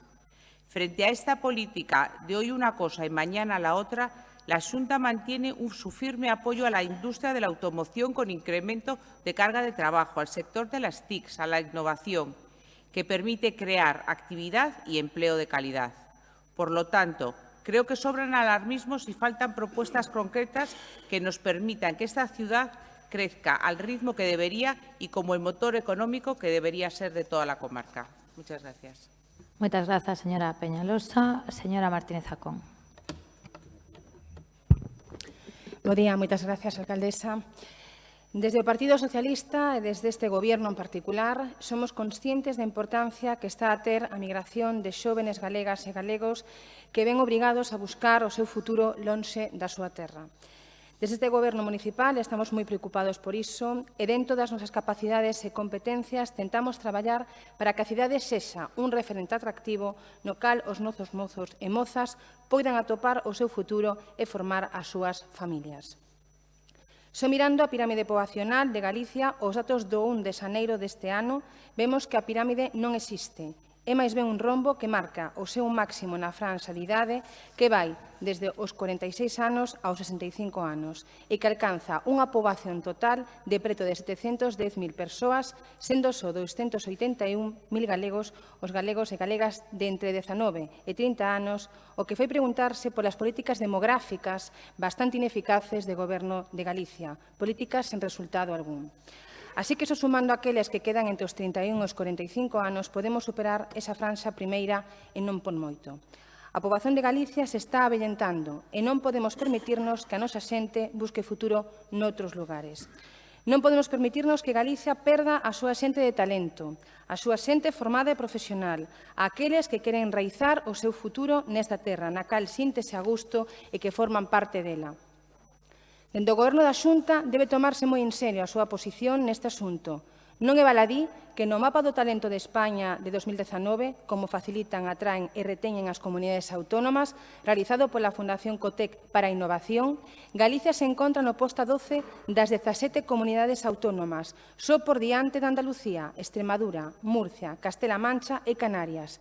E se encontra no posto 16 cando se fala de facilitar a retención e a atracción de talento, creando unha contorna propicia para elo. É dicir, Galicia é a penúltima comunidade autónoma que crea unha contorna propicia para a atracción e retención de talento, só superado por Canarias, a cal ten o problema engadido de que é a rexión insular máis alonxada da península. Din Marea e o PP que o saldo migratorio é positivo, pero non dicen que se debe especialmente aos retornados de Venezuela e venezolanos. Polo exposto, imos a votar a favor da moción presentada polo BNG na que insta ao Parlamento de Galicia para que se adopten medidas contra a emigración da nosa xente que se ve obrigada a marchar por non atopar oportunidades nesta terra. Moitas gracias. Moitas grazas, señora Con. Procedemos, polo tanto, á votación desta moción. Votos a favor. Moi ben, votos en contra. Moi ben, queda aprobada a moción. Segunda moción do Bloque Nacionalista Galego sobre as violencias machistas, que ten unha emenda de sustitución do Partido Popular. Señora Veira. Sí, en primeiro lugar, gustaríame aclarar que non imos aceptar a emenda porque, entre outras cousas, renuncia a que se destine o 1% do orzamento da Xunta de Galiza a políticas de loita contra a violencia machista e pola igualdade. Polo tanto, con esa eliminación xa só nos bastaría para argumentar que non imos aceptar esta emenda. Hai outras cuestións como a modificación da Lei Orgánica 1/2004, que é a Lei Estatal de Medidas de Protección Integral contra a Violencia de Xénero, para que se inclúan dentro da violencia machista, a violencia sexual. Eu teño que dicirlle ao Partido Popular que a lei galega xa o recolle, polo tanto, gustaríame que un partido que goberna o noso país e que goberna Galiza tivese un pouco máis de consciencia da legislación que está aprobada xa no noso país. Fala tamén de desenvolver o Pacto de Estado contra a violencia de xénero dentro dos prazos e co financiamento previsto e tendo en conta a cantidade absolutamente irrisoria que lle toca á nosa cidade en aplicación dese Pacto de Estado, pois evidentemente o financiamento dese Pacto de Estado non nos vale, polo tanto non nos vale a emenda do Partido Popular e non a aceptamos. E máis, parécenos tamén bastante chamativo que queran facer emendas unha organización política que eu teño que recordalo cada vez que falamos de violencia machista, porque non podo facer outra cousa, unha organización política a que non lle treme a man para pactar con organizacións absolutamente fascistas e machistas que negan en sí a violencia machista. Polo tanto, leccións absolutamente ningunhas. A moción o que consiste en poñer o foco neste 25 de novembro, que se vai celebrar xa nuns días, e que o Día Internacional de Loita contra as Violencias Machistas, en poñer o foco no que é a violencia sexual. Desgrazadamente, estamos afeitas ou estamos últimamente sufrindo a información de casos absolutamente aberrantes de violencia sexual exercida exercita no Estado español e absolutamente con sentenzas xudiciais que son absolutamente alucinantes e que realmente o que nos dá a impresión é de que as mulleres que son vítimas de violencia sexual teñen de todo menos comprensión dentro da xustiza e non teñen unha atención axeitada. O último caso, o caso máis chamativo foi o da Manada, pero o último caso é o de Manresa, que é un caso absolutamente alucinante como non se considera violación unha agresión o que é unha agresión sexual en toda a regra de varios homes contra unha rapaza de 14 anos drogada, non? É dicir, é absolutamente increíble que porque esa persoa, esa muller, esa nena estivese drogada non se considere como unha agresión sexual, non se considere unha violación, porque se eu estou drogada e me rouban é un roubo, se eu estou drogada e me asesinan segue sendo un asasinato e a ver por que se ainda por riba me drogan e me violan, iso non é unha violación e pode considerarse un abuso. Este é o motivo principal, ese desamparo no que estamos as mulleres cando sufrimos violencia machista na súa vertente da violencia sexual. Eses casos tan chamativos fannos pensar en que hai que impulsar unha serie de reformas de políticas, tanto desde a Xunta de Galiza como tamén desde o Goberno do Estado. Estamos falando de que se consignen recursos suficientes nos centros de planificación e orientación familiar como do Ventorrillo, como do Orillamar, onde se fan esas tardes xoves que conciencian as rapazas e os rapaces en materia de educación afectivo-sexual. Ese 1% que exiximos para dotar de suficientes recursos a loita contra a violencia de xénero. Estamos falando tamén de que haxa atención xurídica gratuita ás vítimas de violencia sexual, que haxa programas específicos para atender as vítimas de violencia sexual, que se consensúe con todos os ámbitos profesionais que traballan na prevención e na atención da violencia machista, que haxa unha mesa de traballo tamén para isto, que haxa un protocolo específico de atención á violencia sexual no ámbito xudicial, que haxa medidas tamén no campo da prevención e da sensibilización da mocidade, porque hai unha realidade que é absolutamente lamentable, que é que a nosa mocidade se informa sobre a sexualidade na pornografía e, polo tanto, compre que haxa medidas específicas para informar e para concienciar a nosa xente nova, e tamén hai que demandar, por suposto, reformas ao Goberno central. Porque o Goberno central prometeu, o Goberno socialista prometeunos ás mulleres que ia reformar a legislación para dicir e para contemplar nesa legislación que cando non había consentimento, ou se non había, mellor dito, un consentimento explícito, entón sería considerado violación. E o Partido Socialista neste momento podemos dicir que nos fallou, podemos dicir que non cumpriu coa súa palabra. Agardemos que a partir do 10 de novembro cumpra coa súa palabra, nada máis.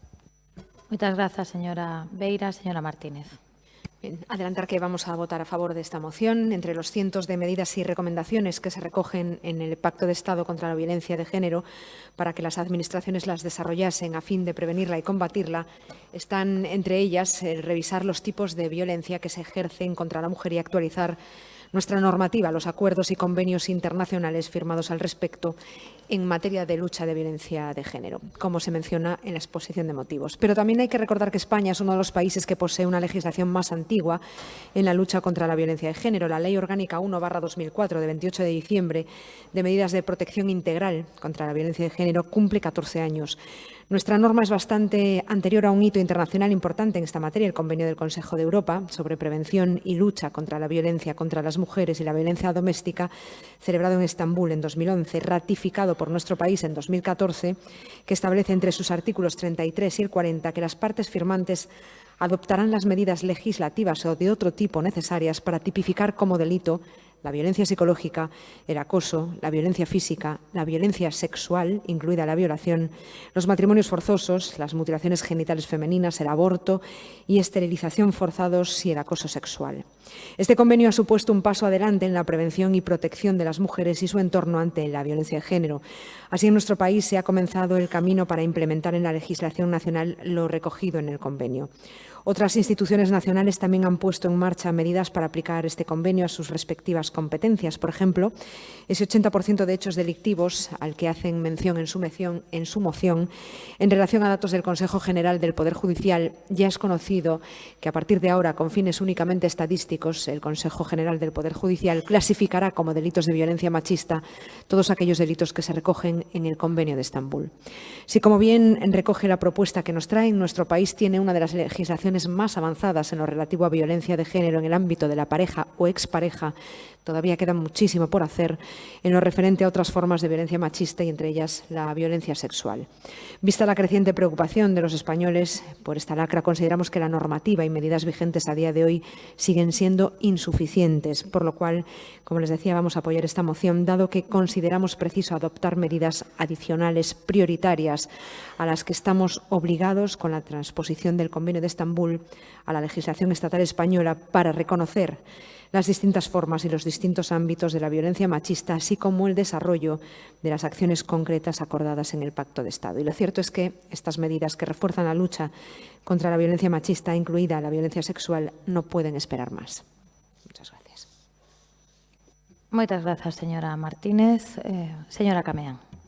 Moitísimas grazas, señora Rei. Moi bo día a todas e a todos. Xa adiantamos o noso voto favorable a esta moción presentada polo Bloque Nacionalista Galego, que non só compartimos en toda a súa extensión, senón que, ademais, creemos que pon sobre a mesa un debate que efectivamente está na xenda feminista e que é un debate que non pode agardar máis. Compartimos, efectivamente, a necesidade de avanzar, a necesidade de dar unha resposta efectiva contra as violencias machistas en plural e unha resposta que este absolutamente á altura dos tempos que estamos vivindo e absolutamente á altura do que nos están reclamando as mulleres desbordando as rúas. O concepto de violencias machistas pon o foco no que é o espazo público, xa transcende o ámbito da parella ou da exparella e vai moito máis aló. Finalmente, o que fai é aproximarse ao que está recollido nun tratado internacional, o Convenio de Estambul, que foi ratificado polo Estado español xa hai uns anos, no 2014, e que se ven denunciando que se está incumprindo de todos os xeitos. Non pode facernos sentir absolutamente descolocarnos que isto se siga incumprindo, senón que creo que temos que ser firmes e contundentes na exigencia de que este Convenio de Estambul se cumpra. A violencia sexual, efectivamente, como dicía anteriormente, forma parte destas violencias machistas. É unha cuestión social que, ademais, reflexa un problema estrutural e as mulleres, dende logo, sabemos moi ben que as violencias sexuais son un tipo de violencia machista, un tipo de violencia machista que padecemos calquera de nós e que, dende logo, dende o Grupo Municipal da Marea Atlántica, non queremos que sexa así. Nos queremos desfrutar da nosa sexualidade con completa liberdade, nos queremos vivir sen temor a sentirnos inseguras, cando volvemos, por exemplo, ás nosas casas, cando andamos por unha rúa que sexa pouco transitada, e queremos, dende logo, ter relacións tamén sexoafectivas que non sexan discriminatorias, que non sexan con coacción e que non sexan violentas. En definitiva, queremos unha vida para as mulleres libre de violencias. E queremos que isto sexa así para todas as mulleres. É certo que comentaba a compañeira Beira que existe un pacto de Estado que foi aprobado no seu momento, un pacto de Estado que en este momento, e temos que dicir así claramente, é unha foto vacía. Este pacto de Estado mandataba a creación dunha lei que desenvolvese a violencia sexual e que a penalizase, e a data actual seguimos agardando por algo que efectivamente é urxente resolver.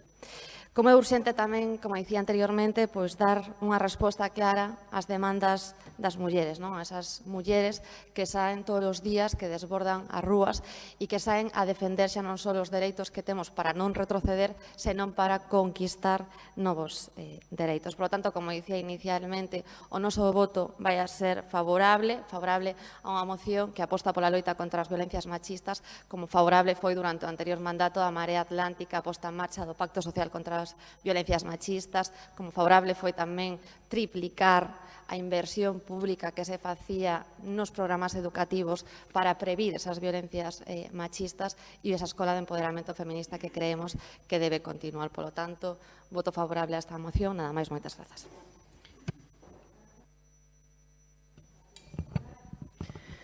Gracias, señora Rey. Sí, por el Partido Popular, señora Gutiérrez. Bueno, es duro y triste, pero hay que insistir para que a nadie se le vaya de la cabeza que en lo que llevamos de año vuelve a haber medio centenar de mujeres que han sido asesinadas por sus parejas o por sus exparejas. 1026 desde el año 2003 que se empezó a contabilizar. Esta cifra, que es dramática, refleja un problema que tiene la sociedad, pero que tenemos que incorporar a nuestra cabeza, que es toda la sociedad quien tiene este problema. Razón por la que la lucha contra esta lacra la debemos hacer desde la unidad, tal como ya hemos insistido desde este grupo municipal en el pleno pasado en el que se trató este tema. En este contexto de unidad, la aprobación del Pacto de Estado contra la Violencia de Género, yo diría que no puede ser una foto vacía, es un punto de partida, podemos pensar que puede ser mejorable, podemos pensar que podemos incluir muchos más puntos aparte de los 278 que tiene, pero nunca puede ser una foto vacía. Además, es importante recordar que este pacto fue apoyado por todos los grupos menos por Podemos. Aunque obviamente, teniendo en cuenta lo sucedido a lo largo de este año, los casos son muy alarmantes y el repunte de las agresiones de los jóvenes debe hacernos pensar, ¿no? Debemos pensar que tenemos que impulsar más su desarrollo con más y mejores coberturas, que den una mayor seguridad a las víctimas, sin olvidar una pieza clave, la educación y la concienciación. En el marco de este pacto hay que destacar que Galicia cuenta este año con 8 millones de euros para distintas iniciativas en esta materia. Pero la Xunta, por más que se intente dar otra visión, ya ha dejado claro su compromiso en la lucha contra la violencia de género. Lo ha marcado como una prioridad, demostrada en los presupuestos, con incrementos continuos en la partida presupuestaria necesaria destinada a ayudar a las víctimas de violencia de género. De hecho, este año se incrementa un 8,11%, pasamos de 25,5 millones a 27,5 millones de euros. Por esto también no entendemos cómo la redundancia no se ha entendido en nuestra enmienda, ¿vale? Porque aquí hablamos que solo desde la Secretaría Xeral de Igualdad y sus políticas destinadas a la consecución de la igualdad de género y de la lucha contra la violencia, no hacemos como ustedes, que incluían este capítulo todo lo concerniente a conciliación. Por tanto, hablamos de una inversión muy superior a este 1% que ustedes demandan. Para nosotros, las escuelas infantiles, los canguros, etcétera, son herramientas para la corresponsabilidad que forman parte de la política social de un gobierno. Perdón. Miren, solo Galicia tiene actualmente en vigor desde el año 2006 una ayuda económica periódica de fondos propios para mujeres que viven en situaciones de violencia de género. En este tiempo se han destinado más de 37 millones de euros a estas ayudas, de las que se benefician 4.165 mujeres. Este año se puso en marcha, además, de manera pionera en España y en colaboración con colegios de graduados sociales, gestores administrativos, educadores sociales, la asistencia integral de los huérfanos de las víctimas de violencia de género. Galicia se convierte así en la primera comunidad en poner en marcha medidas de protección y asistencia integral para los huérfanos y huérfanas víctimas de la violencia de género, intensificando la asistencia a la protección a los menores, que contará con acompañamiento y asesoramiento en la gestión de todos los trámites administrativos que precisen. Tendrán, además, el apoyo socioeducativo hasta que sea necesario.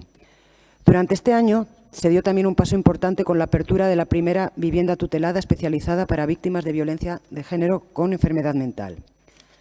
Asimismo, en el capítulo de ayudas económicas periódicas para mujeres víctimas se incluye por primera vez como potenciales beneficiarias a las víctimas de la violencia vicaria o por personas interpuestas.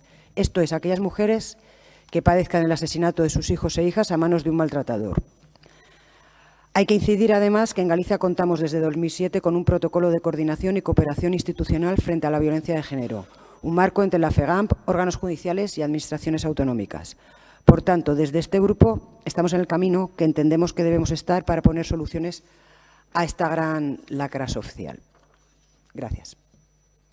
Muchas gracias, señora Gutiérrez. Señora Neira.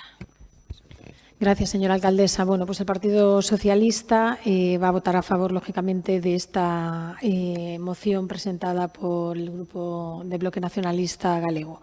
Es evidente, y volvemos una vez más en este pleno, hablar de violencia machista después de los minutos de silencio, después de los actos de homenaje, después de las pancartas, de las banderas, de las manifestaciones y de absolutamente todo a lo que venimos acostumbrados. Yo no me voy a envolver en el tema de las cifras porque siempre es un tema complejo, porque al final entre lo que se presupuesta, lo que se ejecuta, lo que se hace, lo que no se hace, lo que se mete y lo que se saca de los presupuestos que se dan en un pleno es una cuestión difícil. Voy a ir a entrar ya más en una cuestión de fondo. Sorprende, y no digo desde luego que ustedes no crean personalmente en todo lo que están diciendo, que me consta que es así, que como grupo político es fácil decir que el pacto contra la violencia de género que ustedes publicitaron hasta la saciedad es algo vacío, cuando ustedes son los que se hacen la foto y los que van de la mano de un grupo político que, por cierto, se ve que está liderando el paso, desgraciadamente, de la derecha, en la que el otro día, cuando hablaba de las violaciones, hablaba fundamentalmente de que éstas venían siendo efectuadas en su mayoría por inmigrantes. Aquel que dice que no se puede, bueno, que el lenguaje de género, que la perspectiva de género es algo absolutamente que atenta contra la dignidad del ser humano. Y yo ya no le hablo de Abascal, porque ustedes me pueden decir que no tiene nada que ver con ustedes, por mucho que lógicamente pacten con la extrema derecha de este país. Pero sí podríamos hablar, ya que estamos hablando de la violencia sexual, de las manifestaciones de Cayetana Álvarez de Toledo, que nunca nos deja a ninguno indiferentes, con si no se va diciendo que sí hasta el final, o que a veces un silencio no era un no, o Martínez Almeida, alcalde de Madrid. No estamos hablando de otro tipo de personajes que ustedes han tenido en el partido y que ya afortunadamente no están. Bueno, pues que en su discusión pública con el señor Ortega Smith al final dice que, bueno, que sí, que está de acuerdo, que el tema de género tal, pero que no es plan que saque la pancarta. Por lo tanto, es cierto, yo le digo a usted que tiene usted razón cuando habla de la unidad de los grupos democráticos en relación al tema de la violencia de género. Y a ninguno se nos escapa que estamos ante una realidad que somos incapaces de controlar tal y como está viniendo. Por más campañas que hagamos, por más que hagamos mociones instando al Gobierno del Estado, yo creo que sí que tiene que haber una reforma seguramente del Código Penal, ya se ha anunciado la reforma del Código Penal y seguramente sea insuficiente y también hay que hacer una reforma de la Ley de Enjuiciamiento Criminal para ver qué competencias tienen los juzgados de violencia de género y seguramente también se tiene que hacer un mayor control por parte del Consejo General del Poder Judicial de la formación que se le está dando a los magistrados que acceden a los juzgados de violencia de género en algunos lugares y seguramente hay que hacer un mayor control de todos aquellos delitos que pasan por los juzgados de violencia de género o no pasan por los juzgados de violencia de género y pasan por los otros y deberían estar ahí.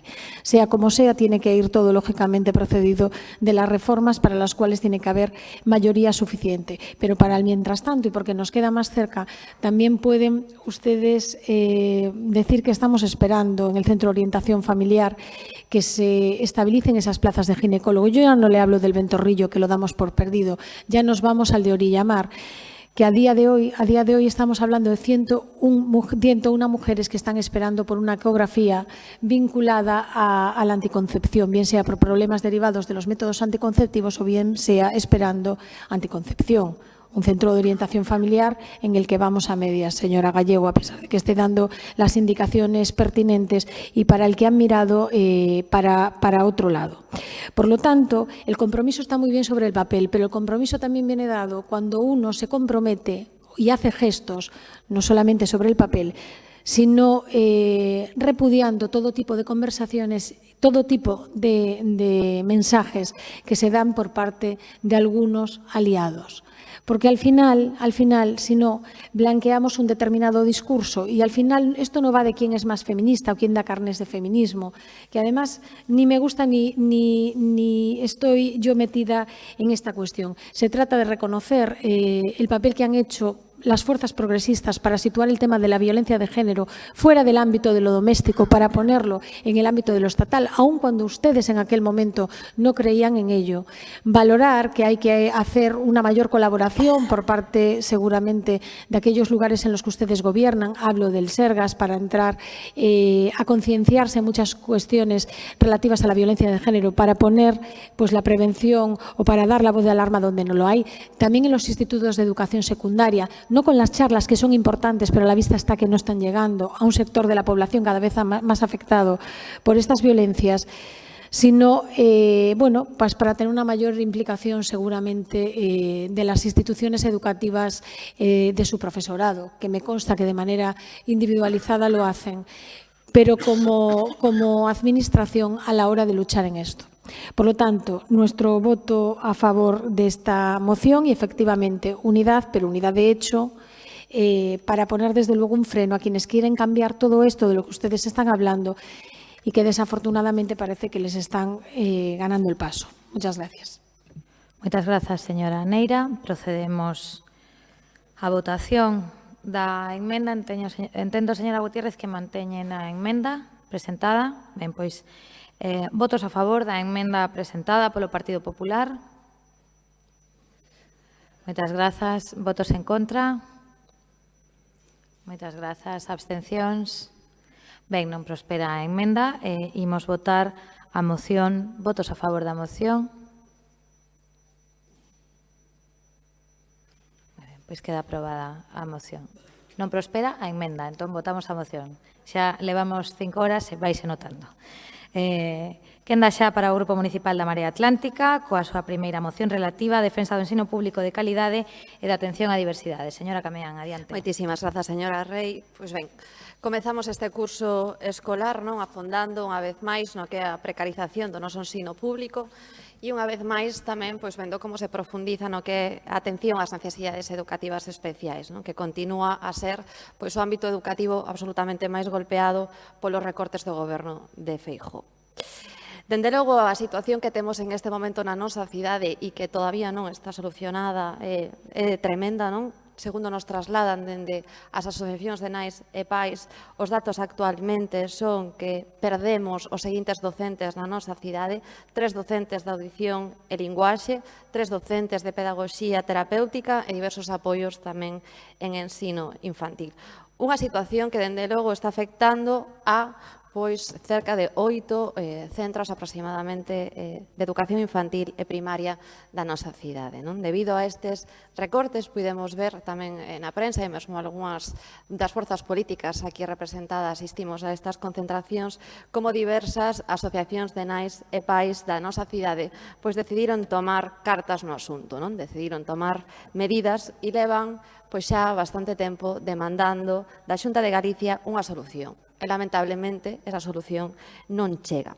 O que si chegou foron unhas medidas correctoras que son absolutamente parches, porque o que nos trasladan desde estas distintas asociacións de nais e pais é que efectivamente o que se fai é dividir as xornadas de tal xeito que a metade dun docente pasa a outro colexio deixando unhas horas de atención que siguen a ser necesarias porque siguen a contar con ese alumnado con necesidades educativas especiais. Non é evidente que, tal e como di o lema destas nais e pais que saen a manifestarse, a Xunta de Galicia o que fai é parchear. Dende logo, non está ofrecendo solucións e, dende logo, non está articulando dereitos.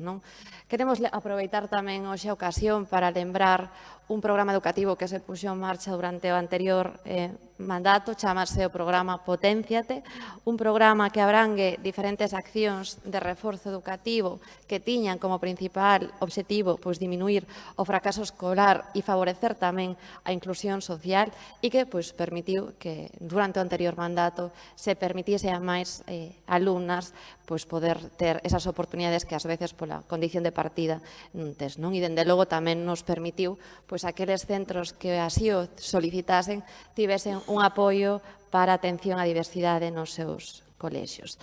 Ben, quero recordar tamén que recentemente varios expertos en dereitos humanos concluíron que no Estado español existe segregación e exclusión do estudantado con discapacidade, o que está equivalendo a violacións moi graves do dereito á educación. Este informe do Comité da ONU, que lles invito a ler cando teñan oportunidades, se non o fixeron xa, sobre os dereitos das persoas con discapacidade, solicitaba unha serie de medidas ao Estado que non se realizaron, non? E entre elas facía mención a ODS número 4, que lamentablemente a data actual segue sen cumplirse, non? O noso sistema educativo é evidente que necesita incrementar a súa calidade e necesita que fronte aos recortes tamén haxa esa unidade, e xa non só haxa esa unidade, senón que as administracións que estén implicadas, e neste caso a Xunta de Galicia, deixe de poñerse de perfil, atenda as nais e pais da nosa cidade, atenda a educación pública de calidade da nosa cidade, atenda a atención á diversidade, que é por o que todas e todos estamos aquí. Nada máis, moitísimas grazas. Moitas grazas, señora Cameán. Señora Martínez. Cada principio de curso encontrámonos con estes problemas, pero este ano parece ser que foi especialmente caótico ante a falta de persoal de apoio para os nenos con necesidades educativas especiais en bastantes colexios da cidade.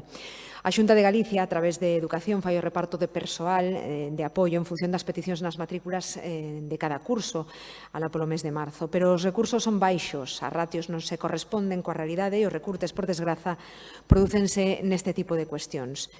Cada comezo de curso, as protestas dos pais provocan que se consiga aumentar o número de persoal de apoio en algunhas ocasións, aínda que na maioría dos casos acaban sendo parches para calmar os ánimos dos pais e das nais.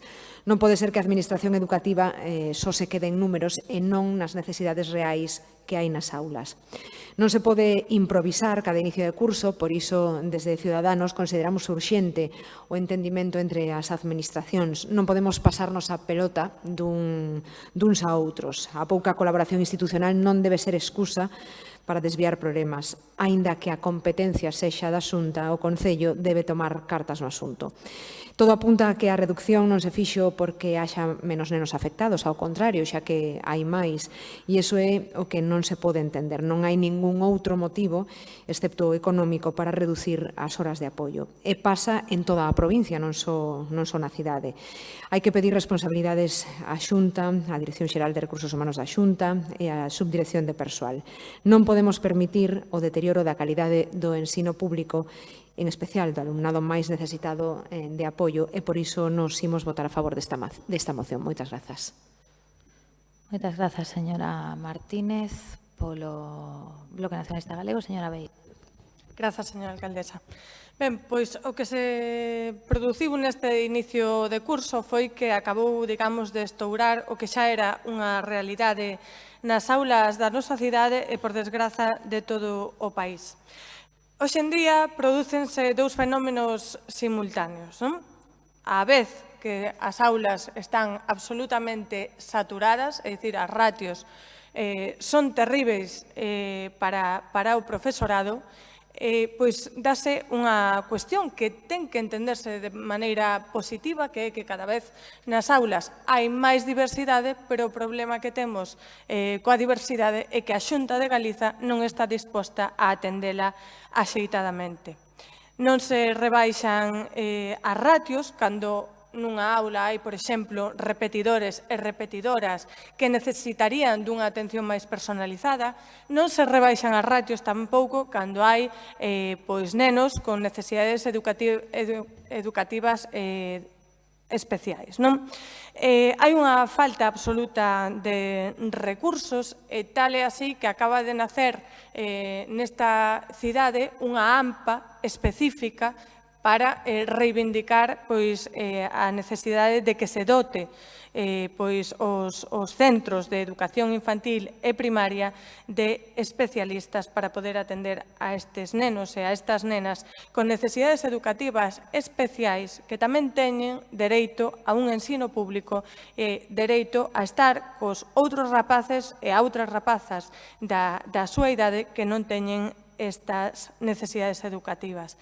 Hai unha ausencia absoluta, unha infradotación de persoal de pedagogía terapéutica, de audición e linguaxe, hai unha ausencia absoluta de coidadoras e de coidadores que poidan estar cos rapaces e rapazas na aula, pero tamén logo nos comedores escolares, que ademais funcionan dunha maneira absolutamente diferente ao persoal de pedagogía terapéutica e audición e linguaxe, porque van con outro réxime noutra consellaría, e iso provoca moitas dificultades tamén nos centros de ensino.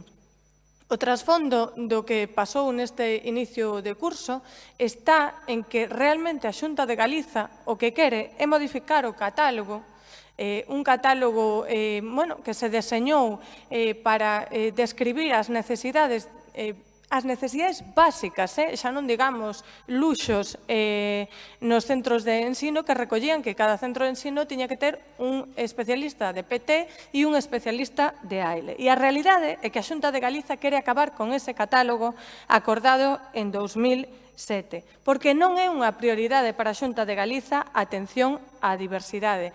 A realidade é que hoxe en día non hai suficiente persoal para atender aos nenos e as nenas con diversidades ou con necesidades educativas especiais. Porque, ademais, hai un problema de funcionamento básico, que é que en xuño se determinan os especialistas que se necesitan nas aulas, pero a realidade é que en setembro chegan moitísimos máis casos ou descóbrense moitísimos máis casos e non se atende correctamente. Ademais, súmase que os equipos de orientación específicos que son de ámbito provincial non están dotados e, polo tanto, as diagnoses tamén se retrasan. E isto é o que o Partido Popular lle debe de chamar excelencia, esa excelencia que é a última letra desa maravillosa LOMCE, non? Esa excelencia que di procurar o Partido Popular, pero que logo realmente non é unha realidade e o que temos é unha de exclusión para estes nenos con necesidades educativas especiais. Nada máis. Moitas grazas, señora Beira. Polo Partido Popular, señor Coira. Muchas gracias. Perdón. La verdad es que yo me quedo sorprendido después de leer y escuchar las intervenciones del miembro de la Marea que presenta, del grupo de la Marea que presenta esta moción y de nuestra compañera de bloque, de cómo con tanta vehemencia descalifican y critican un sistema de educación público que es de los mejores de España, con los mejores ratios de España, dicho por el Ministerio de Educación de España, el actual. Comparativamente, la educación en Galicia con la del resto de España, la educación en Galicia es la mejor. Y también en la atención a la diversidad. O sea que hagan ustedes el favor de dejar de criticar reiteradamente y despiadadamente el sistema educativo público que presta un servicio fantástico a todos los ciudadanos que estudian en la comunidad gallega y que eligen estudiar en un centro público. De verdad que sí es cierto que se producen desajustes, que sí es cierto que esos desajustes, cuando comienza el colegio en septiembre, se hacen los ajustes necesarios, se reúnen la Administración Educativa con los directores de los centros, como sabe el señor Celemín, y se reúnen y se hacen los ajustes necesarios en función de la demanda. Evidentemente, es un procedimiento que lleva unos días y unas semanas y la Administración, la Xunta de Galicia, intenta solventar y atender todas esas demandas, que es un escenario completamente distinto al que ustedes dibujan en esta moción y verbaliza la compañera del BNG. De verdad, es que asustan a la gente diciendo lo que dicen de un sistema educativo que va camino de la excelencia. Ya sé que a ustedes les parece todo fatal.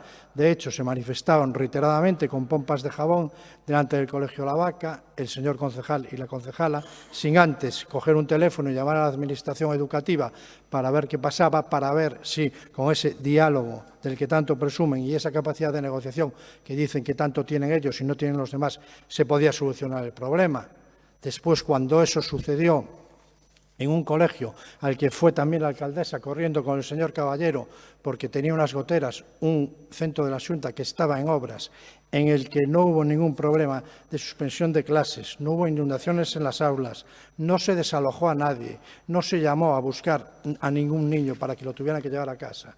El lunes, cuando ustedes tienen un problema en un edificio que ustedes, el ayuntamiento, estamos obligados a mantener, resulta que ustedes no se manifiestan y los compañeros de la Marea no vienen aquí a María Pita a exigir que el ayuntamiento mantenga en condiciones ese centro educativo, ni vamos con pompas de jabón al pleno del ayuntamiento a decir a ver por qué tienen que ir unos padres a recoger a unos niños porque está inundado a mares un colegio por falta de mantenimiento. O los problemas que han tenido con probablemente la peor gestión de la peor concejala de educación que tuvo este ayuntamiento en tiempos, que fue la señora que acaba de leer y defender esta moción, con las becas comedor, que también las volvió a tener el Partido Socialista Obrero Español, 1.680 becas denegadas, 441 niños menos que en el curso anterior.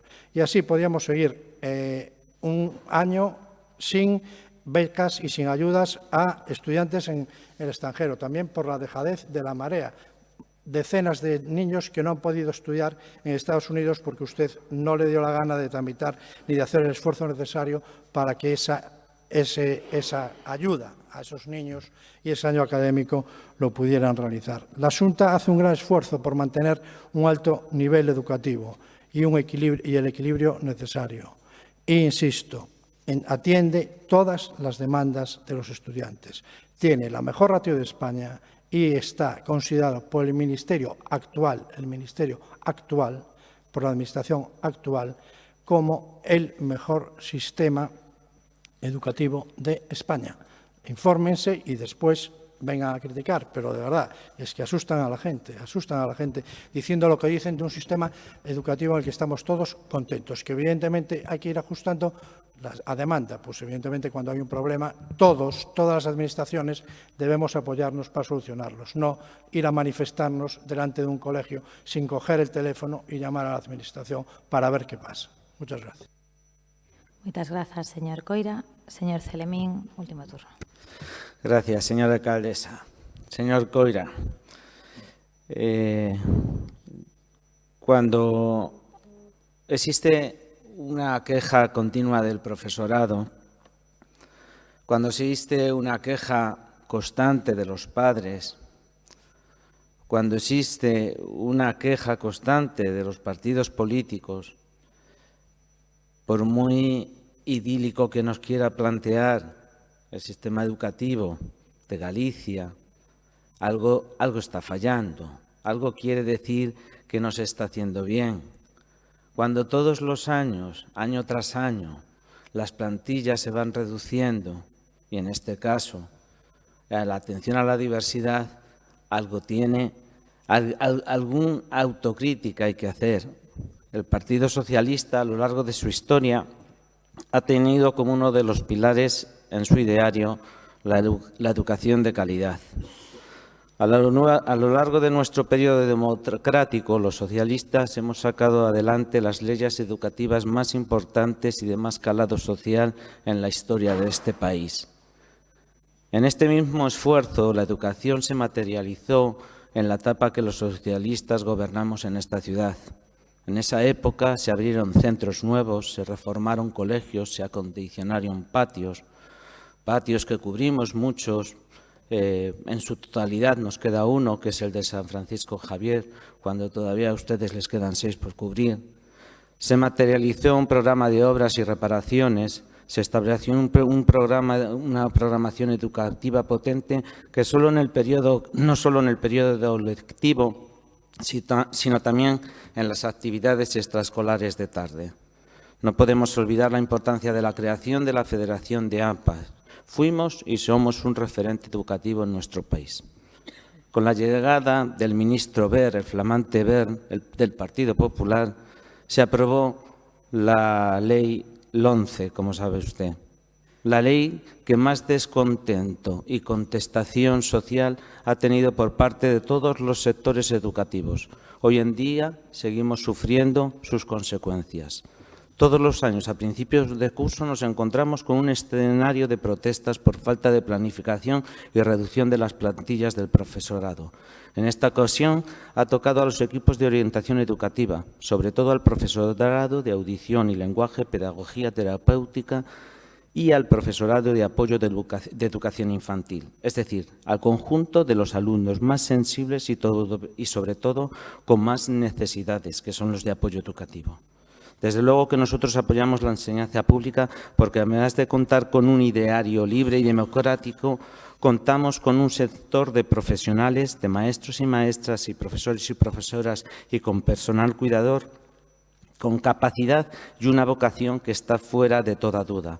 Pero no solo en los colegios de educación infantil y primaria, sino también en los institutos, la universidad, la formación profesional, conservatorios de danza y música. Pensamos que no se puede escatimar esfuerzos y presupuesto en la educación pública, porque es un pilar fundamental para sostener el futuro de nuestra sociedad. Esta sociedad plural, preparada profesionalmente y uno de los países más solidarios de este globo. Instamos, por tanto, al Gobierno de Feijóo que no minimice esfuerzos ni recursos para mantener las plantillas del profesorado, porque son elementos esenciales para llevar a cabo una educación pública de calidad. Esta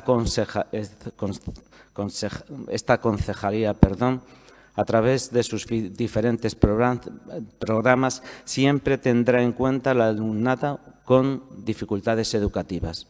La atención a la diversidad será uno de nuestros referentes y no escatimaremos esfuerzos en favor de este sector del alumnado. Por todo ello, y porque afortunadamente estamos de acuerdo en esta moción, votaremos a favor de ella. Muchas gracias. Moi ben, moitas grazas, señor Celemín. Votos a favor da moción. Moitas grazas. Votos en contra. Moi ben, queda aprobada a moción. Ben, non sei se decataron os concelleiros e as concelleiras, pero nesta sesión da mañá a presidencia decidiu deixarlles libres no espacio e no tempo. No espacio para que falaran do que consideraran oportuno, teño que felicitarlles porque estiveron ben acertados e centrados nos temas, e libres no tempo para que falaran canto quixeran.